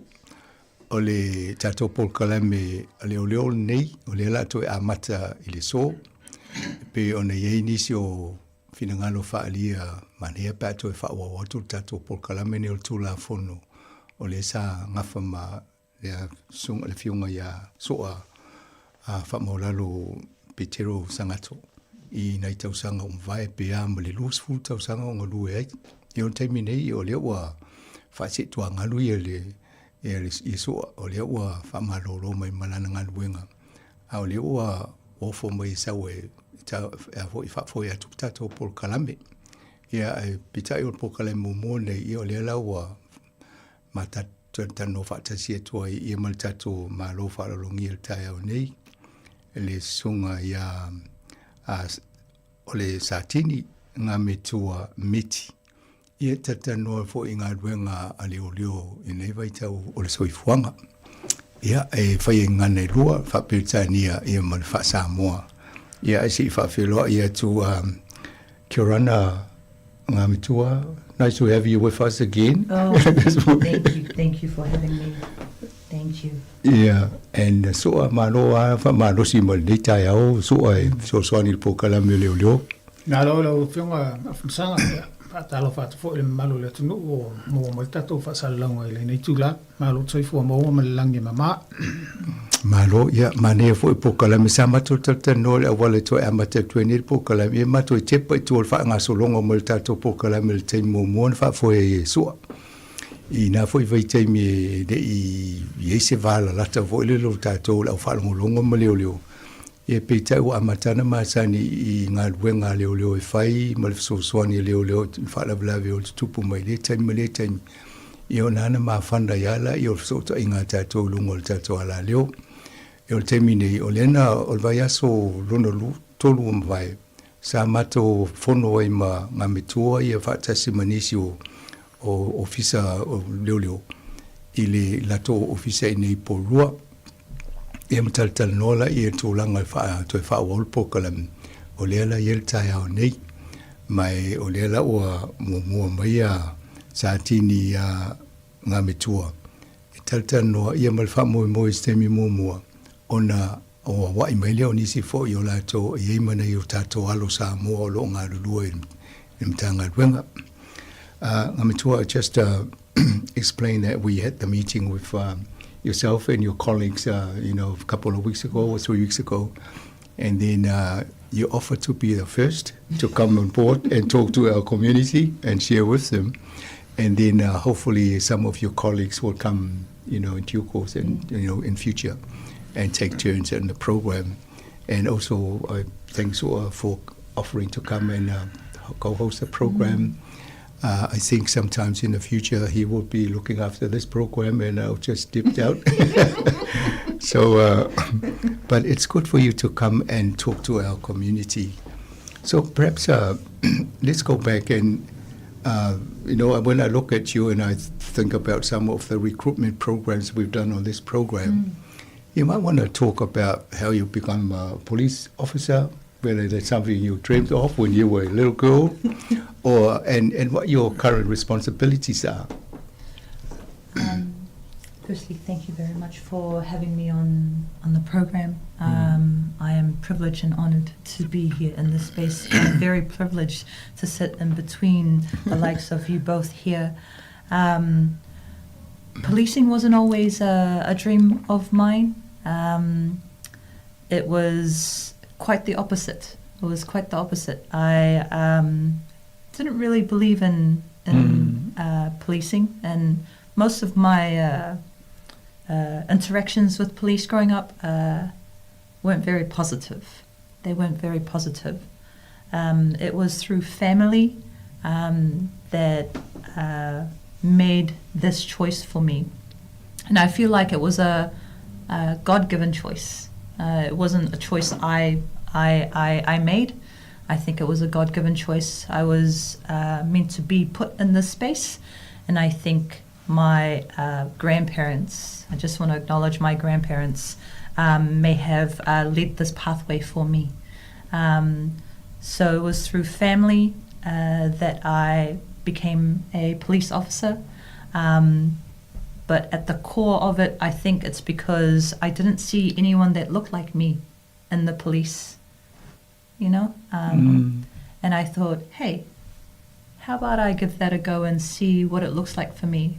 How about I be a difference in that space? And this year would mark my 13 years in the police. And it's been a long journey, but a very fruitful journey in that the impact of having someone like myself and Su'a and the likes of our Pacific officers, as well as our non-sworn staff, the impact they have just by being Pacifica in their space is phenomenal. We may not see it out in the open, And we can testify in terms of the Pacific in the organisation that is the New Zealand Police. So I just wanted to be someone that looked like me in the organisation. And that's where it comes to my roles and responsibilities. So my role and responsibility, I am the Pacific Liaison Coordinator for Wellington. So that's Kapiti Mana, which includes Porirua, Wellington, Hutt Valley, and the Wairarapa. Porirua has the second largest Pacific population in the country, the first being Auckland. So it's very appropriate to have a Pacific Liaison Coordinator in this space because of that fact. Another fact is Sua, before we came on, Sua alluded to 30 years ago, there was never a Pacific Liaison Coordinator or Pacific Liaison in Wellington. Now we have a Pacific Liaison and a Pacific Advisor, who is my supervisor, Senior Sergeant Arnold Polatini. He is of Fijian descent, but he's a mixture of fruit salad. He's Fijian, Tongan, and Chinese and Rotuman. All those mixed up. He's all mixed up. But his heart is for our Pacific people and keeping our communities safe. So as the Pacific Liaison Coordinator, we look at partnerships with our Pacific services who provide services to our Pacific communities and our wider communities. Another thing we do is we uplift and create spaces for our Pacific staff to thrive in this organization that is the police. And this organization has given us, and you know, certainly in the time I've been in the police, which is 13 years, the ability to receive agency in who we are as Pacific and be and hold solidarity in the fact that we are Pacific and that we can make a difference to keep our communities safe. Very good. So you're very happy with your own as a policeman, because you were a bit reluctant at the beginning. Very, very reluctant, and it seems to be a common theme for our Pacific applicants who are coming through, and not just Pacific. You've got your Māori, and then you've got your ethnic. Just anyone coming into the space specifically for our Pacific. It's for females, I feel we're not quite ready. We need to line up the ducks in a row to make sure that we are ready. Our male brothers have a tendency to go and give it a try. I think that's the key, is have a go, give it a try. You never know. This was not a career I wanted, and yet I'm thriving. So, Ngamitua, you're the first Pacific Liaison officer appointed, is that no, Wellington, or no, was there another person before you? There were 3 other people. Right. But when it was first introduced in Wellington, because Auckland already had established a role for our Pacific, because they have the largest Pacific population in the country. And so it was just recent that we managed to now be a substantive role. Yeah, and it also covers Hutt Valley, the liaison officer role. Correct, and the Wairarapa. Let us, me and Sua, try and recapture what you said in Sāmoa. Oh, fine. Ole vaenga le tatanoi nei male o Sātini Ngamitua Miti. Ia ole na tala no mua ilo na ia fo I vava ai ngā ruenga leo I le tau amatanga mai pena whawhiana ole I le tuwhinga ma le leo tūlanga le wo nei. Ia ole na whamata I tai pe o tātou Pasifika le amatanga I le fuula na ia soifuane e pe o tūlanga I tātou awa I leo pe le manate le tūlanga na. Ia pita ina sa wai wha mai. Ona tua ala ona matua ona matua pe ola ona na wha fia ina ia wa aina ngā ruenga wha leo. Ia o lea lai o mali teimi nei o tuai fia ngā ruenga le o lona sifu tonu ne o tausanga talo ona iei le ngā ruenga le leo ta ua nei o le Pacific Liaison Officer o ia la o lo nafa nei le tūlanga o le tuwhinga lea. E vai e whasota inga o lunga i ka piti o tātou i nei Purua, Wellington, Malhat Valley. Ia e tau vai ngā lue whatasi o mai ia tangata ofisa leo lolo ngā lue. Ia e taula ia tātou Pasifika. Pe o le vaenga nā tāu o le vavai atu i le tūlanga lea. So te o isi si vaenga o te le isi vaenga, isi si vaenga o misi i vaenga lea. Fasolo mai lola ia i le tūlanga o ngā luenga le ia nei. O le tamu whaile ia ina ia vava aimal fasota inga matatou. Ina ia maua le leile a ngangon ngā luenga la tau pena ia i lela usau nei leo leo. Ia vava i ngā luenga whaingofi ai. Wa le whamatala no siri ai. Po to finga le sto finga po o ia tangata mumu mo ia to finga le ai whamai le ai. Sa ia tangata mumu atu. Ai pena amatami ai au kilani wa to tele la tau tangata Pasifika runga. Ia ma amataila ia ari o mai te ia nei. Ia o le ala o ngā lua nei ia le teimi nei e le tofinga le tonu o le lau mua. Ia atonu manea fo le fasili le na tu ia i mo anum whana o le tatua tunu o whanolungo mai a misi fo i mātua. A wale mau mai a te ia o mātua o no mātua na tawa naua ia le ngā luenga nei. Ia atonu ngā luenga fo ina o tō olo o nofu fali. Ila tō tala nofu i alum whanau o tō whanau. Ia vava i o le singa luenga le au ngā fo i mola tō e fsosani fo i tatu tangata lau tele i New Zealand nei.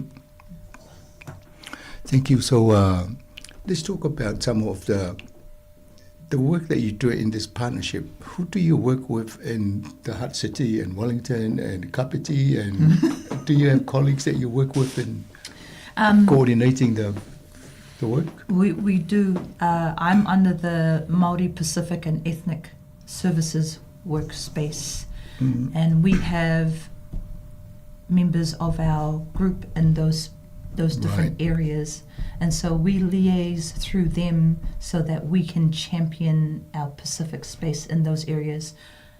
I cannot be everywhere, neither can my supervisor, and so we gain support from our colleagues that are in the same workspace, but also some of our colleagues from the family violence team, from road policing, from the community teams. We gain some support from them when we're looking at, say, recruitment, when we're looking for investigations. So they reach out to us around investigations, especially for our detectives. They reach out to us as well for support. So we sit in different areas or various areas of our policing space.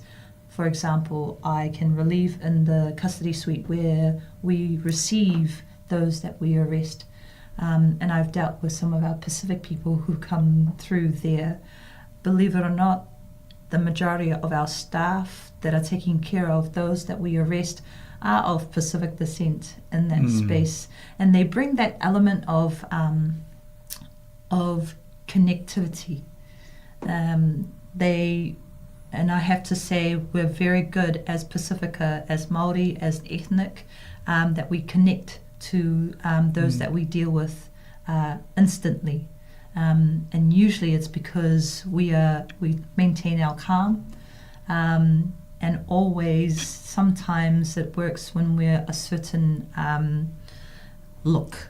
Right. Sometimes we look like those that are coming through, and so when they see someone, that looks like them, for most of them, it does relax them down. It won't relax everyone. It won't keep them calm. No. But for the majority of those who come through, they do. When they see someone, that looks like them, feels like them, they generally are calm.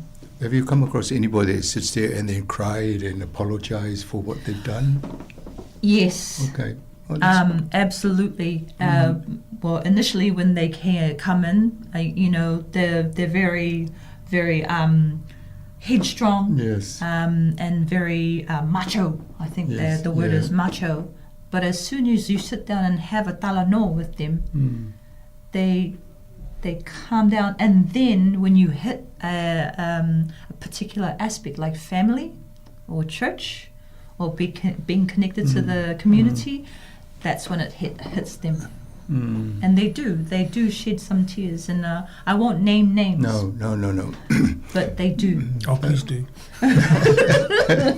So, no, but that's good because that's where, being a Pacific and you're facing another Pacific island, they all of a sudden know there's that ma. Now I've been sort of facing you and usually the Palangi, but now, that's good to hear. So some people are probably remorseful and then they thought, well, try and learn from the mistakes.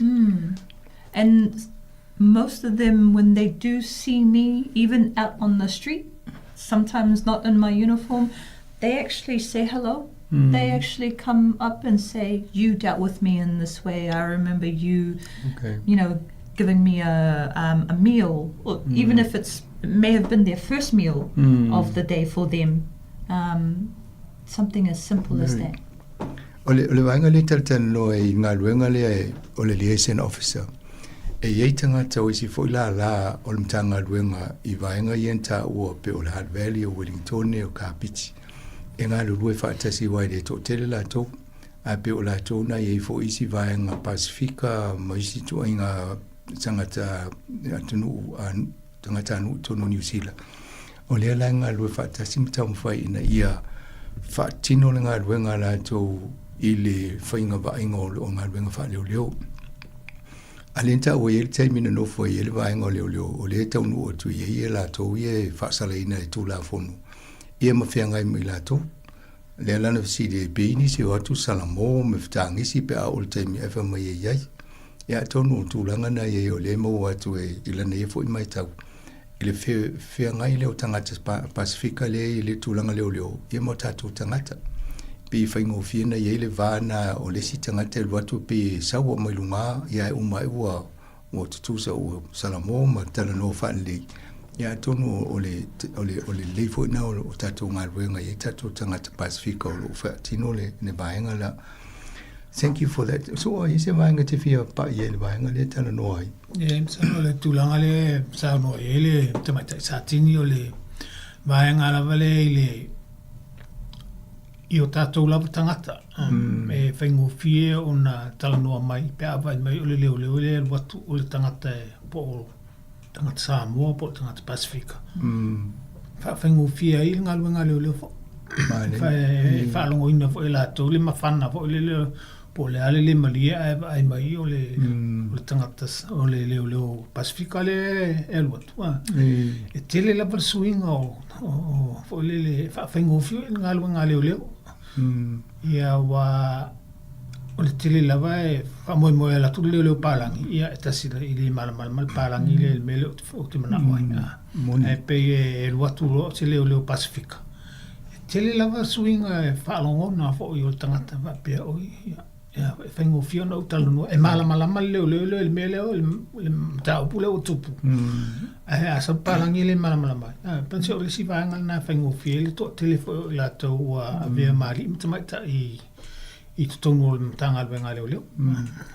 O le si ame tau o le ngana. O le si mea na a whapi o tangata le whenga ia le ngana. Ia whaita. One of the things I think ngamitua is the language barriers that obviously. So if you have somebody in front of you and they speak Samoan fluently, can't speak English, you probably call one of your colleagues speak Samoan and come and sit with you and then deal with it. Absolutely. But sometimes it's just listening. Yes. I have found that sometimes, our colleagues don't listen to those with language as their English as their first language, second language. Sorry. So it's just listening. I can speak with a Samoan, I can speak with a Tongan, I can speak with a Niuean, I can, any Pacific nation as long as I just listen. Good. So it's a skill. It is a skill, and it's almost like listening to, with the heart, not listening with your eyes, and you've got all your senses, but you also need to listen to, with what the heart is saying as well. So currently, I think it was 2023 that when we last spoke on air, and it was the other studio, and now you're in the new studio now. So things have moved on since then. And we asked the question, what were the challenges for you at the time, or for the police? So since then, what are the challenges that you're now faced with, or continuing from then, or new challenges that they've cropped up? I think if I were to look at the challenges for our organization, what I would like to look into is the positives that has come about because of challenges that were faced by some of our colleagues. For example, when was in, some of the challenges that he faced when he was coming through the police may not exist in the time that I came through. And so the eras have changed, the leadership has changed, and so what's positive of what's happened now is that Sue alluded it, that there is now a Pacific Liaison Coordinator in Wellington, when that wasn't the case 30, 40 years ago. And so that's a positive that came out from challenges or barriers that our communities have faced, that our own internal community, that are police officers or police staff members that are of Pacific descent. We need to celebrate the fact that we now have a position. Even in our headquarters, we have a superintendent that is of Pacific descent for our Pacific people, specifically for partnerships. And I just want to acknowledge Superintendent Fata Willie Fanene, because he's sitting in that role, and to have someone sit at the executive table that looks like us, feels like us, talks like us, is key to the positives that have come through whatever challenges were faced by us in the past. If I were to pick a challenge now, it's still ongoing, and that's the language barriers. That's the one thing that still withstands up until now. Because what happens with the language barriers is the education. How do we educate our Pacific people in the language that they understand? You have people from the Solomon Islands, people from PNG, not just the general Pacific Polynesian nations. Yes. We're talking about our Melanesian brothers and sisters, our Micronesian brothers and sisters.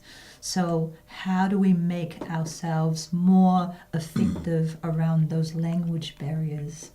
We forget that there are over just about 112 different Pacific languages spoken in our Pacific. That's both Polynesian, Micronesian, and Melanesian. So how many languages have you learned so far? If you have 112, which one? This is where AI comes in, just say, now, this person talking, please translate to me all this. I can barely speak English. No, but yeah, because I do monthly interviews with Anita Baker, and she would share one of the topics you talk about is that there was a swearing in of some of people into the New Zealand citizenship. Yes. And in the last interview we did this month, she said there were, out of the 68 people that got given the New Zealand citizenship, there were 9 different ethnicity. And then you can imagine there'll be 9 different languages. So you people have to try and keep up with. Perhaps you should liaise with the mayors and say, tell me number of people that you got so you can practice your... Yeah, but no, it's not easy. You're familiar with your own nationality, ethnicity, and then now you've got all these other people in front of you. And it's the same big problem that the Palangis used to face, and having the people in front of me, trying to reason with them. They don't understand the way they tick, the way they think.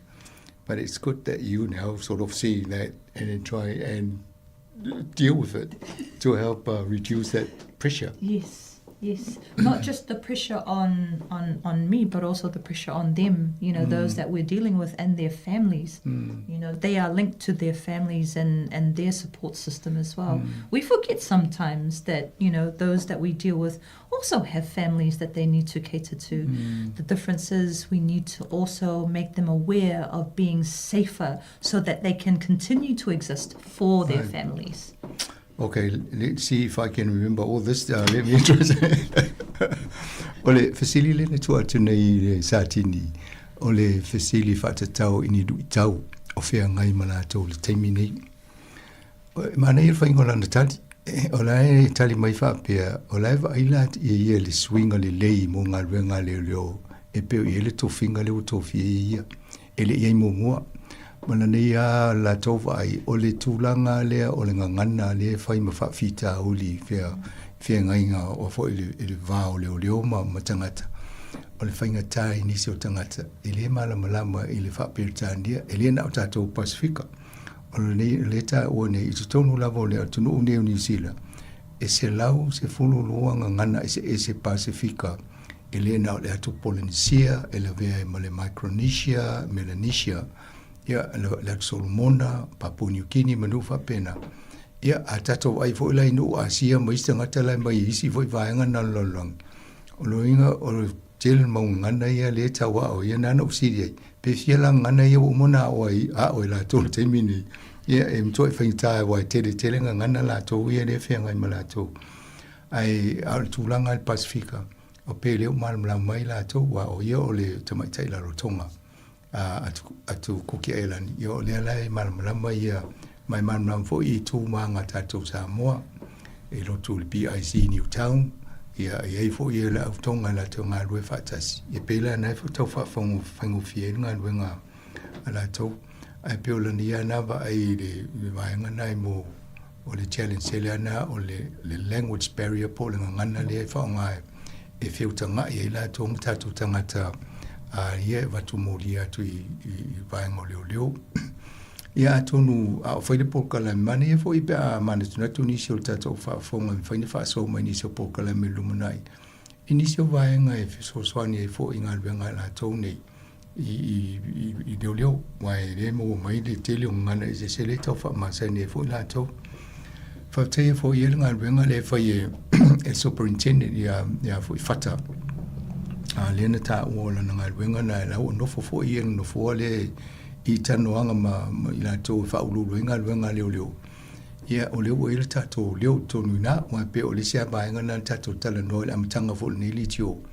Ina ia manuia a o ngalo whanau. I ta to o tūlanga no fo I me whai tonua o ngā wenga malo. I o tūlanga na o leo e ta to I nei. Ia o leo fo I la wha poko mo le tofi le ia. Ia o soswani a tiri vaenga leo. So basic vaenga yo bisi te o. Yeah, I've just mentioned followed up on your comment about fata sitting in where the decisions are made. Ever since we started this radio back in 1992, we were encouraging our families to encourage the kids to progress in education and sit at the table where decisions are made. And we've got people in parliament, leading organization, leading corporate. So, and you mentioned FATA. Now, with you sort of doing this partnership liaison, that's very good. Yes. It makes life easier. And it does. And I just want to acknowledge some of our other leaders in our organisation, senior sergeants, other inspectors, detective inspectors. You know, there's a whole array of Pacific peoples in the New Zealand Police. However, there's only a few of us sitting in this leadership space, and so we need to progress. But what are the barriers and challenges for those individuals who would like to progress further? Let me digress here before we have a break. I was invited to a celebration at the police office in Wellington. There were 4 or 5 of them who got acknowledged for long service. 40 years and upwards. And so I was there, and I was amongst the 40, I think sort of done 42. And I was very impressed to hear he finished the university with a degree and he joined the police force. And he's done just about everything in the police, detective, and he stood on the side of a helicopter while they were looking at the marijuana plantations. This is the guy reading all the things he achieved in police. And I thought, man, nobody knows about this, but I was very fortunate I got invited and then heard all these things said about so. And I thought, we're very privileged to have him come and do the program on Sāmoa Capital Radio, and he knows all about it. Yes. And now you're following the footsteps, and then you're sharing this knowledge with him. Oh, thank you for doing that. We'll have a little break here, and then we'll come back and we'll continue the second part. Yeah, se vai I foi se tama stato peselen fa o to little tanonga.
Toi fatalofa atu le whawhonganga le tino ma to whatasi le pokalame ni le tula fono pe on mo mana o mai to telefoni sur tato au whalonong e pe o afito e mata to i pokalame leo ia o le pokalame mo mone leo to e matalia mo le whawhonganga le tino ma to whatasi ma le masua pe telo sangato ia po wha maulalo fo e o iele na ngafa mo tato pokalame ni Ia le wo fo mai sa so so ni po kalame ne ia le wo amatal taimine ia wa le to amatal po kalame. Fatasi ma sa tini ya ngami tua miti. Ele fa va ia via fo i tato sota inga ma isi la to i le Halbeli o Wellington ma i nei kapiti ia ma Porua. Question for you, Ngamitua. What offending features highly for our Pacific communities? In your 13 years of being a police officer, you'll probably see enough of them turn up. What comes up the top of the misdemeanors that show up? Yes, the top three that I can based on what I've seen in the 13 years, top three would be driver licensing breaches. That's usually a highlight for us, and again, that usually comes down to education, and that usually, if you were to drill down to it more, it's around that language barrier. What is it that is about our education process for our Pacific people, that we can find solutions around that language barrier? And we do. We have programs in place, especially when it's driver licensing delivery. We've got different languages for how we deliver our driver licensing delivery. I just want to acknowledge Le Fale, based here in Cannons Creek. They're the hub that I believe provides delivery for driver licensing, and they deliver in the Samoan language as well. So that's just one program that I can think of that's working in Porirua. I believe another service provider is Partners Porirua, that's based at Cobham Court at the centre of Porirua here next to KFC. They also provide driver licensing for our youth, specifically Pacific, Māori and ethnic youth. Good. Yes. And then you've mentioned the three top ones. Yes. So driver licensing, the next one would be violence, and that's usually around family violence. And the third one, so if it's not driver licensing, it's not violence, then the third one is fraud. And that's around benefits. But the top two would be driver licensing and family violence. Interesting, because when Sua was fronting the program all that many years, it's usually to do with traffic. You know, the issues that came up when he was fronting them. I saw, tell me for your pokalame o vaenga ia. Te lea pokalame o le fia malamalame o le fautuanga I lungo o tulafonga o le ilungo le awala. E misi o leisine apta vale. Ia ma whaongaina ma vaenga sa fia ia le totele sa mawhai ona whaamalamalama mawhautua le maru le tunu. I tūlanga I whaingo fia ina fo ila o lo leisene ia apta vale. Ia.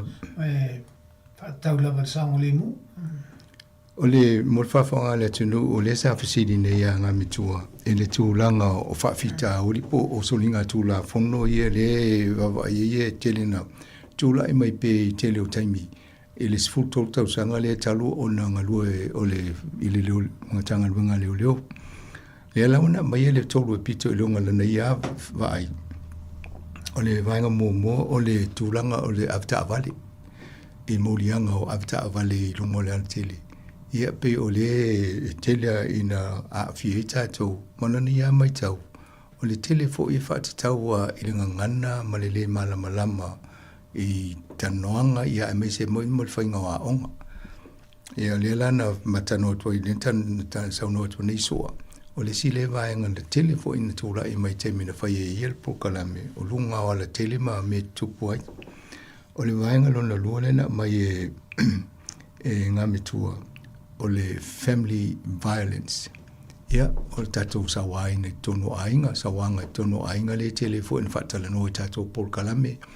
Ia ma whaaso mai fo inisio na tunu. Pe o le si vaenga na I tele ana mōlia atu e fo I o tātou tangata. Ia mai si fo tangata I tūlanga le I tono o ainga. Ia ma le vaenga la leo le o fraud. Ia po la tō ia le maua sala le whai o mo meo tarusanga I tupi I tono mo benefiti. Ia pe o le si vaenga na le muli maua ina ia vai de tele o tātou tangata mo lia atuai. Ia mane e fo ia e vavai e tātou tūlanga ia pe atu so soni. I le tūlanga la o mo whaingo o laisene avita avale. Ia o le sina wa I tangata mo e o le awala e le ini laisene.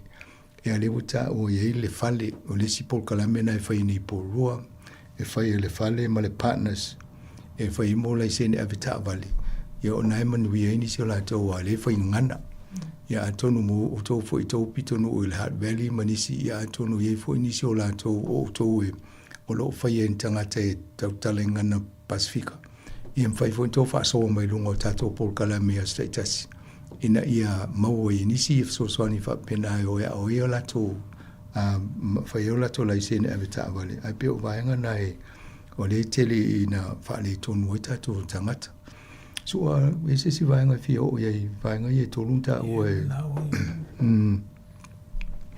now I ask you about you came up with your top 3 which is very good because they come up with a lot of programs. But for me here, when I sit here, sometimes I hear these very noisy bikes that come here with the horns and all the music in there. Do you get to hear any of those complaints or people roll in because of that?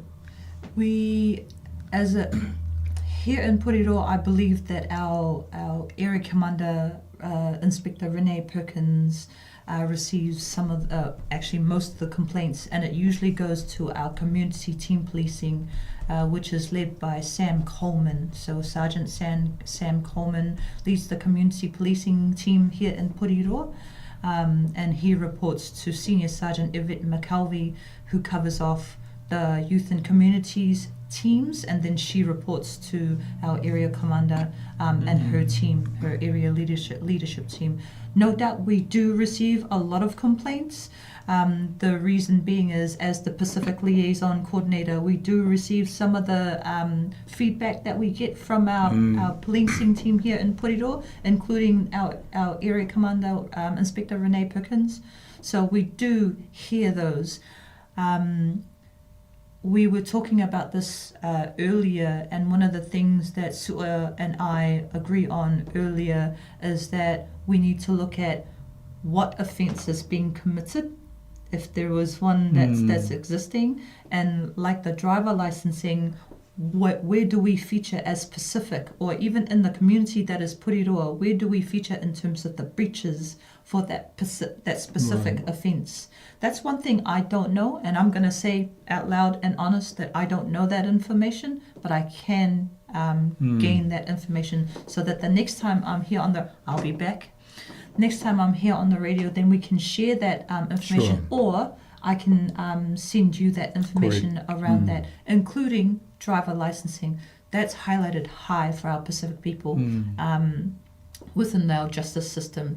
Any interaction with our justice system, it's usually around driver licensing, and SUPA has spoken, about driver licensing for years. It's still an issue even till today. So been in the organization 13 years, and that's still a resonating issue. Right. So what is it that we can do better for our communities here in Puriro and our wider communities to better that space? Mane fol vanga le so tel nonga to ngam tau fa pene de fanga solunga ngai lum.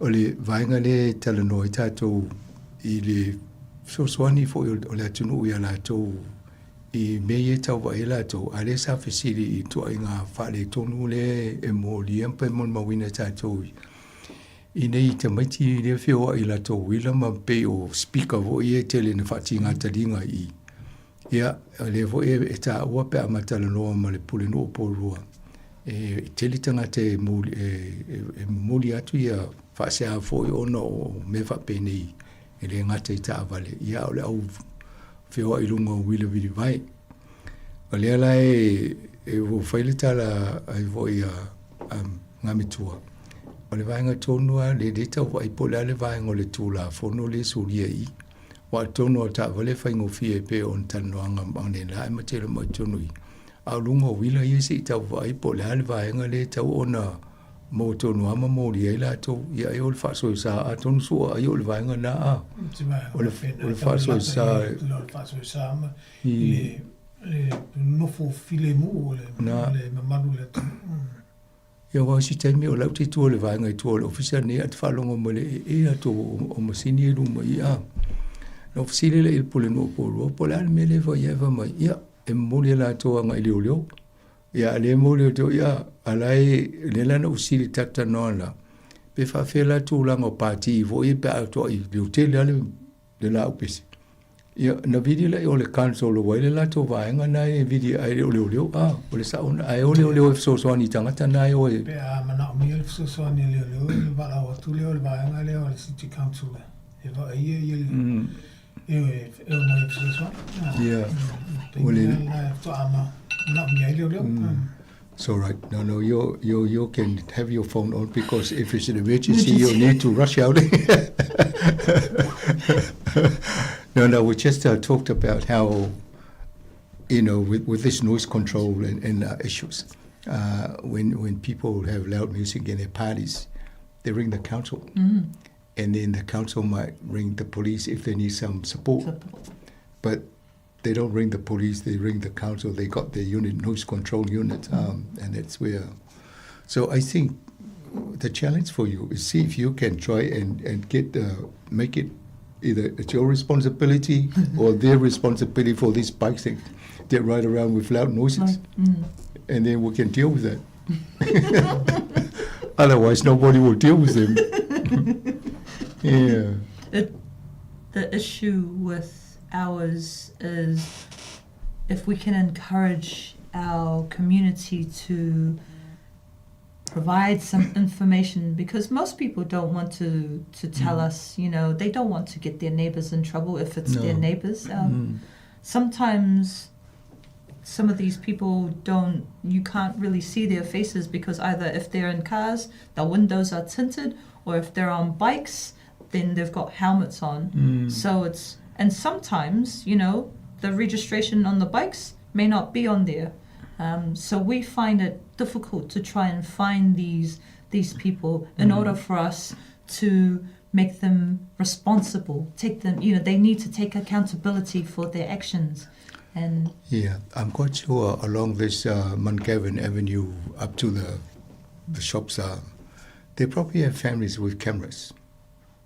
They can capture some of the people that ride on the road with all these loud noises and that.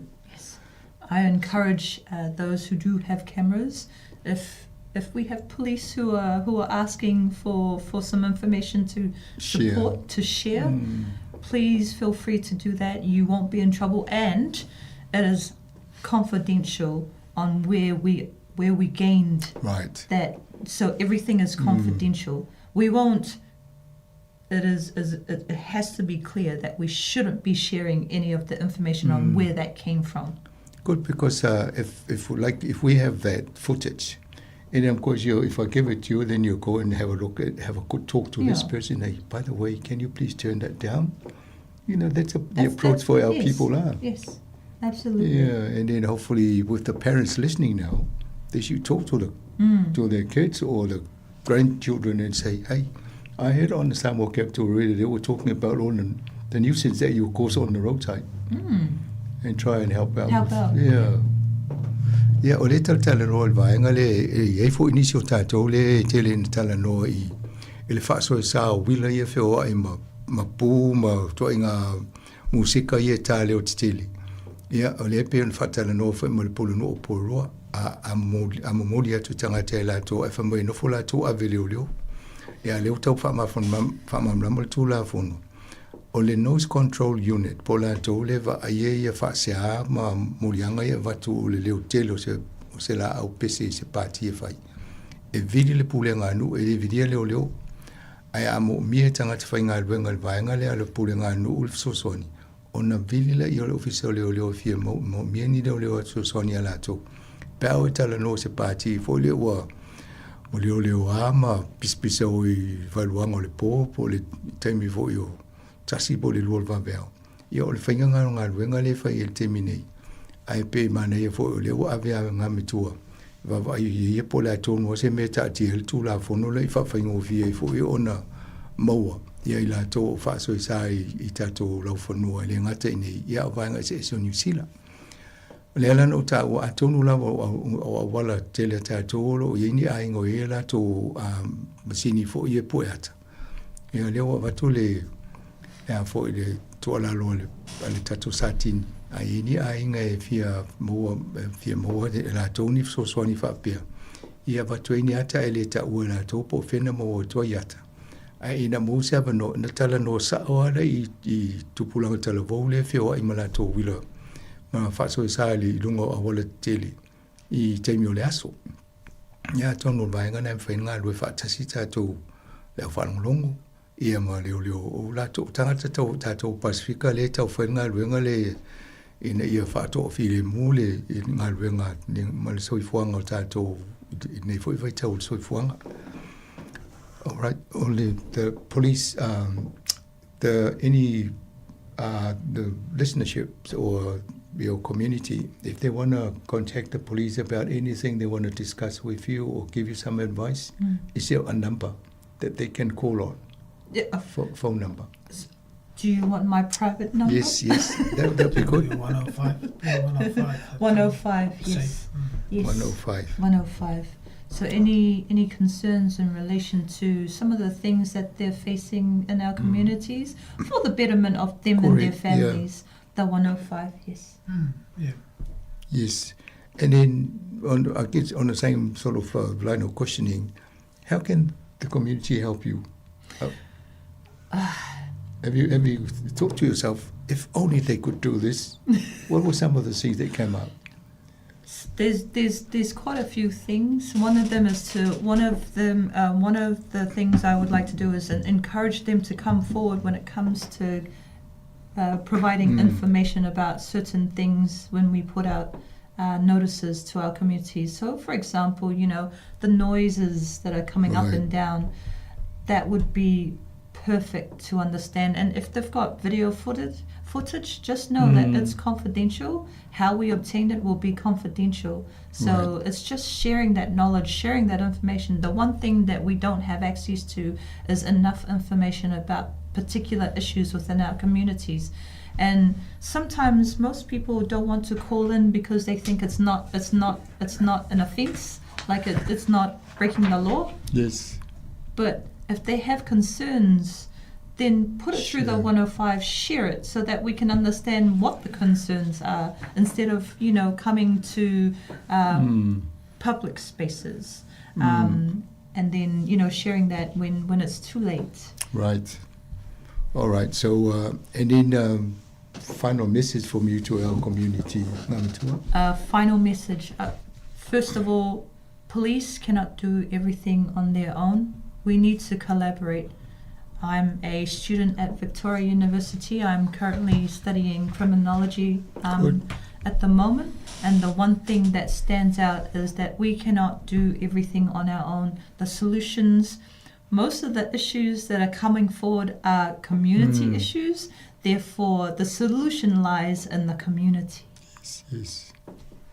Thank you. Yeah, I don't know why you lentala no le I tatu so ta inga fo mana tope e ni fa fita oli e fi fai ona li poti atu la to o le numero na o le tasi o lima e ma fai ona e vala au e vile le tasi o lima e ona to ele I o sa message pos fe au ia ona to longo mai le ia to ma lo numero pe to fi vala au mo se sia o ia pole oval se lau lima tasi numero na fai na vidi o pe o le fe amul muli lenda tu ina mai e ngamitua sa tini ngamitua e mfai ona mawala tole so ni mai auto fa fai ngo fie fo le ngaluenga tato ini le ngate porua o vainga o munisila pe a so ta I atu matu atu ni me o fa o to temnatu tau na fa ilo se mo se so ni a fa pe mo ni ata e se me pu ata to fale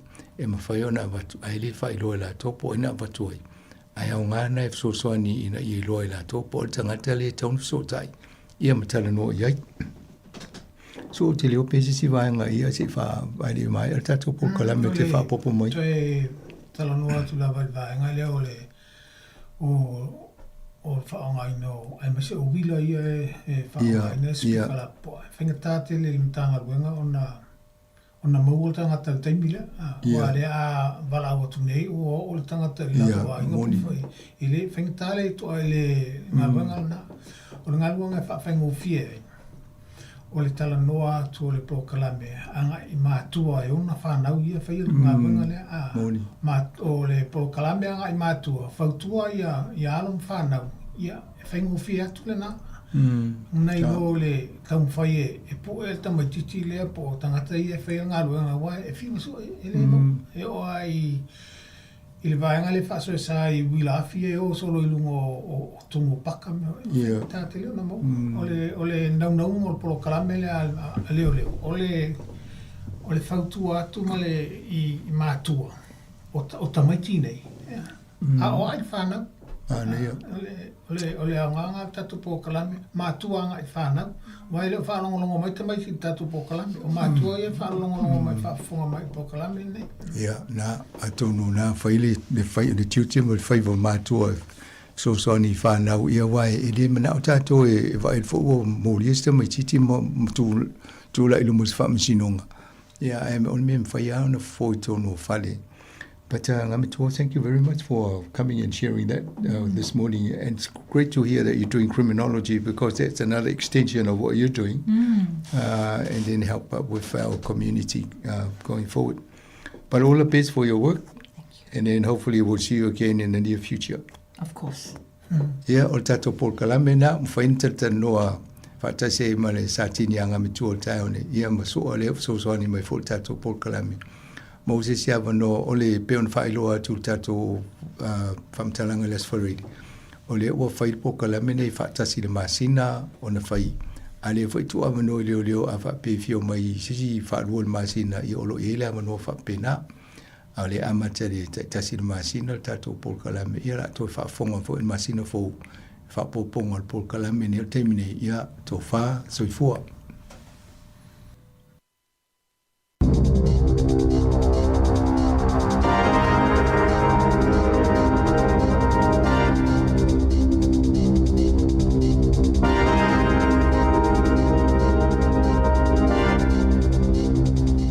Toi whaatala whaato le whaapoponga o talafou ma le si ufonga le lau mua. Wa wala au le ausa su al soifua maloloina ina ia whaini suinga I polisi te te ea tuai le ea ua whaaleanga ina I au kilani o nai le o silafia le uma o soifua o tangata I ta avale afi. E lunga ato le fitsela au tangata o kilani e maali liu I tau sangata I tasi. Mai le ea ua whaaleanga ina ona o ta avale afi. Whaatustusa I le lua afi o tangata e maali liu I le atunuu ona le mafua angale e tasi. E tusa e maseli potifo wale University o au kilani. E tusa male numero o tangata e maali liu mai le ulaula tapaa. Whaatase male lata I le whaafe umane ua tau fie fale mai. E tusa I male li poti. Na sauno Dr. Jamie Hosking o se tangata su al soifua maloloina I le University o Kilani. A whaongale penisini ma le tiso e sawa I whafoma pasi atu I le ea ni kasa leanga whapeima ni mea la iti palapala e whaaleanga ina ili si o manga ma a fiele soifua maloloina o tangata e la iti tele ia vaenga po party calls e le mawhaiuna wa aie mata peitai e alu I te tono o tātou māma ma whaaleanga ina ia tōtonga o le tino ma e mawhai fo iana sao atu I te tono a la toto ma fula ma whianga ia ilo I tātou ma whaafitau le peo mai o le fatu stroke ka nesa o le māma ai ma mai e matamaiti le maisela pe ona sauno hosking e le ma whiana tātou alu fiele mana vaina o le ea leanga peitai o lo usawha whaipule ngānu o male malo male fofo ia whaafitau li na sauno Dr. Hosking o aitu tonu I lalangi pe olone tona o lato whaiani sone whaato la fonoina e te tauna mawala loile kasa o whaaleanga ina lona winga e na o ta avale mamae whaatanga o nao o ia ai tō tonu o se fuafuanga I tala whianga I tele mole soifua maloloina o tangata mai te tau ona whaiei o kilani pe ona sauno Dr. Hosking. Na whaalia whai numera wha mawina ni usila o le GDP po le au te lenga o te mau ainga o le tunu o mai ona vaenga ese e tesi ma le 2% na si itia pēna o lail te mau ainga I te tono masina e tolu e o mai a te sema sa ye lava le fuafuanga e le vao le tesi ma le 2 ma le tesi ma le 5% e tupo ele te mau ainga I te tono masina e tolu e uina to sui ma whapa ui lalo I le tesi ma le 5% ma I le tasi ma le tasi pasene le ola o te mau ainga I te tono masina e tolu momo atu. Na Sāmoa Jason Atwell, le Stats New Zealand, o le taimi momo le o whaamawina I le ola maltupo le tamau ainga I le tausanga, I le silia ma le lua tausanga. E fōlinga mai o le ato e whaafo I whaamalo si mai I New Zealand, se tau le lea ua silia ma le afolo na soifuanga o tautua mālala I le United States. Sa ngalua I fita o le sami le United States, ai ua ta ua lea tama e le masona sootanga ia New Zealand. O Paul Canton, na ngalua I le US Marine Corps mo tausanga e fitu, maolo o au Maui, Florida. Lea na soifua e ai malana whanau beitai, watua na I le tolu ono tausanga o nofo I Amerika, ai ua te ene se whaamasino lana talo sanga e nofo mawai o na ele I mawasona sitiseni Amerika, na whanau Canton I New Zealand, ai na malanga malona ai ngai au se talia whatoa 5 o na tausanga, na malanga I Amerika o se tamaa onga. Mangalue ai I le malini I le amatanga o le awhiu se lau I wase fulu o le taimina ulu whale atua I le malini I le United States na whaale au ngai nailo na sitiseni au se tālia o le taimi lea tu salava pele se no fomau e mawhai lava o na talia I le militeli a Amerika na fola atu I a te ia a whai e tautua I le militeli e mauti noa le mauolo na sitiseni Amerika maana mai ala na tautua I le tasi I vai wawalu ana le alu e whaafolo na laisene watu aia I loai e le I mawasona sitiseni e uina whaai poi se tamaita I sitiseni Amerika o le atungalunga o Canton o le lea o sona sootanga I a New Zealand na malangalona ai ngai Australia betu sa o le 50 tausanga ua toa nai na whaalia lana loia o mai ona tusi a Presidente Joe Biden whaapia Presidente Donald Trump Mosef Sosoani beitai e le I mawalava se tali. Na whaalia se tamaita I a sifi po I le whaamamanga o le malai waalele au ke lani wa ia langona a fianga o le siti o le tau le penisini. Na sauna o le minista o tupe o lo vaava aima ilo I se fisosoani le tu mau mo nisi o ainga pe awa I whaatiteleina le taua I se sa e tō tutonu. Na Sāmoa Nicola Willis e ono avanoa le fisosoani mo se whaataita inga I se tangata inga lue whaamamani whale mai mo mia le wawetu uolo na ainga o na wawe a mata I le tae au. I le taimi ele aini pasipu o ni no fuafi e feo iai. Na Sāmoa Aisha Pakile le teo New Zealand petu samalitolus fulminu te Malanga Island ta vale. Ono aso le vai aso I lana ngā luenga I le malai waalele au ke lani. Ua taunga tā mea uma ma ua afia uma I la tau I e whaatinoina I a ngā luenga I le taunga tā o le penisini. Whaapea tangata e mawala lalo totongi wala ngona I malo lato popole. Na Sāmoa Willis I le asonga fua o lo ono whaatalitali le malo I ne afianga o le tamau ainga o New Zealand e au fia le whainga tā mo nisi o ainga o no le siti o le tau le soifuanga e mo mia le malo le whaamautinoa e tāla whea ngai le taimi le tō mau e whaatinoa I le whesosani mo ainga ma I alu sao fo I e tono lo o mo mia ina na I a sauno fo I o lo o ngā lulu e male matanga luenga o tupe e wa aini au wale mawhaiuna whaatino se fuafuanga whaapea. Watoi tali umai New Zealand le waalele tele lo na lua le militeli. Leana ave sea tangata New Zealand. Ia olo polo kaisa sa ai tutonu. Ona ifa pele mo miaina. Pe ona li poti ai. Ole amatanga le masina nei. Na ave waale Hercules. Ona popolenga. Iono tapunia. Feo inga waalele malai waalele titele be o Dubai. Ona ole tawa Amerika ma Israelu faasanga ia Iran. Na waalele malusi anga faafita. E tele lawa whainga malanga na vanua mo tangata na mana na oi fiao ese o le isi Hercules na toi fo I mai I le aso sa ai o le wa amatal whainga malanga le waalona lua mai tau no I le aso to nai e tu samale tolu wa whelea whainga o tangata New Zealand na whaamawina sa no fo ia vaenga o sa e tu tutonu na whaalia le mtanga luenga o le vai fafo na whaatonu fo I le maaloni pasi mo tangata na mana nao e malanga mai kata Kuwait, ma Bahrain anga i atu i Saudi Arabia, beita ai e le to tele nisi na talieina i a wanoa, ai olo whaawau pia na mata i tūtotoa le atu langa.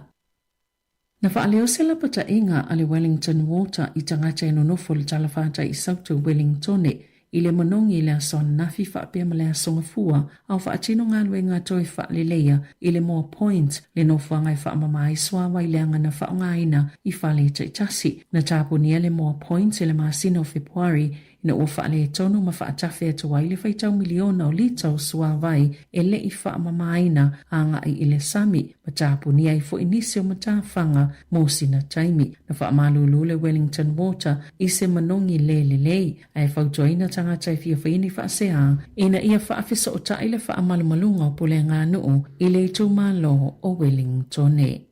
E o atu i le lua se lau whale le tu mātu o Wellingtone whaapein bitone, e onoa awhie le awala le ua fōwhaina bitone anga i atu i Grenada, e tu sai ma se whainga i whaafanua fōu, ia ua whaalauiloa ale la lau whila o inga, o whaamamonga fōu le awala e whao na mga ala ai 5 kilomita le mamao, sa whaasala lawina le NCTA, mo whaatala noanga matangata lau tele, e lua ni Ramsey lo waha te wsota iei le awala i bitone anga i Grenada, Mali State Highway lua, o se awala i wsota iei le Hart Road, whaatase ma se whetaula inga ala i tawhatafa o Hector Street, ai ole ale lo tele whetaula inga o awala o iei nei bitone. Na whaalia sa so upa le lalau whela o inga New Zealand, o lo ta uai lungo le whaafanua, o tangata umaya na whanua i o le aonoa whaina, i ono mo umio na whaonga mo awala, pe a whai e whaamaonia lava le whainga o lea awala. O le atatala ina i porirua i le tausanga nei se haonga fōe whaatupe le malo ai ta ita ima wa aie se iwi po se whaala putuputonga o tangata Māori na whaailoa le minista langolangoa onga David Sāmoa o le onga fōlea e mōta maiti o le vasenga fitu e o i le vasenga sfultolu ai o le awa aia le ngāti toa ma le atatala ina i le kuatalona tolu o le anga lue whaatasi le puna mā tauranga le whaala putuputonga tau ia onga le ngāti toa whaapea ma le a onga whaatase ma le te pi kau o te rangi o se au nanga Māori e langolango mawhasausoani i tamaiti o le a atua i eile luas fultasi o charter schools po a onga umia whaatu ma oti e whaatu pele malo ua titala ina le tausanga nei. Na sauno si moa e lua valu te sima le 5% o tamaiti Māori porirua e umale a onga ele pasile NCEA level tasi whaatu stusa ili se fulufito te sima le 5% o tamaiti umala vai Wellingtone. Ma le tolu lua te sima le 5% na ausia pe pasi le NCEA level tolu whaatustusa i le wha tolu te sima le 5% e pasi o tamaiti umalava i le to malo. Na saunole ta ita ilo New Zealand First whawasa mana ia Winston Peters e le ise meo la whaali ai fuaso na manato i mata uptau i maafutanga i fito i tono i le ta ita ilo le Labour Chris Hipkins. Peita ai na whaalau ilosa na whaamatalanga i whaamanino ai e le ngalue le to olua mo Hipkins mo lana vaenga whaupwhai. Pei ei fo isi so o tanga o lana pāti i ai e le fia whaiaso no fina ngalo e winga il mata upo e ese mai ei tala si se ia ua whaasala lau solo e au fieli tala i whaapea ngalue mo le New Zealand First. Wata ue whaapea sa ngalue Jade Paul le to alua mo Hipkins o se whautua mo le Minister le Kabineta Casey Costello. Na sauno Hipkins i le aso ana nafi sa mana tunatu i lona lumana i upu whai o le malo ina ua whai alon to alua mua ni tua inga i whaasanga ia te ia i lunga upenga fsota inga peitai wa yelo na manatu tu maupeo na whaawau i pol kiki na te ena malo se Hipkins tua inga Paul aina ia whailo o le alifa masino whaalawa i te le nei tua inga ona ole manatu i siana whanau. E ta alonga, wa ave sea e kalapula kapile atuno ne tau e tutongi e tamaiti laiti. I se tau mawhainga e whaititi e le whainga tau whia ngai ma ainga. I tūlanga tau tupe, ma tui whaaula o laile numero o tamaiti e awa i la kapi. Na amata lea whainga i le lua whelua whaa peitai. Wa mole mawina u whaupopo ina pea. Mo o tele fwoi kalapu o whailoa le aleini tau e tutongi Morris Tala. I le lua whelua ono, o lo o taimu ai Countess Manukau, ma o le tolo i leo tau sanga o fwoi na pea le restala, e au noma se tau e tutongi mo le vaenga laiti. Na whaalia whaape o mole mawina le si itia o le numera o tamaiti ta alo ma ua whaapopo ina fo i le numera o au o lo o whaatope ina i se me alo whaetasi le miliona ta la ma i le malilienga a le uni la kapia New Zealand o le Silver Lake pe ona teu se whaala potopotonga o na whaasafua le i kalaputa i tasi e fia awai i Apollo Kalame. Tala whauia ma le si ufonga le laumua ma o le nei au aule.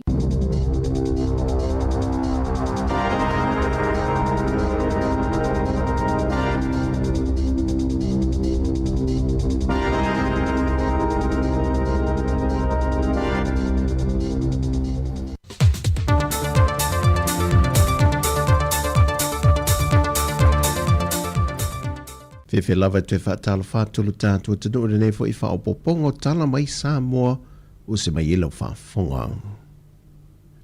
E ui lava le te loava no mo le au whai pisinesi la iti e le whili makete foule o te tala alo ia nei e le whionga le pāne mio New Zealand tui masinawe e urumu toa ai o le lisio i lato na talo sanga ina fia mo ni ava no poloka i tutonu le whare fau na whai loe le whionga le pāne mio le whailo inga mlau tu stala e le o teitai o na lava ava noa. Ma le sona pasi alo ia el kapeneta ia na lisio i lato e tauna au wai whaatasi i te tono le tātou maketi mo te mire nei. I le vaai al malo o se tasi le nei o ati na e wa tauna whaatupu te leina. Ona e le taitai lava ia me ia na whaagil tātou maketi. Ma talo sanga wa mai. Salo e whaaluaina whaatoluina le lisi le na au mai. Nai leo latou na talo sanga ina. Ia mal whanau nau te inga inisio fufuanga o man tātou tala noai. A wale whaale le ia tili o tūlanga lava au unanga tonu al tātou soi fua maloloina. E le ngata lo sile na malo ma le kāpeneta i le tūlanga o le tausisi o le soi fua maloloina ma le tū mama e tausi ai lea no fuanga fau wa te tala aloa ia. E meise li tū tau mawha ai o le aunga fau i o le wha moe o le mafua anga o tū ia wha whai ngofia e le whela ua inga o loa mai ia tau ngofie le au nanga le mamalo le atunuu o le au lātou whaonga aina le makete e meise fo i o nei o tātou tangata whai malanga mai atunu SS o laulangi e pei o New Zealand au se tālia ma Amerika ma nei o tātou so mai Amerika Sāmoa. O se ngā ruenga na whai mea lofa mai e le malo New Zealand i le se fulu ma le 2 miliona tā la tusa lea ma le 2 miliona tā la tupe Sāmoa ma le 10 miliona tā la mai le malo tau lātou i lalo o le mtanga ruenga o ele le atunu, ma fausi ai le atoanga o le ngā ruenga i le tolu 10 miliona tā la. Mai le whaamasinonga, o whaamaunia le whaamasinonga wha tu ma lo, mo lianga o le whio ni whaamtalanga le whaamaunia, o whaamatanga i nai le tamali anga o se tangata. Leo watua ia i se li isa a vea mua mamalu le malo, e whaasanga se tamali i sa a vea masui whawhonga whetalai o le pālemene, le whionga nā whai tōtala i manuketi, o ia mōri a ngana whaamawina le tāro sanga le na tangi, o ni whaamtalanga le na whia e le sunga i a pai Tele Ernest Junior Beetham, e se porkalame sa whaasala wina lunga o le televise le ka le sia i whakasa. Le na tua ia e le whionga nā whai toa e lona whaamalo sia leo se tamaitai, sa a vea o se malu le malo, au ngalua ele whionga nā whaitoa le matanga ruenga o leo. O se tasi le neo mata au pua whaisi leva o tuli le whaai unga, le nā mata wha ngā solo le loilonga le tausanga lua whelua sa fulma le lua. Au leo na whatoa whai le whaai unga i le tausanga ua mawai. Mao le whaai unga le whaamasinonga e le wha mao nia tua inga sa whaasanga i le na tangi. Mao wha amtalanga fo i sa wha mawina, wa fiai le tamali anga o lea tangata, e au noma ni māsalo salonga te tau. Na wha maulalo fo i le whionga le wha masino i alo au Donald Kerslake i tu umai lua, ona o le umi o na tālia o le neima tā opo, ai ona o le vaitaimi tonu lea o whiangai Sāmoa, ma pui nga le wha mai o le COVID-19 furuwiwa. Mai e awheli ma se lauta la le tupe na wha asalai nei le wha masinonga, ia pai Tele Ernest Junior Beetham, e na ua wha mao nia le wha mao nia o wha amtalanga, sa ia wha sala la wina. O le a whaunga ina le mtanga luenga o leo, whatpui ma le toi fōta ina, leo visa sue wha sae nisa sa mo le straws, e whaatino ele su ino leo umo le mtanga duenga e sa ilia i lato umo lo whaonga ina whala au whaasaina o le aisa. O le vaiaso nei na whaalau i loa i se sauninga whaapitole nei whaamoe. Mai olo le lifa atu i le manatu, a whai olo taula mua i a malu le malo le pui pui o le tula fono, e te tau foi o na wha maoni i vaenga uma, e pui pui ai le tula fono. O le anganga. Ia test umai, nganga luenga leo, mai la vale executive se kaut le vaenga i lalo, test i kausanga uma. O le anganga inga i saunga le mulfa ki ngonga luenga, mai le kaunga ingi leo e a fia i whala upasainga. A ingi leo kaunga fia me ia, e le kaunga i kaunga whal pui pui. Mal wha moe fo i le vai aso nei, o whaata te tia e ni ta iala mani tula fono, e lima ta ina ai le nei fuafuanga fau o whaatino le mtanga luenga. Mai o se Paul Kalame foi e le ngato le mtanga luenga o leo, ai whape na foi tangata whainga luenga uma, e mtanga luenga le malo. O le aso wharilo le vai aso le nei anga iatu le aso sa, tu sa leo le toru aso, o le a whaanga solo ai le tau vanga o le ta longa pi i whaavao malo, le ua tani malo i le asosia Sāmoa. O le tau vanga whaavao malo le neo le ta longa pi i, na whaalia le whaia onge atu au pepe a sianta Jerry Warwick. E si lia ma le toa se lau le auta a alo maisi atu nuu le ua whaatasi mai Sāmoa le teimile nei. Mai o se wha moe foi e le tau matea, e vesoa swani le si itia o le tamau a ingo lo tātu atu nuu. E se whaataluanga tu au pepe me le TV tasi na i wha ilo ai vaenga ese o le a whaatino ai le a tāmile sanga. O le Greco-Roman le aso falele, o le freestyle o le ascova, o le beach wrestling e whaia le aso sa, e whaia whakingo lai Maniloa Beach Resort o le Maniloa Beach Valley. Mai o se tāmile sanga foi, e sao whangātua i au mali Pasifika, e tālonga le Olimpeka. O tala fawia, manuia tele le nei aso si o tātou tano, whasoi fuia.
It's about say kalapu,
saulo te tali tonu ai. O mawhai nei ona whaatau top up al Digicel li lunga le website le ClickX Pacific. Mawhai fo ona la fo ilau se eleni le mai cash al Digicel li Sāmoa tonga whiti ma vanuatu i le fi e na ole 5 tala. E le leile rate i aso taitasi mai whai ngofie fo ona le si tala ai oe. Asi le website www.clickx.com. E la fo ai sau top up al Digicel. E la fo ai fo i sau tupe le mai cash al Digicel li Sāmoa tonga whiti ma vanuatu. O li si whaamtalanga whaafsota i le olua tasi, 5 whawha. Olua tasi, 5 whawha. Sekia, Digicel. E ai se isi o le tau ainga e whaapea sona leo. Pe whaapea foi. Whaamata e avea le tale i ma le tale maasani e tau fia i lātou ma le whai o lātou mea maasani ai. E tatau na lātou e whai suenga o le tale a ngā i le coughtest.co.nz. Pai le suenga o le tale ma whai loa le fō mai coughtest.co.nz e le ai se tatongi. Whala au talawai e iai tūlanga la matia ma tūlanga le lei o whala au. GlaxoSmithKline, New Zealand Limited, Auckland. O le tautua le si ufonga o le laumua o lo iai fo i le langolango a le New Zealand On Air. O le nā le tautua le si fonga laumua i Wellington lua se 45 minute o te ane le tūlai se fulma le lua na ua mai a le whapoponga muli o tātou telefau e pe na whafonga mai ai. Tāpeni na mtu ina atu e Savalalo Kasiano mtala mai Sāmoa le sunga i ata se Salem Sam to mo whaponga le tūlai valu le tai au a tai au. Ia o nisi o pasisilanga manisa whaamanatu ia e pe o na silfia le whaamoe le fia na nei mo tātou i tai Wellington ia ina i Newtown whaamoe ia o le maftanga ia le uwhainga luenga le si fonga laumua ia mo le tātou community po le tātou watinu o loa lalam papa au i tai Wellington ia ina i Newtown ia manisi o nuu o lata ane ia e whatanuina le whaamoe lea i le St. Anne's Hall i le lua se fulu ma le wha Emmett Street i Newtown e amata i le afo le 5 i le afiafi e o atu le afo le 7 ia o si le fia lava fo ia le whaamoe o lea a maftanga le afiafia na nei ia o le whaasoa mai o tau whingalo ma o tau manatu ia i ni vaenga tā ua ia wala wal fa leia o le tato onanga ma le tautua ale si fonga laumua i le anga i luma ma le alwalu luma le tato onanga e tata alfa ilia le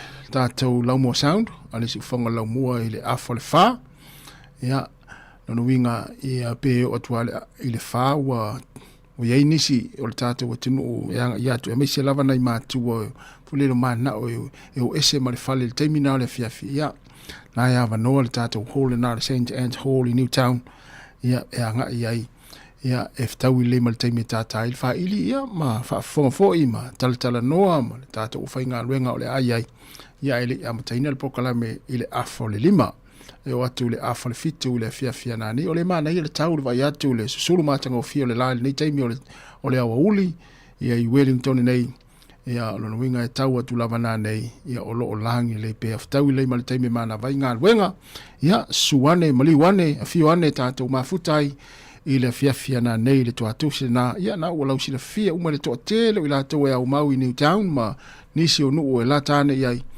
ia le hall na ia ale ekalesia katoliko ina i Newtown St. Anne's Hall luas 5 minute le ua la afar fululua ia e manatu malo le to tele ni taimi sa ngalo lua mai tau na leila fai fo isi na malo longa ni taimi e wana tari nga sua ina fa malo stino ia ina tau maftanga ona fa o le nga luenga taimi o le uli nei ile tuna tasi mo le tono ainga na imtu tausi tari fo sua ni taimi malo fo ile kuka ia wana nga senga le nei aso mo nei uli e mai se iputi o tai au o la tolo nga lue tono moto tanga tamata tua moto nga sengase ya malo lava le sai malo le mafta mai o la tolo fa o penga luenga malo lava nga lue ya i le yaso fa malosi ya la wafta vale ilunga la wala ya fa filo in fatal fatu malo lava le o sai malo foi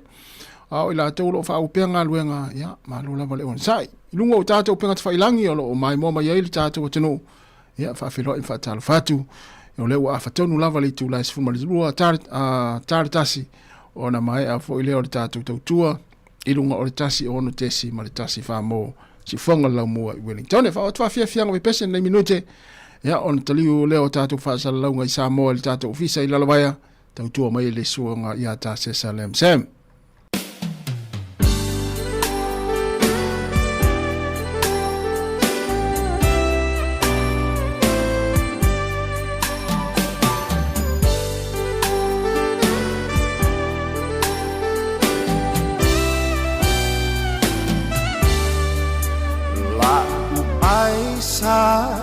Waliu suavai Ola rosa wale fumai Ai ua uimoto eseisi Ola rosa o te suici ai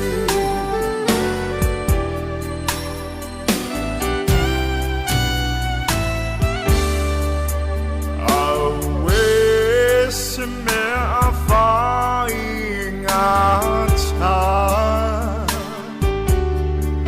Ole lofa haile tu sa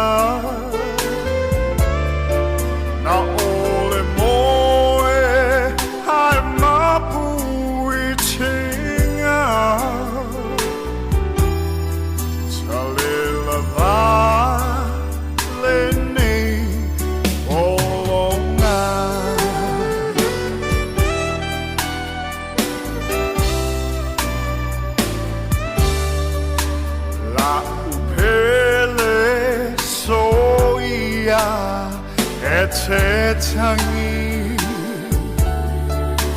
forever I'll go ilangi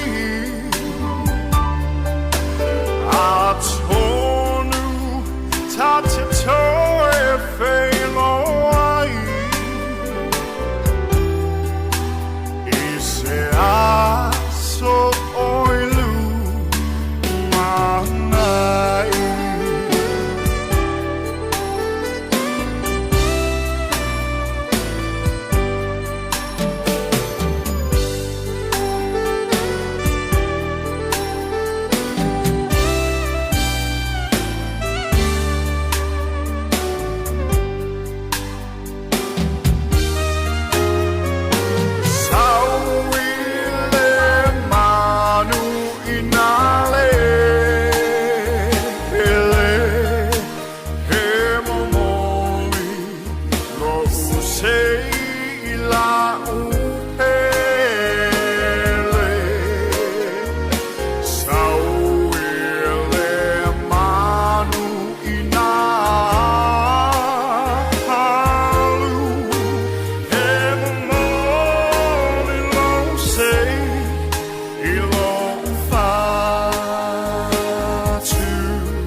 Sika o malo longa ma tau mafutanga o leo au li si ufofonga o le laumua.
nei leo ila pata siwa tau sunu ia ole lali ia loa lea tua tonu tasina ua tapesila fai ole sole e wafaya e eba ya tatovoli ali mafia fia ia le ua pesila fai fia fia le no fale mesia o esale masali lele wafatasia como linuala au ifonga ali ia le atua iluma vetafea mai maua osia tau ira ia fai sola oma au mai le ala fau keri soe pusia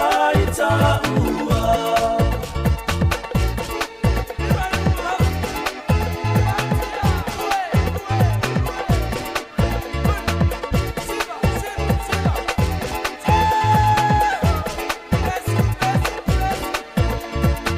ole la wielena ale tine osina salama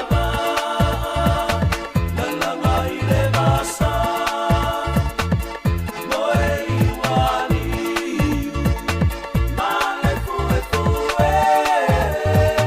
pipi imalele ole tasia e ape ole vai tosina vai famaloa a ole tua la uie vai amoa no fosina male la uie atoa le Elena le tele ona suafa ona omi ole tula male teile onuta olongu umoa o Elena ole mea e te otia olo woti fo Elena ole tasi fo ilota atua Watamine ile fatu Fapea male ele Ole amo atu Ole vaina ila upele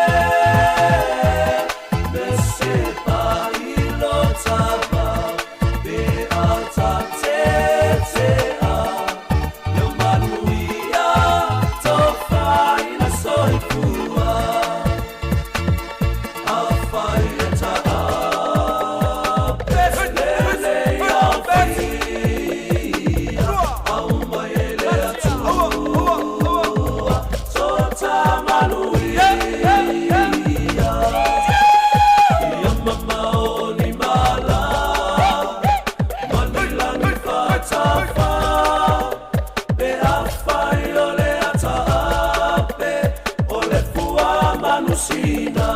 Ole pipi malelele ina ua toe se 10 minuti ana tale o le tūlai tasi ia toe whamalo atu le taimi masalo ele o toe teresta tu taimi ona mai al tatu tautua i lunga lea leo le tasi o na tesi ma le tasi whamoe na toe whamanatu atu mo tātou Wellingtone i tai Wellingtone i le whamoe moe le fiafia na nei le hall St. Anne's Hall le numero luas funmalefa Emmett Street i Newtown ia amata le afo le lima se ia pa ia le afo le fitu le fiafia na nei ftau lima le taimi mana vai ngā luenga ia su atu mali watu a fio atu tātou mafuta ia i le fiafia na nei ia mwhais tātou tala ia me whalongolongo me whafonga i le whailia le Langmo Sound ia amata o le tātai le afo le whai le fiafia na nei ia ftau leina o le mana wā ia ia ngā i sao atu loi o le holena ia a walfa moe ia a le Pacific Community Outreach ia po le maftanga le sifonga la mua ma le au whafonga.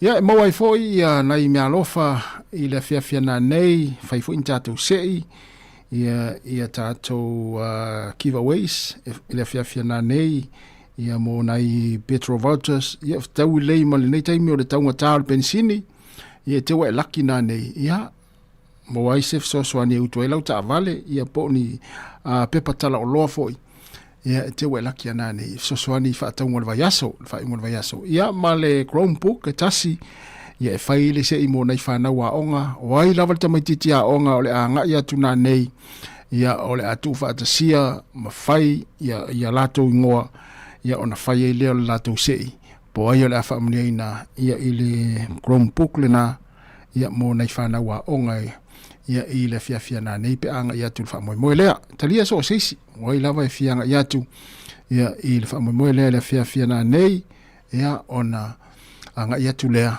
ia watu ma whanau, ia pe te ua laki se o ua tali, po se ua fine, po se au tama, ia pe a whaile se ili nā, ia ele sāl mea voi lele o lo lato whamai, o ia se au tama la to titi sau, whaintu atu le ngori se ile ai, se longa e taunu atu I o nā nei, ia whatu a tu ulai o lona I ngori se, ia mō le Chromebook le nā, ia o ngā mua lato mea onga, o leo wa to 5 minuti ona tale o le tasi Sāmoa wa mai ale tātou tautu o le nei aso I lunga le leo mo le atu le nganga whaaftai tere lava ia I loutou pa ia mo loutou mamalu o le tātou maftanga le nei aso mai lava le tau na leila ia se ia pa ia e mai le nei taimi I le mātanga o fia o le tau o lea ua whaamai ina tuai le tātou nanga I lunga le leo a leo le atariu tātou whaasalaunga I Sāmoa le sunga ea tāsesa tau te mafuta se pa ia le tura e tolu lungo tātou upenga te whailangi.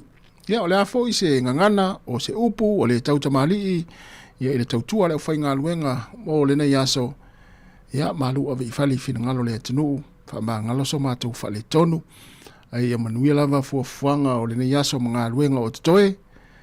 Wha manuia tere lava le atua le tātou atinu. Manuia fo le tau maftanga ma le sunga e tā sesa ma le Sāmoa le tātou au nanga le la aso ai. Ia whaamania tere lava le atua, ia I le nei aso le tātou atinu, ia ai whaasoifua ia.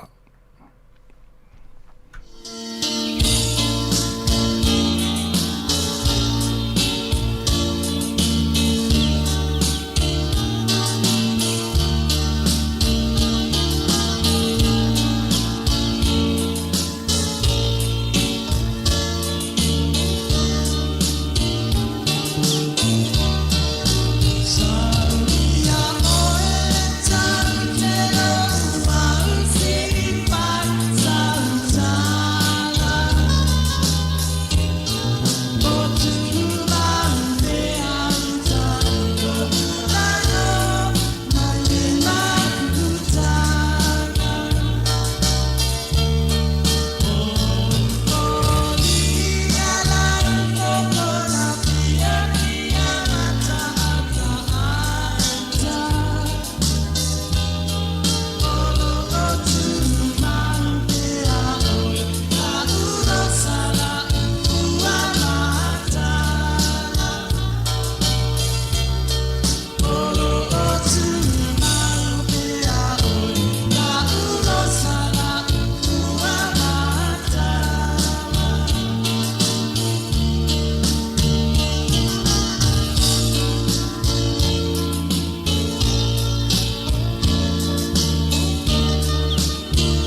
Oh, my love.